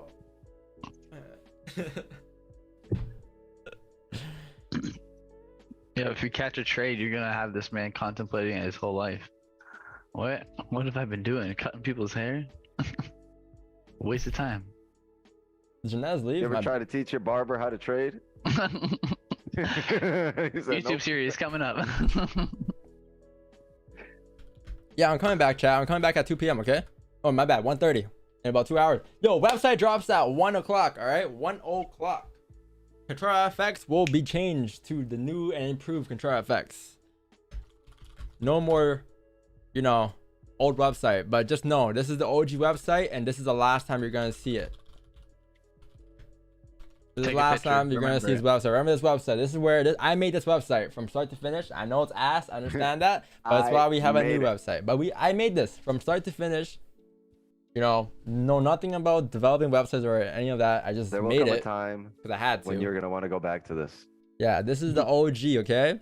But this is the last time you're gonna see the final hours. So enjoy it, love it, and hopefully, wow, this photo is so old. I had like 1,000 subscribers in this photo. That's how long ago I made it. Wow. But yeah, chat. Say goodbye to this website, right? New website launches in about an hour and 41 minutes here. Jeez.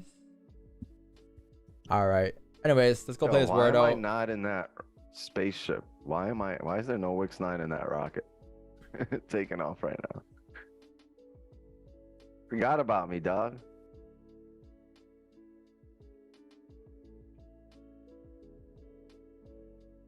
Trade, range, broke, round.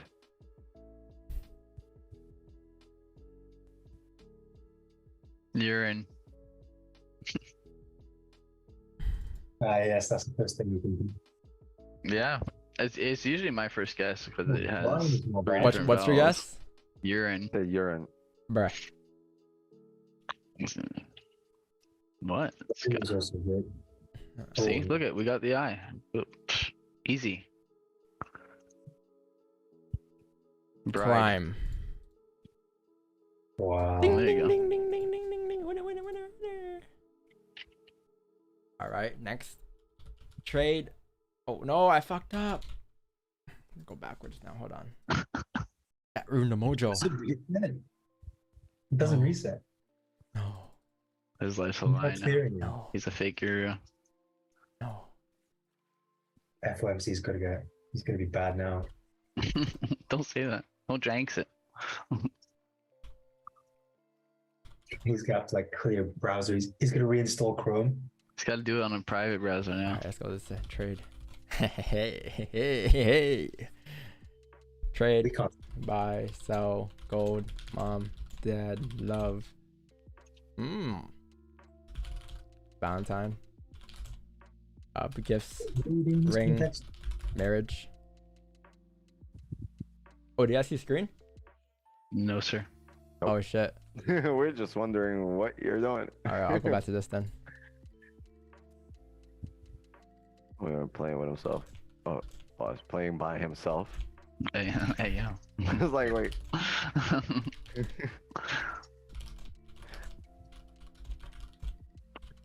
Love and marriage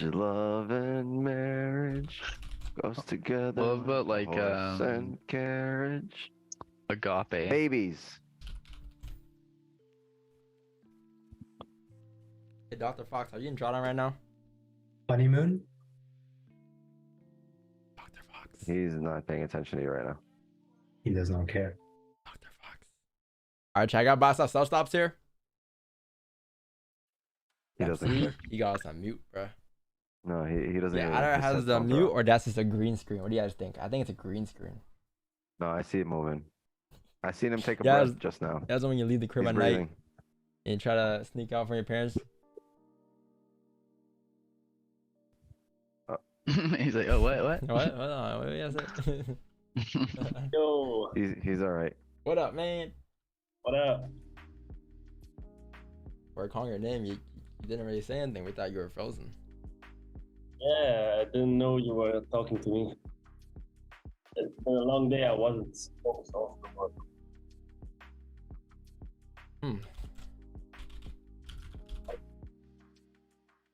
But you come back later, no? Yeah, I'll come back later at 2. You trade, no? Have to just set up. Go with memory. Memory? Hmm. Honeymoon as well. Honeymoon? What are those like? You learned about them in high school, like the forms of love or whatever, like agape and shit. You talking about I spell that? AGAPE?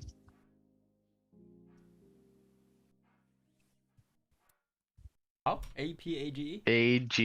AGAPE. Wow, terrible. All that work for the worst guess today? Hey, no, no, don't even try to hide that traitor down there. Over. What's love, chat? What do you guys think of love? What do you guys think of? Like, look about love. Like, Family. can't be that hard, right? Friends? Bond? Happy. Connection? What? Sad. Hmm. Feelings? Emotion. Emotion? Trust. Oh.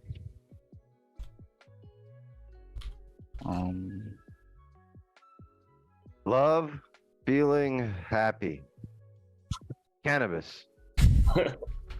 Munchies. Mary Jane. Cannabis.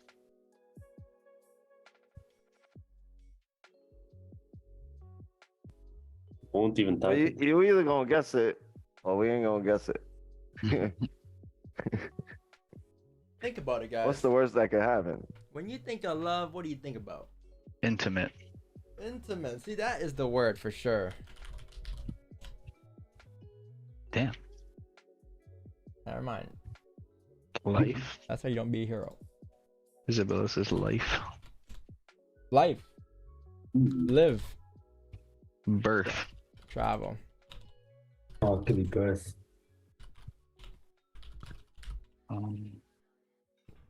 Celebration. Celebration. Experience. So bring your good times.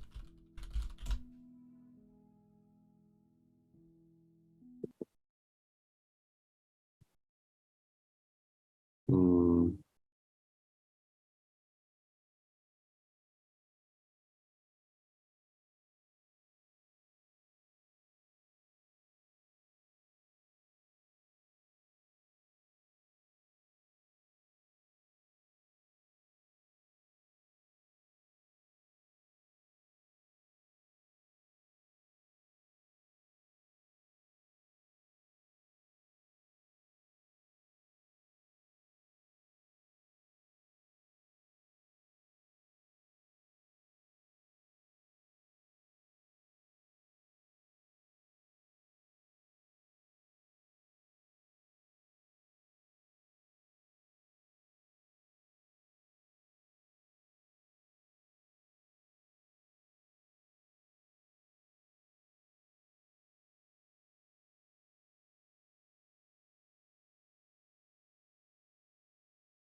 I haven't watched it. She's actually an OG. She's been watching me since like 2019. I'm sorry I had to deal with that, Isabella. That's I'm looking just at the chat. I'm like, yo, where is there an Isabella? He keeps saying she says this. There's no Isabella in his room, and there's none in the chat. How do you know? Who is he referring to? No, she's an OG though. And everyone's going along with it like it's cool. Isabella says, no. Who the fuck? You're a Who cheater. the fuck is Isabella? Funny. Calm, Ben? meditate.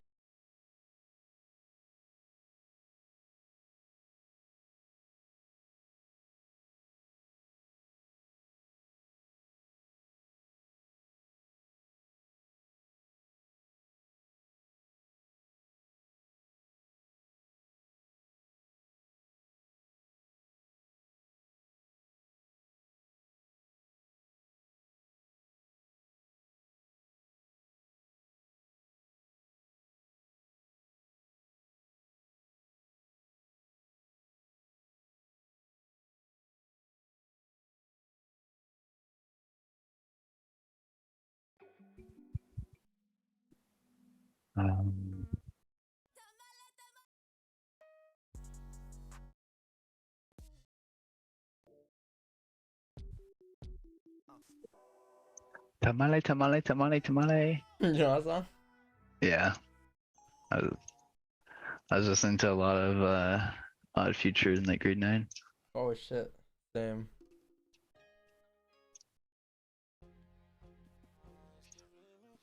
We guess. Oh, did we guess happiness? No, just happy. Cause I'm happy. You know, I do chat when I'm in M4. Every time someone looks miserable in the street, like driving, I go next to them. I roll my window. I blast the song "Happy" max, and they usually what they do, they roll their window back up. Like, bro, I'm trying to cheer them up. This guy's not a thug. Go with God.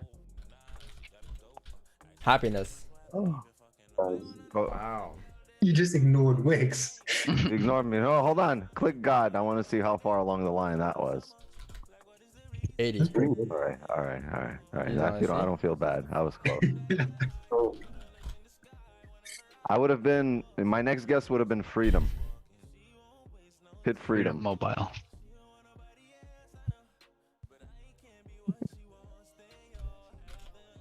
That's 23.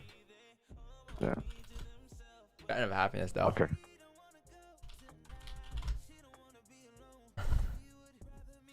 Let's play Weaver. War Zone. Where?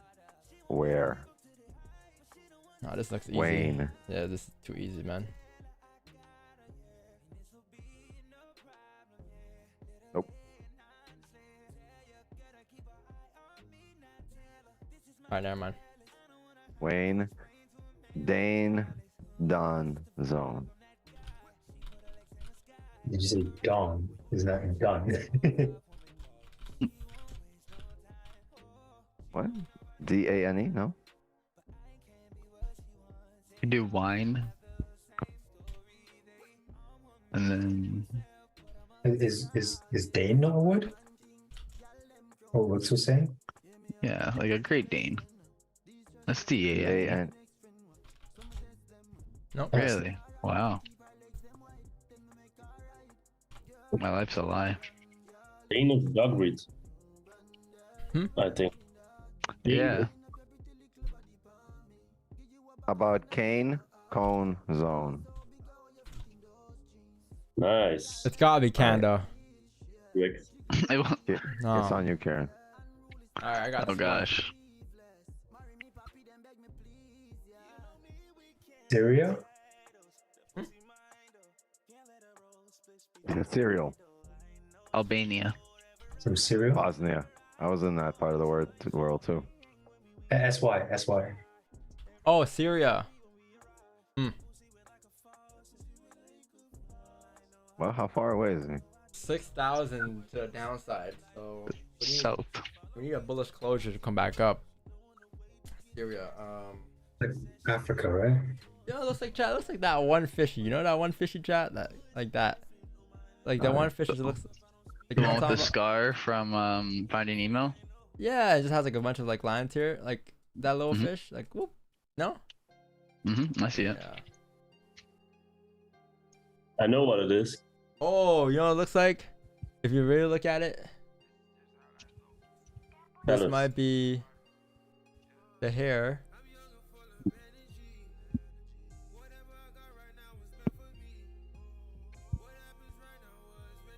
The Crimson Chin. That looks like a fish now. I look like Jay Leno. You crazy? What is that? Yeah, That's true. Jay is Leno this- if he was a fish. this is the hair. Yeah, that's 100% the Crimson Chin.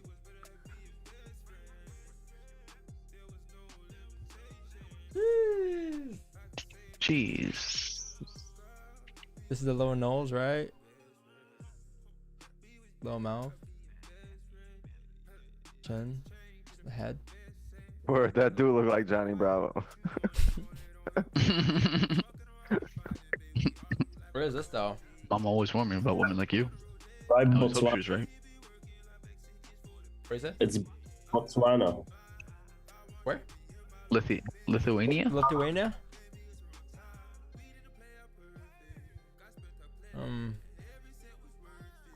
Bosnia. Carlo? Said Botswana. Yeah.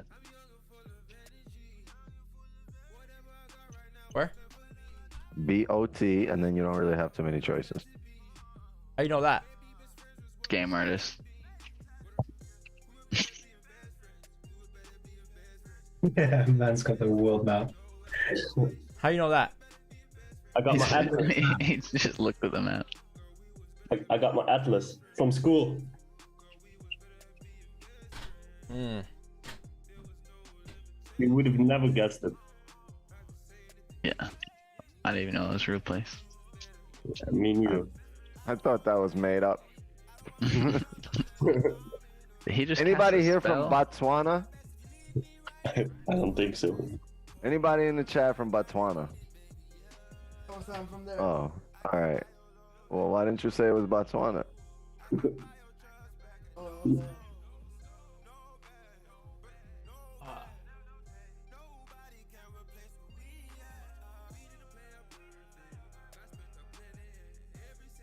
All right, I guess that's the next few hours here like this. Imagine. Yo, if you had my chair, dog, you'd be the Undertaker in 30 seconds flat. Your ass would be not. What? Stream over? Sleep. I can do that. This is how your camera's set up. It's like this, right? What? Stream's over? Oh shit. All right, Nah, guys. it's not how it's set up. It's this chair, this fucking back. I could lean it back. It's just like a Rolls Royce front seat. Lean back. Oh, you got an elevator in your shit? Yeah, I got an elevator too. Oh, let's go. We Yeah, elevated. but you got a stand-up desk, but do you have a stand-up chair? Bet you can't stand up in your chair.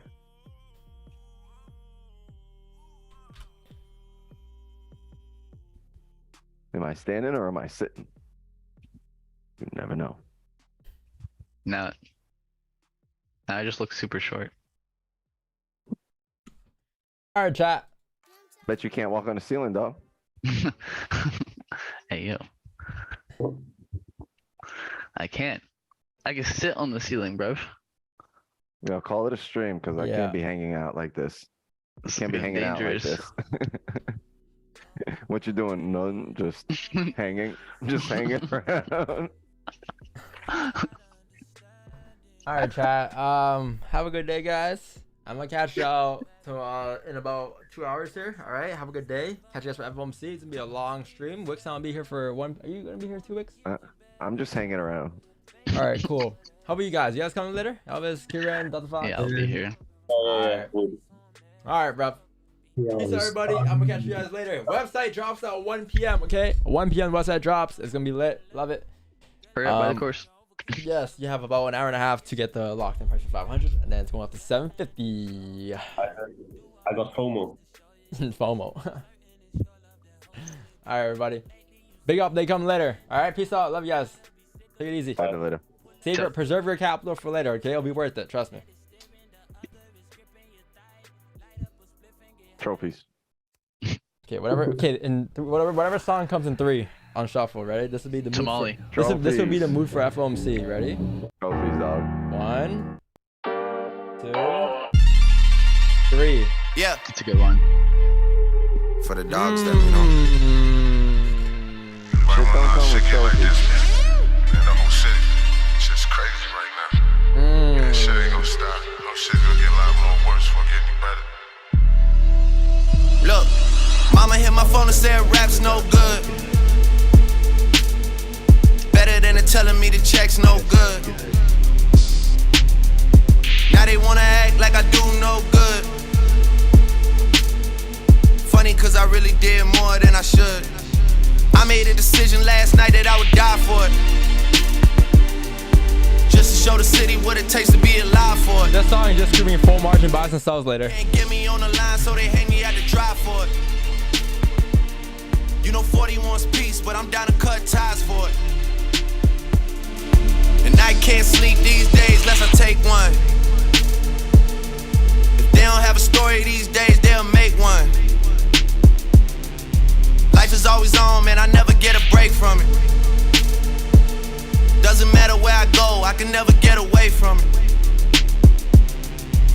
They give me loyalty and I don't gotta pay for it. Same way brands gotta break for it. Keeping people fed is my only peace of mind now. And I turn a 6 upside down, it's a 9 now. I made a decision last night that I would die for it.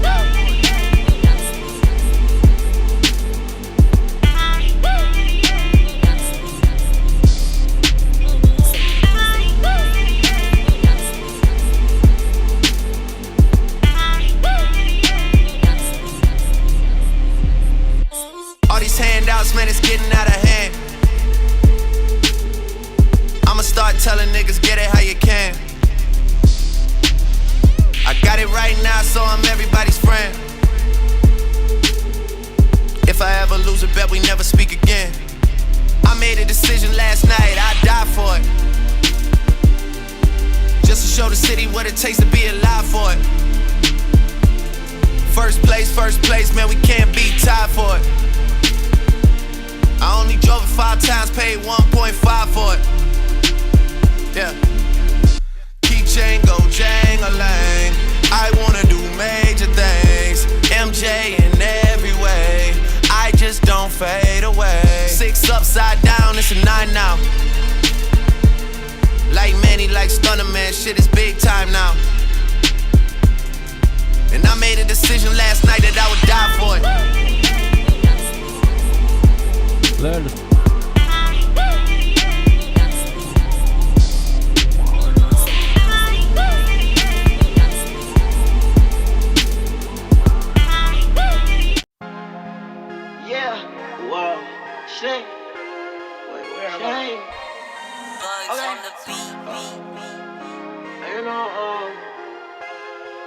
I was just talking to Slime, I was talking to Thug, he said, Uzi, I am proud of you. I said, Slime, I'm proud of you. He said, that's a rolly kid. I said, this is a new rolly kid. I am a Splistonian. Look how big this rolly is. Uzi, I am proud of you. I said, Slime, I'm proud of you.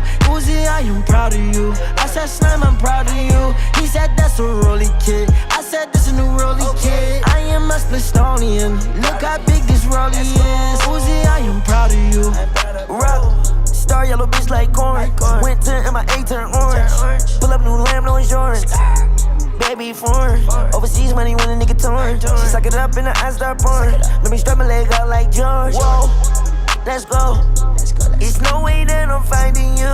She move like a prostitute. She ain't got a lot to lose. No, no, at all. Yes, my rolly face is green. Shiny rolly face is red. Got no rolly face is blue.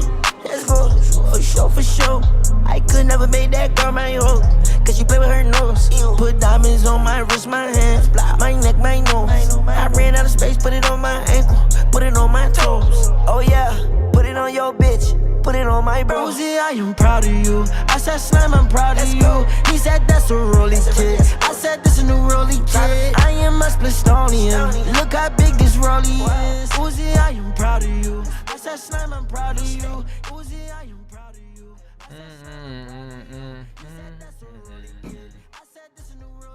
All right, chat. I'm gonna catch y'all later. All right, T. All right, T.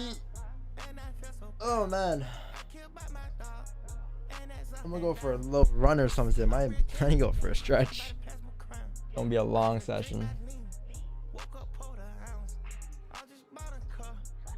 2 p.m. Yes, 1 p.m. Website, 2 p.m. 1:45 I'll be on, all right? 1:45, 1:30. Peace out. Love you guys. Thank you. If you're still training for a day, make sure you wear protection. Make sure you have a stop loss. See you guys there.